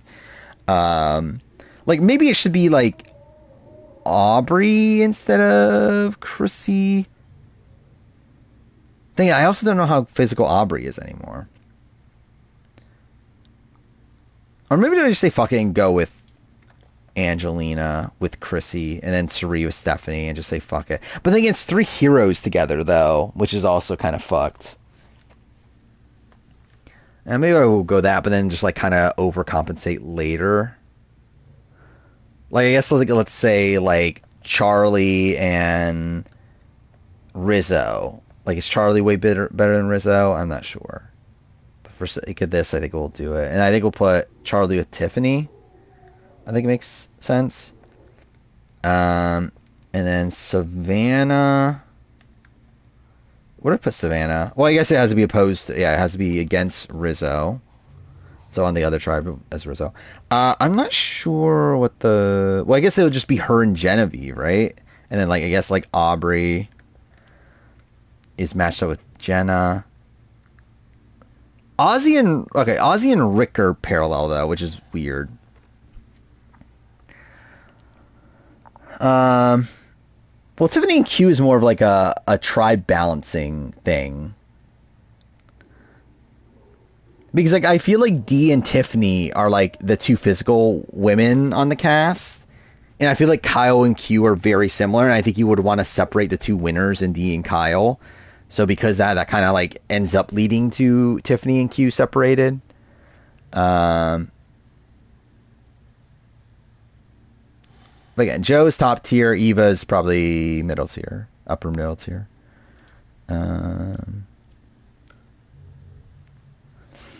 Wonder how they split the Game Changers people. Who is Game Changers here? So it's like Suri, Ozzy, and Aubrey. Is that it? Our Ozzy. So Ozzy's not yet with.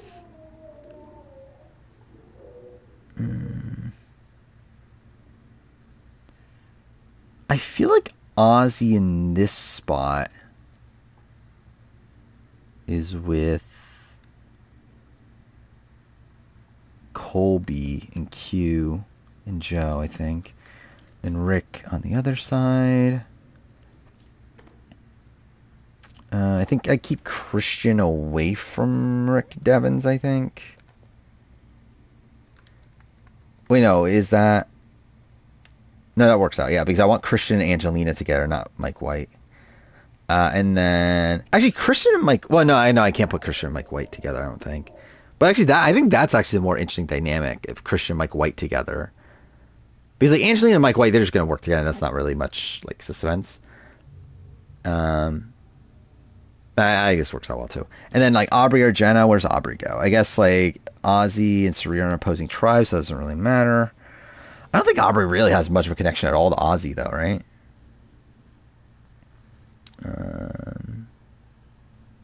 Again, there are goats in my top tier. Again, fucking Russell's a top tier runner-up for me. And, like, actually, is he? I don't even remember if he's in top tier anymore. But, again, Russell's a massive fucking go. Again, like, for me, it's like, it's more so about navigation than win equity, especially on a runner-up ranking. Like, I think the top of the top is reserved for, like, people that could win, like Rob and Coach. But again, I think it's like, you can still be top tier and be a GOAT at the end. Yeah,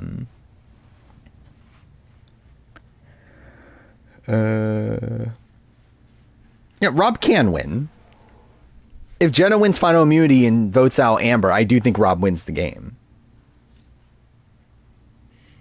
Like, it comes down to one vote, but I do think he ultimately wins.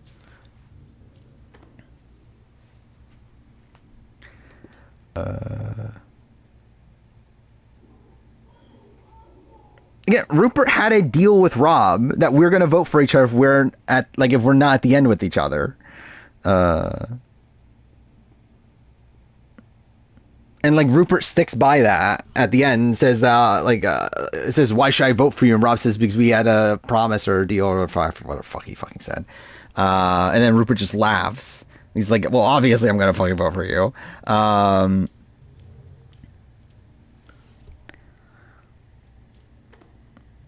Justin's not that screwed because he had more room to get out of it. I think, again, the reason he's screwed is because, like, he should not even be in that position to begin with. Like, so many things have to go, like, he has to be picked for the journey. He has to lose his vote due to random chance. He has to then get a 1 in 6 chance of Mary hitting the shot in the dark to even be in that position.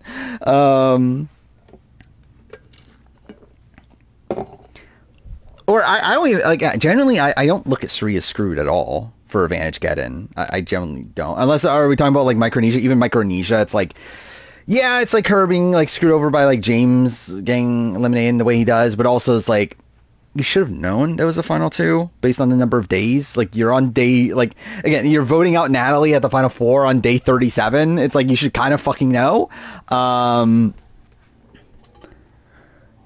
Repeated fair play on Traders 4 would be great to me. It would be fun. Was a lot of the 48 video edited with Joe Wynn in mind? Oh, you mean the review? Partially, yeah. But I think I would have still talked about what I talked about because it's still it's supposed to be a like introspection on what I was thinking about during the season. It's like either way, like even if I were to make it now, I would still be focusing a lot on why I thought Joe's edit was good. I think I probably would have probably talked more about Kyle's edit, but even then I did record things to add into the Kyle portions. But I think I would have probably like focused more around Kyle's edit and why I think it's bad. But yeah, I think I still would have talked about why I think Joe's edit is good, or at least it's like why I think it justifies his decisions and everything. Remember he's begging for food. I mean, is he? I mean, it looks like he's praying right now. Level like okay. Do I actually have the? I just want to see this. I don't know how this game works in terms of this. Like, do you actually have to clean? Like, do I have to take a shower to clean off? Oh, I guess I do. Take a shower. Thank God.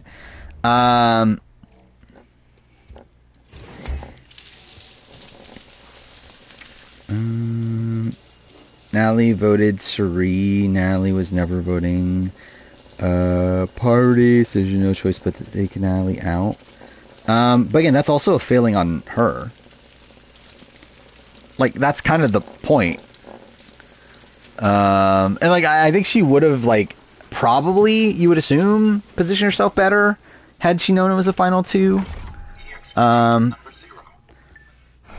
like realistically, I don't know how much she really would have been able to do, right? Like considering like Amanda has the idol at final 6 anyway. At final 5, I guess like her move would have been to keep Eric around. But even then, does she beat Eric? I'm not sure. Which Instagram story? I've seen like coaches post like, last few days. Did he post something like midstream? If then, no. But outside that, I have seen, which is funny. A few weeks ago, I had a change of heart and made that phone call and said yes. Yeah. Yeah, like it is funny how much like it feels like Coach is getting away with stuff, right? But yeah, I am in the world now, though, especially considering Redmond seems to believe it too, that like it does seem like Coach turned it down at a point. Like he was in the process, but then like dropped out, and then seemingly had to be convinced back, which I would say is a little surprising to me. Looking at Eric moves kind of bad for 3, yeah.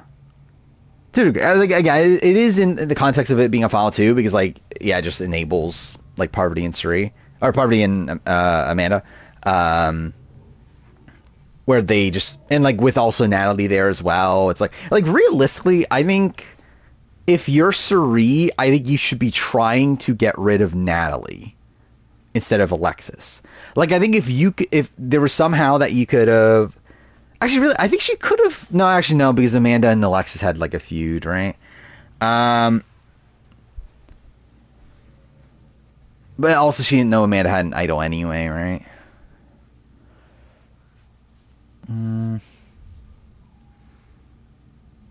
Yeah, I don't know how she navigates that end game and gets to a good final position.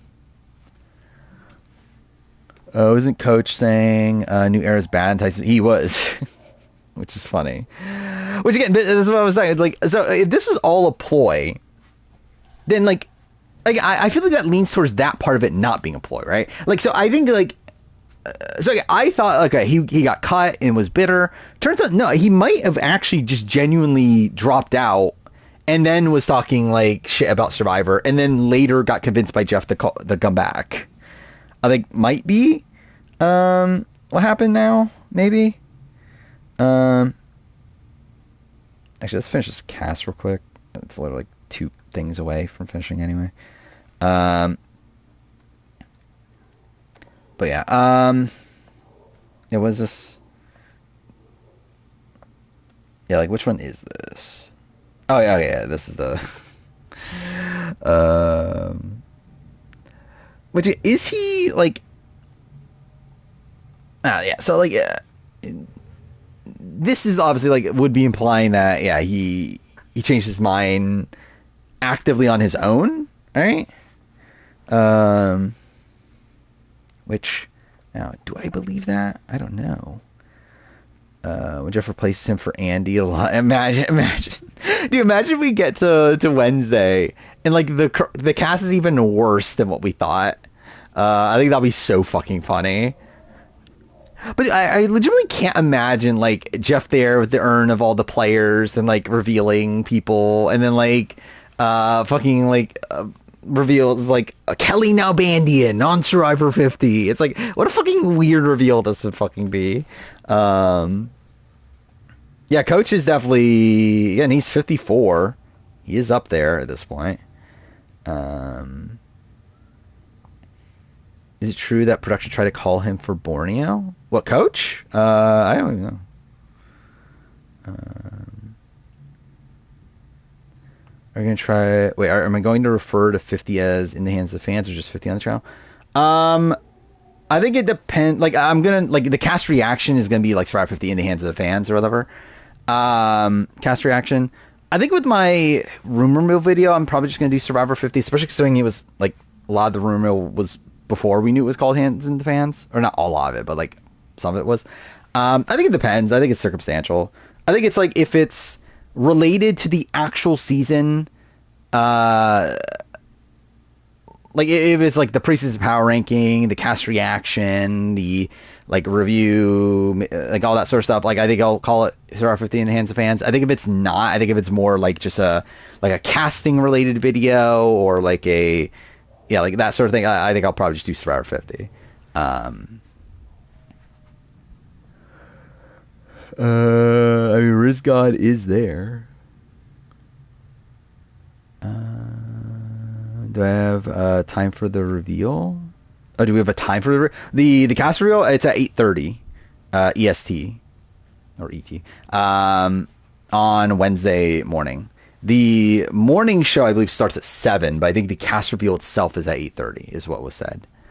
So yeah, I'm still debating over what exactly I want to do with all this. Because yeah, I'm going to be making the cast reaction. Like, so essentially my plans for these next few days.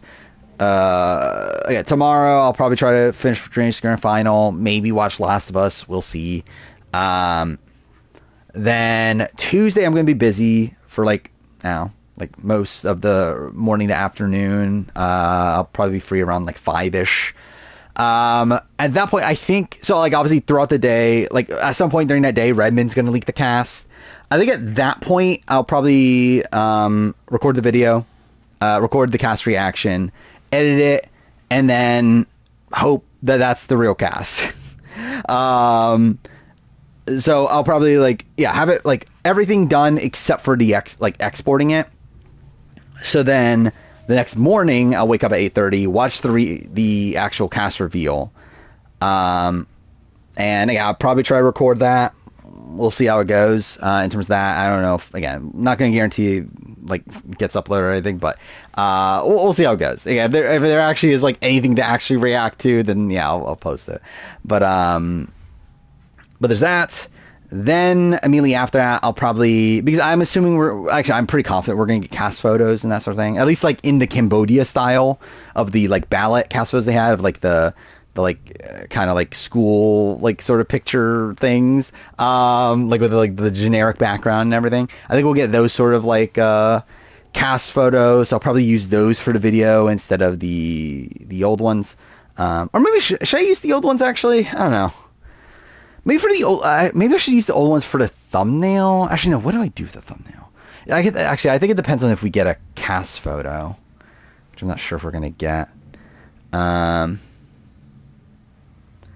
Wait, does this guarantee Rizzo and Savannah make a merge? I think it's pretty likely. Like, I mean, it's not like 100%. Like, considering like Say was in the running and like Sabaya and people like that, but like, yeah, it's pretty likely. Which is the weird thing about all this, that this is like very blatantly spoilery for 49. Even if you don't think it's like spoiling the winner, it is definitely spoiling like people probably making it far and like doing enough to make you think that, I mean, to make them people that they would bring back for 50. I think the only reason they're doing the big reveal is because they managed to get Mike White on the cast. I don't think that's the case. I think they're doing it because they just want to like make a splash or whatever. They just want to like have this big event so they could like publicly talk about 50 following this. I think it would have been weird if they didn't get a big name, but I don't think they're like, oh my god, we got Mike White, we have to do a cast reveal now. It's like, I don't think that's what happened. I find it hilarious if Riz is the third boot. I think it'd be funny, but also like kind of sad. But I don't know. But again, Michaela was brought back for Game Changers after being a pretty much boot. But to be fair, obviously that was a cast that had a lot had more pretty much boots than her. If it would be the White Lotus theme, no, it's Phoenix themed. It's weird they're bringing two people for 49. Kind of. I mean, they did it with Game Changers, which is really the last time that we like could do this. So like, I guess that's just a thing they do now. Like it was also a mother. I mean, I guess. I mean, she did say what when being blindsided. Yeah, from my understand, Redmond has said that he does not think they'll release the 49 people. It'll probably be like, 2 players from Survivor 49 or whatever. And they'll probably like blur them out or something as they get on the plane or something like that. But yeah, I would not expect CBS to release the 49 players, but obviously we're going to know who they are. Even if it doesn't end up being Rizzo and Savannah, we are going to know who they are anyway. They're probably just going to be photos at the airport. Everyone knows when they're arriving, and when they're flying out. Like, there's no way that there's not going to be like people there with photos of the cast. So it's like we're going to know either way. Thoughts as far as United being mad at Redmond? I think it's dumb because a lot of it's based on a misunderstanding. Because again, people are spreading like a lot of misinformation about like what's happening in Redmond's Discord. Where like it seems like because I think the way that people are portraying it is as if Redmond is saying that like Survivor United's list is like fake, and that like Redmond hasn't done any of that. Like, it's like Redmond's response to it is that, I've only personally been able to like confirm like this many people. But like he's never been like, Survivor United is like lying or anything. Like, but I feel like that's the way that like Survivor United seems to be taking it, is that like it seems to be thinking that like Redmond is like taking shots at him, which is like not what's happening. If anything, actually, like today, he literally said that, I think this is probably real.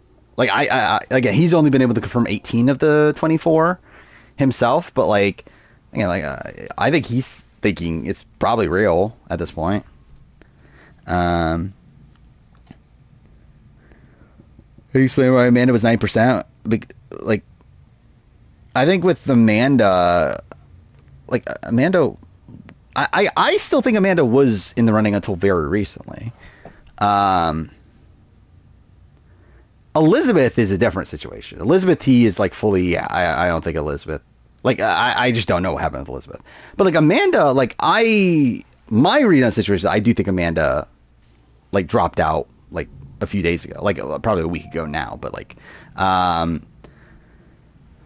Because again, they're like Survivors Unite is like very like yeah, like has like the full story around Amanda. That Amanda like had her tickets booked and everything. Then 4 days ago, at the time of when the cast was revealed, a big event happened, aka Amanda dropping out, and then they called up Aubrey, and Aubrey's now on. Was their story. I don't know how much of that like Redmond has been able to, and the thing is like I think Redmond doesn't know is the reality.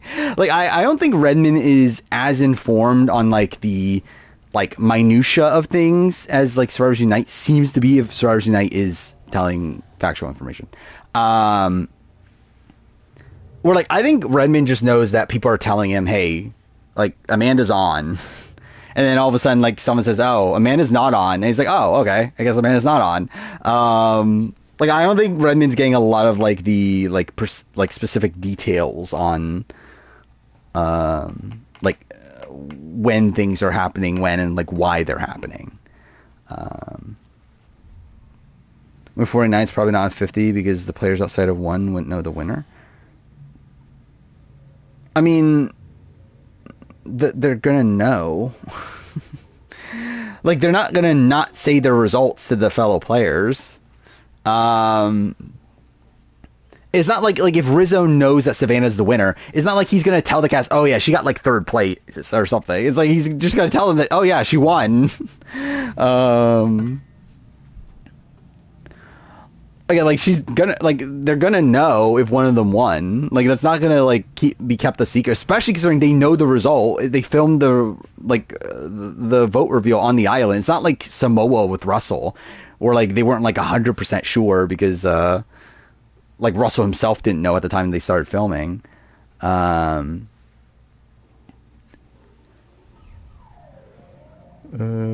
50 take place in a private jet? I think it's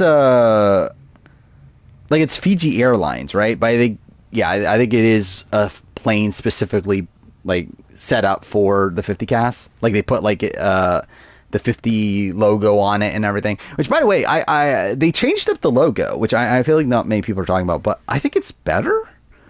Like I think they made it a lot better. The 50 logo, where the old one was like it was Survivor in small print and then like a big 50 in the middle, which looked ridiculous. Now it's like the kind of like now it's just like Survivor in the middle, like it normally is, and then like a smaller 50 on the bottom. I think it looks a lot better. Yeah, still not great, but like I think it at least like I think I'm like content with it. Like it's not like I'm like, because the old one is just okay, this is like horrendously bad. Like this one's like okay, if you're trying to like call back to Borneo and that sort of thing, I'm like okay, this is fine. This is fine enough. What time are we? Oh my god, dude, we're at fucking 4 a.m. But yeah, all right. I guess maybe I want things. Straight up, I was pretty tired coming in this stream. Which I'm surprised I haven't like completely crashed by now. I think if only one person from 49 was on and they won, that they would be able to lie. Yeah, I mean, I don't think production's telling them. Like they haven't in the past, at least. Well, I mean, for Game Changers, I believe they told them that Michaela and Zeke did not win, but that's all they told them. Where like obviously with Russell, they didn't tell them anything about Russell. With Karamoan, it was implied that Malcolm didn't win, as no one else was a winner, and they typically do that if fans are favorites. But yeah, I wonder if like obviously like I think if both didn't win, they would probably tell them openly that yeah, both of them did not win.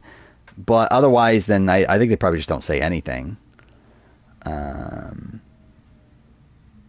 don't believe so. From my understanding about Amanda is that people like I believe Eliza thought Amanda won was the story, because the spoilers at the time were that Amanda won. So Eliza thought Amanda won coming into Micronesia, but then Amanda herself realized that she lost because the rest of the cast did not include winners. I believe is the story around that. Or like Amanda herself did not know coming into Micronesia if she had won or not. But then when she saw everyone else like was not a winner, she realized, oh shit, I probably didn't win then.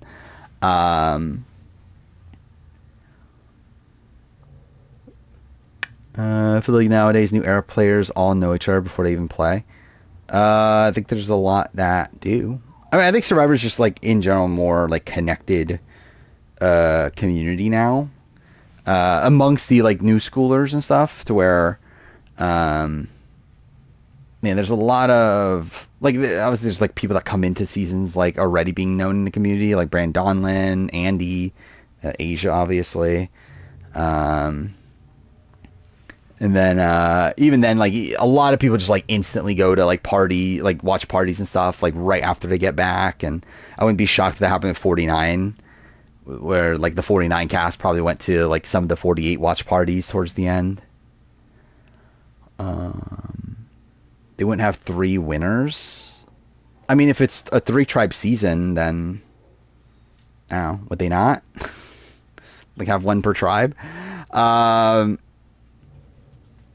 again, it seems like they were going to. Like, because like Marianne, again, the initial cast seemed to be with Marianne and Andy. So it seemed like they were going to have 3 winners. So someone like Kyle or Camilla would have connection to someone on 49. That would tell them that Rizzo won, let's say. I mean, that's an option. I don't know if they would tell. Would players? I don't know. I mean, I guess it could happen for sure, especially if they like know that they're going to be playing with them, right? Like, let's say like I don't even remember anyone from 49's name. One of the Sophies. Let's say like one of the Sophies met Kyle at a event or whatever. And then now he knows that Rizzo and Savannah are on. So like, yeah, I'm sure he could like text her or whatever, like, hey, did any of these 2 win? And then she'd probably tell him, probably. But not for sure. Do I think Rizzo or Savannah won? Again, I was already leaning towards someone like Savannah being my winner pick anyway, so it's like, yeah, I think it would make sense. But like, I don't know, it's not like a guaranteed thing. I think it obviously increases the chances that 1 to 2 do win, considering the fact that it's pretty like assured that they would make it far, at least to the merge, to be on this season to begin with. And then also, again, the fact that Marianne was cut in favor of one of them is also, again, like a good sign. But I don't think it's like a guaranteed lock thing, because we just don't know if they cared about the winner numbers to begin with. I think the fact that like we would get 2 just feels weird to begin with, and even 3. Like I just feel like I don't really get the sense that they cared that much about how many winners were on the season. I just think they wanted to cast who they wanted to cast, and it just so happened the winners turned out that way. But again, we'll see. Don't get why they would swap Marianne for the non-winner. Again, like I don't know if they cared. But yeah, I think that is definitely a thing, especially when Tiffany stayed on the cast. But I think with Tiffany, they wanted the Tiffany Q thing is also a factor. But again, Marianne getting cut is definitely a shocker. I would not have guessed that. Do I think after 50 ended filming, there will be spoilers for about 49? Probably.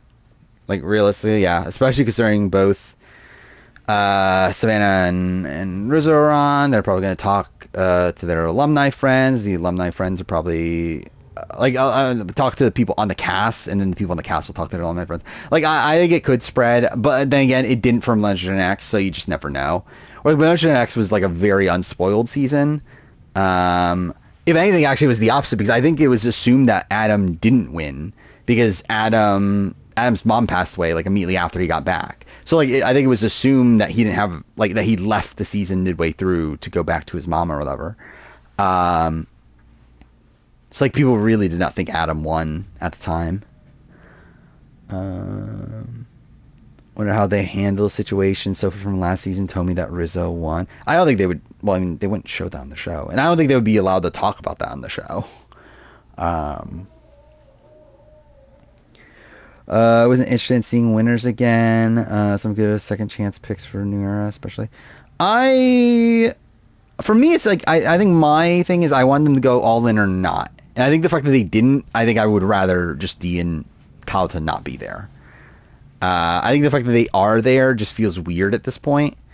To where while I would ideally like to see Dee and Kyle play again for a sense of like like getting to test their overall game ability, also see if they can like achieve like legend status. It still is a spot where it feels weird that they're here. But then again, a lot of this cast just fucking feels weird. Like it's just very strange that they're doing all this. Which is taking a all nighter. Well, yeah. Sadly, this is like about the end stream, but the Claire mother on Blonde Clock Tower. I mean, she was fine. I think Emily did more of the legwork, but yeah. It'll be weird. No pre-40 winners on 50. Would it? I think that's kind of what I expected. Like, if one made it, I thought it'd be Earl, but like once Earl turned it down, I'm like, well, yeah, probably not then. I don't know, I think it's to be expected. I think most of the winners they want back at this point are New Era winners. Like I would have expected Jam Jam, Marianne, Dee, Rachel as like the top people. Bring back Natalie White. Well, I mean, that's not happening. After watching 3 years of Big Brother in Europe and Musa stuff. I mean, yeah, nice to have you here. What if they would have went through and cast Earl? I don't know. I mean, like, it depends on like how all in on the winner thing they were. If they wanted like specific, like if they were going for like 4 winners or not at a point. Yeah, I really don't know. I mean, like I've always, and I talked about this on Discord a while back. That's like, I don't think Earl was ever a top priority for them. Like, obviously he would have probably been on Game Changers had he not dropped out. Like it does seem like he had a slot there. But even then, it's not even like a guarantee. And it's like, even though he would have been on Winners at War, I still feel like he was probably picked like 8, 9, 10 for that season. So it's like, I just don't know if he is like a top priority for them. Like, I would like to see it. But I just don't know if he, I don't know if they would, if he would make their cut, but not really sure. And from what we've heard about winners, so what we've heard is Buster Rob and Tyson were called and declined. Tony and Sandra were called but never entered the process, is what Survivors Unite said. I assume, like, my read on that is that I assume they called them, they probably said yes, at least to the initial availability call, and then they decided to go like non-legends, is my read on it. So then they just didn't move on with Tony and Sandra. Then who else? We know Earl got called, likely declined because of his movie. We got, who else? There's not many others, realistically. I think after that's just the New Era ones, right? Dee got called and is obviously on, and then Marianne got called and seemingly got cut the last second. We don't know anything about Rachel, even though I personally would assume Rachel got called. I'm shocked she didn't make the cut, personally. But I would assume she was in the running because I don't know how they wouldn't ask her. Then again, calls went out before the season aired, but like still, like I can't imagine them not wanting Rachel back at a point. But either way, she didn't make it anyway. Gotta rewatch the Big Brother House gets right. Yeah, I mean, if only that video was edited a bit better. I feel like I left in way, like, and obviously all my videos have like mistakes in it, but like I think that one definitely has a lot, and especially like the one with the Taylor one bothers me a lot. But I can't, like, it's so annoying because I can't edit it out. I was able to edit it out like once it's on YouTube. I was able to edit it out on the original version, like the original version of it, the part 4 or whatever. But on the big one, it wouldn't let me because the video's too big. So like there's like an editing mistake with the Taylor thing where like I accidentally. Because like essentially I mixed in 2 different intros there because I forgot what exactly happened with that. But either way, it's like so essentially like both versions are kind of there, and it's like kind of like a fucking mess.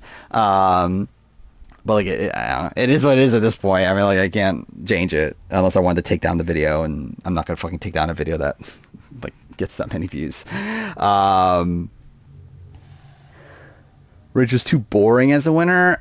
but again, they love her though, and she's the most popular New Era winner.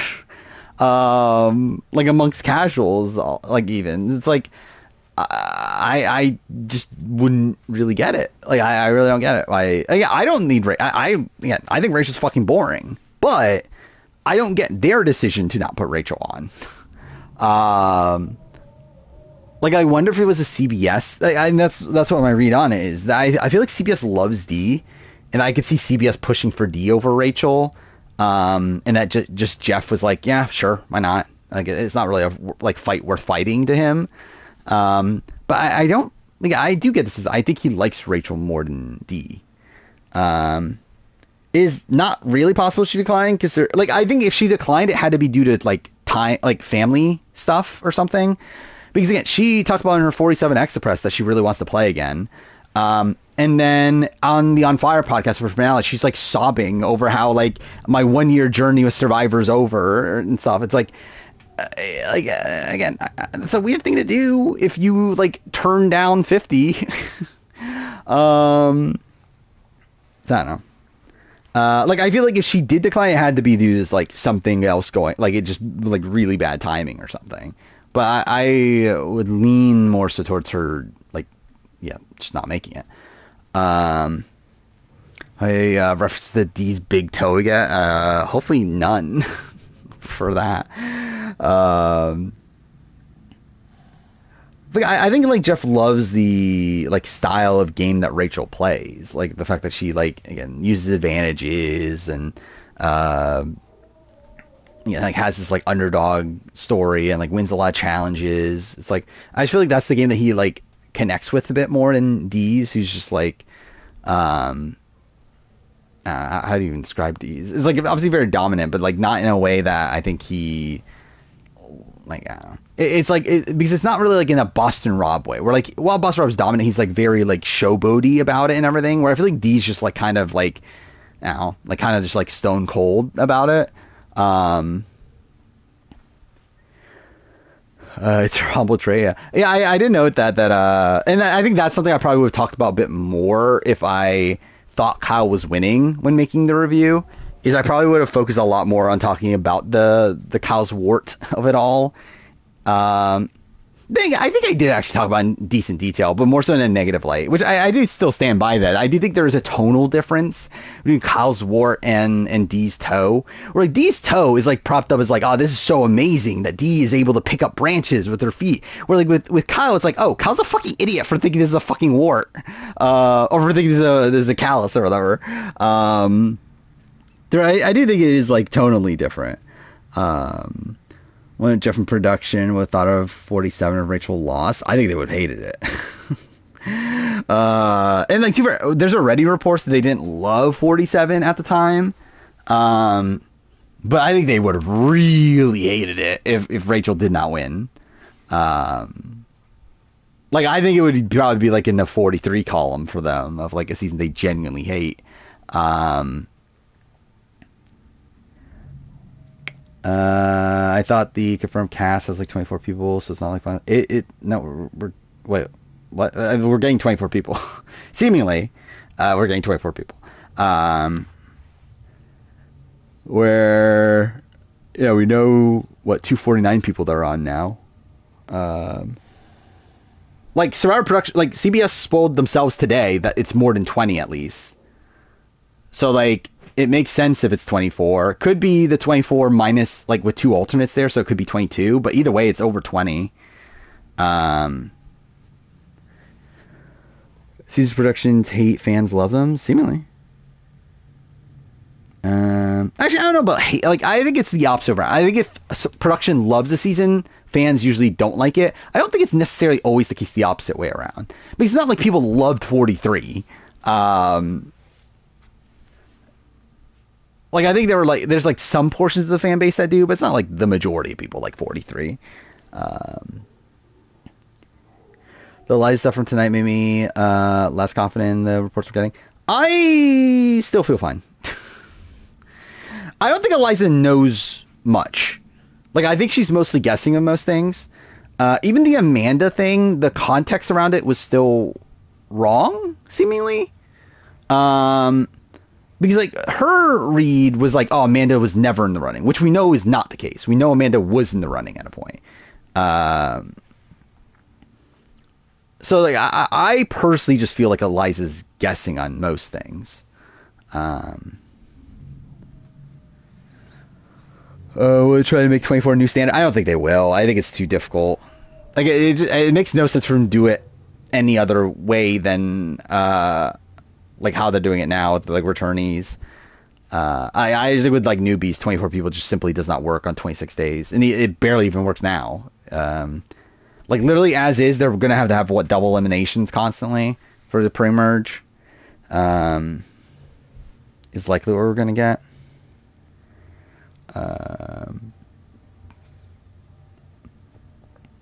Interesting, we're getting the biggest cast of Survivor and Big Brother in the same year. What are the rumors for Big Brother? I've not even been paying attention. I think it makes sense if we get more than 16, but are we getting like 18? What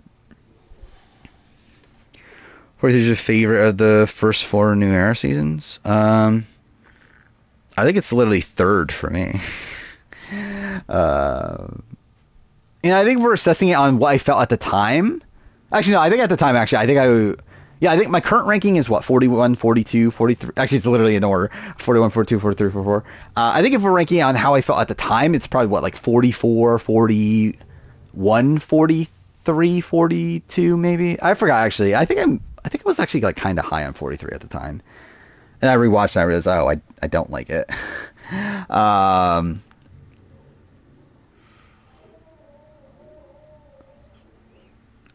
But yeah, it wouldn't shock me if Big Brother has a bigger cast. Like, really, Big Brother should have been doing bigger cast for a while. But yeah, I've kind of been like largely disconnected from the Big Brother stuff just because I've been so focused on 50. Like really, like most of my time has gone to 50 recently. Where I only have like 400 something lines and notes now. Where am I at? Let's see. So yeah, today was a slow day. Finally, obviously, like because obviously the cast. I was like, there's not much to really do anymore. Like it's really just like, can Redmond confirm the cast or not? And we got like a couple things, but well, we're also getting confirmation on cuts too, like people that were in the running. But still, I think the waited to release the 50 draft podcast. Well, because it's coming out, like the 50 cast is coming out in a couple days. We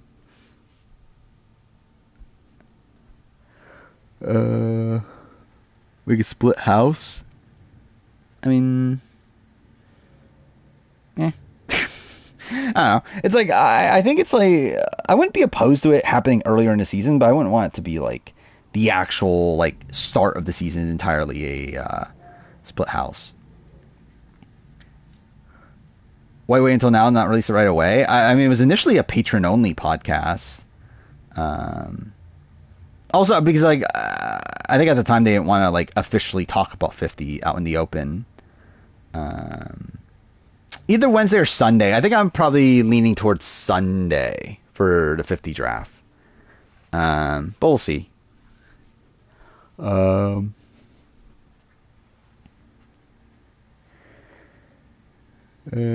you have what, 45, 46, 47. You have 42 that low. Interesting.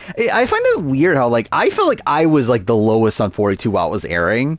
Yet now I feel like a lot more, like a lot of other people are also low on 42. Yeah, I'm actually probably higher on 42 than what I was at the time. Well, yeah, my ranking's what, 45, 46, 41, 47. Then what, 42. Then what is it, 43. Then probably 44, 48 at this point. I don't know. 48 is just a tough one to rank because I do think there's that really good like stretch with like 3 episodes from 3, 4, 5. And then, but like the rest of the season's bad. While 44 is one where like there's not really like, I don't think the best episode, I think the best episode of 44 is not as good as episodes 3, 4, and 5 of 48. But it is a more consistent ride where there's not as many like bad episodes. Yeah, obviously, like gameplay wise, it was like, oh, not gameplay, format wise. I don't know what do you really call it. But yeah, 48 over 44. I have to remember, like, where did I put Ghost Island in comparison to 44? Because I feel like 48 reminds me a lot of Ghost Island. So, like, I feel like 48 is one that I would probably put right next to Ghost Island. I don't remember. I feel like 44 was above it. I don't know. The best episode of 44 is the premiere. I think it's very possible. Ghost Island was lower. Yeah, that's what I thought.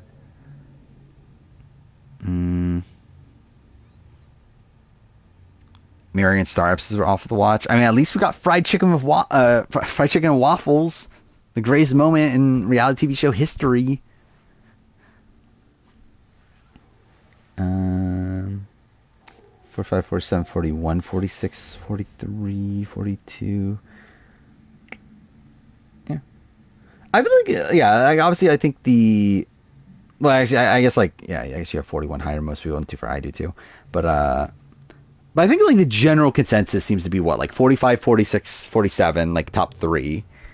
Actually, dang it, a lot of people have 41 at the bottom, don't they? Because I think a lot of people hated 41 at the time.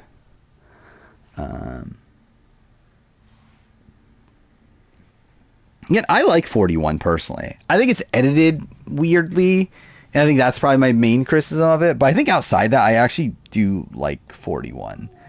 I think 41 is like the most like it like feels more in line with like the 30s and like late 20s of Survivor than I think a lot of other New Era seasons. Like, I think there's like wacky characters in the pre-merge. I think there's like a lot of like really like interesting gameplay in the post-merge.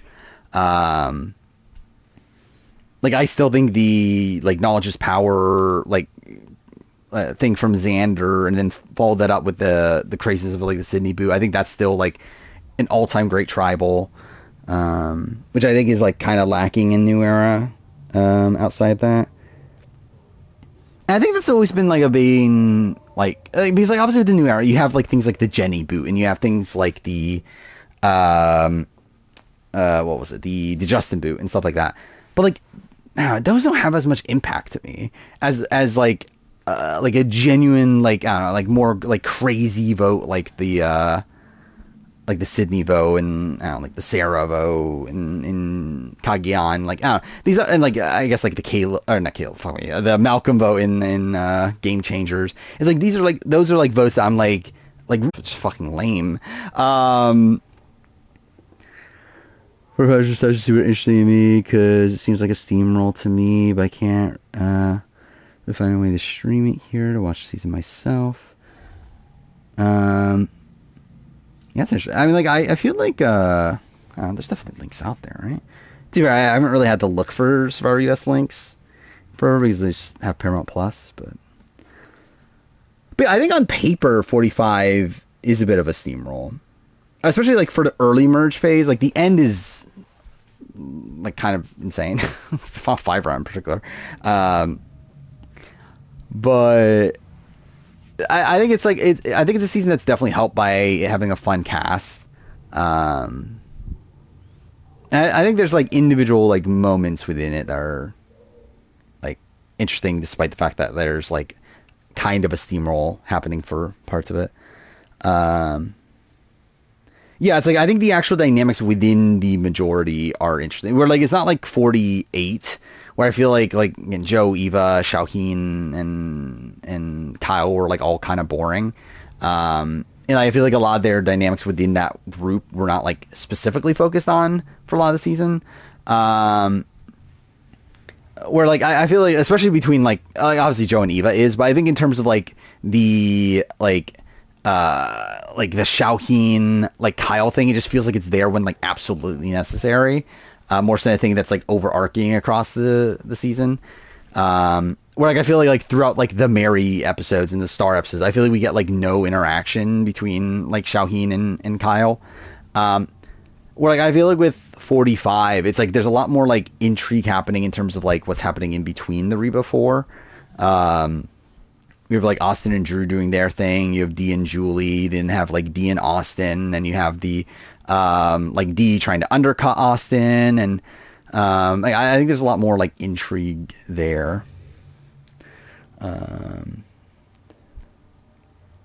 Cast 45 is really fun. Yeah, I do really like the 45 cast. I think it's probably. I think it's tough to say it's my favorite New Era cast, but like I do think it's certainly up. I think like 45 and 46 I think are probably the two best. I think with 46 though, I think the issue is that like I think there's like probably more duds on the 46 cast than 45, but then again on 45 you do have like Sean and you have like Hannah, who yeah, I love Hannah, but obviously like again, still someone that like quit the game. Yeah. What time is it now? It's 4:30. Banu is at least fun. Like Banu was like such a, I don't know, he like sucked the air out of the entire season, but he was at least a fun character in his own right. Like for me the duds are more like Randon and like Tim Spicer, and I don't know, like I was like kind of Mariah, and Jess. Q145 made an all-time great season. I think Q145 is probably just like the first, like he's essentially like Sifu, isn't he? Or like he's probably just like gone at the first opportunity. Yeah, Kendra Boot episode was rough. I think that's probably the worst episode of 45. Oh, I love that scene. I ironically just love that scene. What do they call it? Like Boys Night or whatever. Whatever it's called. But I love that sequence. It's so fucking ridiculous. Like especially the way that like Drew is edited throughout the entirety of it. Yeah, 40. I mean, like 48 is just like. Like I think the pre-merge is still pretty good, but then again you get the charity boot episode, which is like and then you get the split tribal, which is bad. You get the Chrissy boot, which I actually think is like a fine episode. That's pretty decent. David boot episode's pretty good, and then after you get the slog of like Star and Mary, and then even the Xiaoheen boot is like while it's like interesting, like it's definitely better than the last few episodes. It's still not that good. Like it's still like again kind of just a middling like post merge episode, and then you get the finale, which is just like. Who the fuck cares? Like, I really don't care.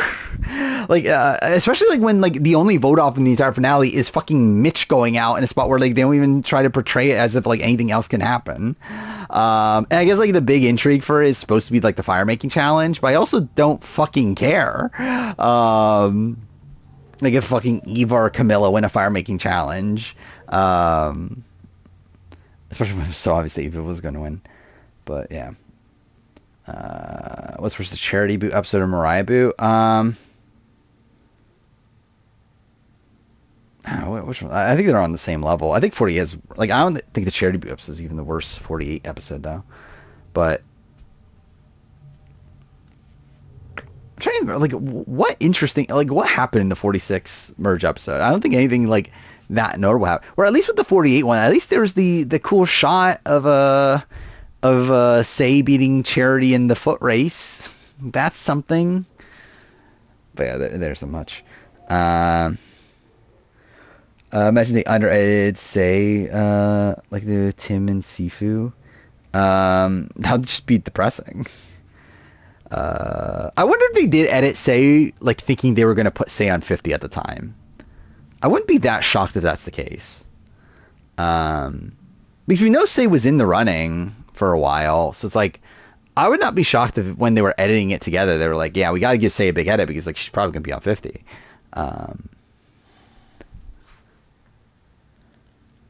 47, yeah, 2-part finale is pretty bad, but like I guess you still hold it against the season, right? But like I give like production at least grace for that, because I mean clearly production didn't want that and they were just told to do that by CBS. But yeah, it is still like something to knock the season for, though. Yeah, actually, yeah, imagine if the 48 finale was like, imagine, yeah, because it literally would have been Xiaohin boot and then Mitch boot, which would have been so depressing to end the like part 1 on, and then you get the part 4 where it's just like, yeah, just the fire making challenge. Okay, at least 47's fire making challenge was good. Actually, should I redo my fire making challenge ranking? When did I last do it? Was it? I think it was after 41, right? I guess after 50, do I redo it? Because obviously that's so important to do is to rank all the fire making challenges. Yeah, maybe I will. Did Justin Thomas Bianca make top 10 premieres? I think Thomas and Justin are probably Bianca. Eileen, no. Like, she's fine. Like, she's okay. But, like, I don't think she makes top 10. I don't think. Like, I think a big thing of Bianca is that, like, one, obviously she makes, like, such a critical mistake on her way out. Like, I think it's, I think she's a lot at fault for her elimination. While also, I don't think she was particularly well positioned on the original Logi to begin with. I think if they went to if they went to like 2 tribals, I think Bianca's probably gone. So it's like, yeah, like she's fine, but she's not great. They include, I mean, like I did last time, because last time I did it was after 41, so like most of the fire making challenges. Well, I guess not most. I think they were around the same amount, but at that point. But either way, like a lot of them were still pre-forced fire. But yeah, I think if I were to redo it, I would still include the pre-forced fire ones. What is the best fire making challenge right now? Actually, I know at the time I went Tony Sarah, and then I know Rick. Or did I go Tony Sarah or did I go Rick Chris? Either way, I think like those are still 2 of the best nowadays. Let's see. So like 42s was kind of whatever. 43s was whatever. 44s whatever. 45s was whatever. 46. Well, 46 we did see the fire in Kenzie's eyes. I mean that obviously makes it an all-time great one. 47s is good. 47s is very good. And then 48s was like fine, I guess. Like obviously, like Eva was always going to win, but at least there's like something happening there that isn't just the making fire. Oh, was that post 42? I didn't realize it was post 42. But yeah, I remember Mike and Jonathan's was not that good. Yeah, Heather and Deshaun is pretty good.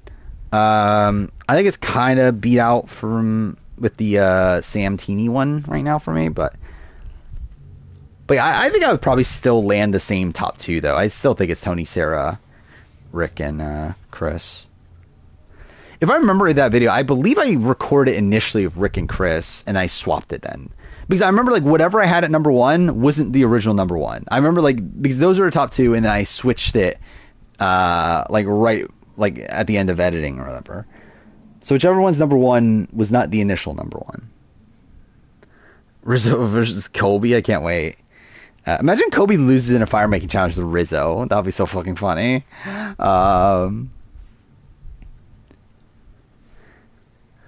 Bianca telling Cedric about her vote makes no sense considering she knows her tribe won't go to Rocks. Yes. It's, yeah, I don't think anything makes sense. Like, I think, I think the thing that makes sense is that I think she was trying to build make an ally out of Cedric for, like, down the road. But it's like, I think you should worry about getting through this round first. Like you could do that tomorrow.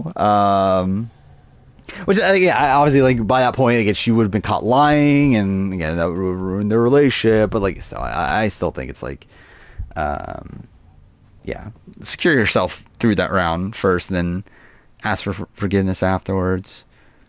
Who was winning Fire and Where's That War? And Tony. I thought Tony was winning. Well, actually, I knew Tony was winning by that point. I was spoiled by that point.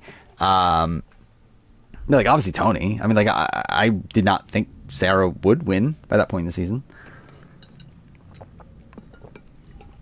How many girls have beat guys in Fire? How often has it happened? So like Steph beat Bobby John.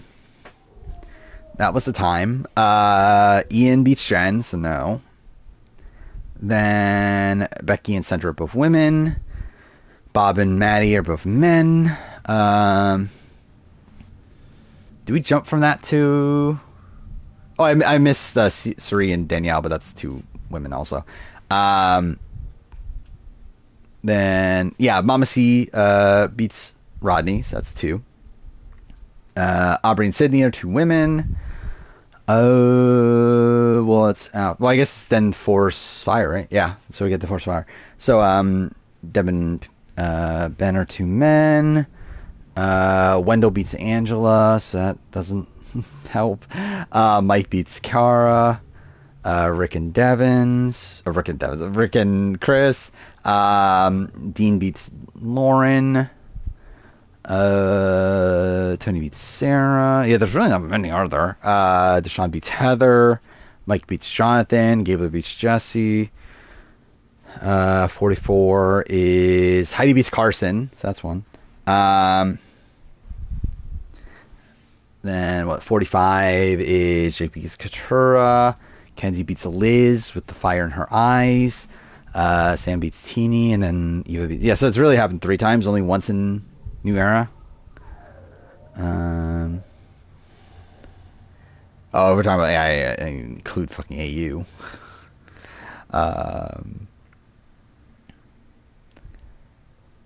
Ozzy versus Suri would have been an interesting one thematically.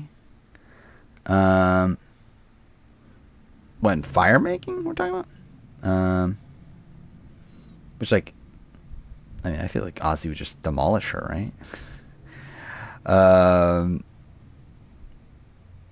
I think Thomas for sure makes top 10 voted for Tribal. Bianca probably also. I don't know. Like, I don't know if she for sure, actually, but I think Thomas almost for sure does. But yeah, I think I've been literally fucking just on this screen for like an hour at this point, right? So yeah, I didn't mean to fucking stream until 4:40, but whatever. So yeah, I'll be back Wednesday. We'll have the Survivor 50 cast. We'll see if the list is real, which I feel like most of it is anyway, because it kind of has to be anyway at this point. We're like literally the only like question marks are what, like Tiffany, Kyle, Camilla, and then the 49 people. So we'll see if any of those are not real, even though they probably are at this point. Yeah, again, I'll watch Genius Grand Final. I'll probably be able to watch the Genius episode in time. Genius UK, mind you, because there's no Survivor, which thank fucking God. I actually have like a more free Wednesday now. Kind of, because I have to make the video in the morning, but you get the point. Again, from now on, I get a little bit more free time for the next like 6 weeks or whatever, so that'll be cool. But yeah, all right. Until then, see you guys next time.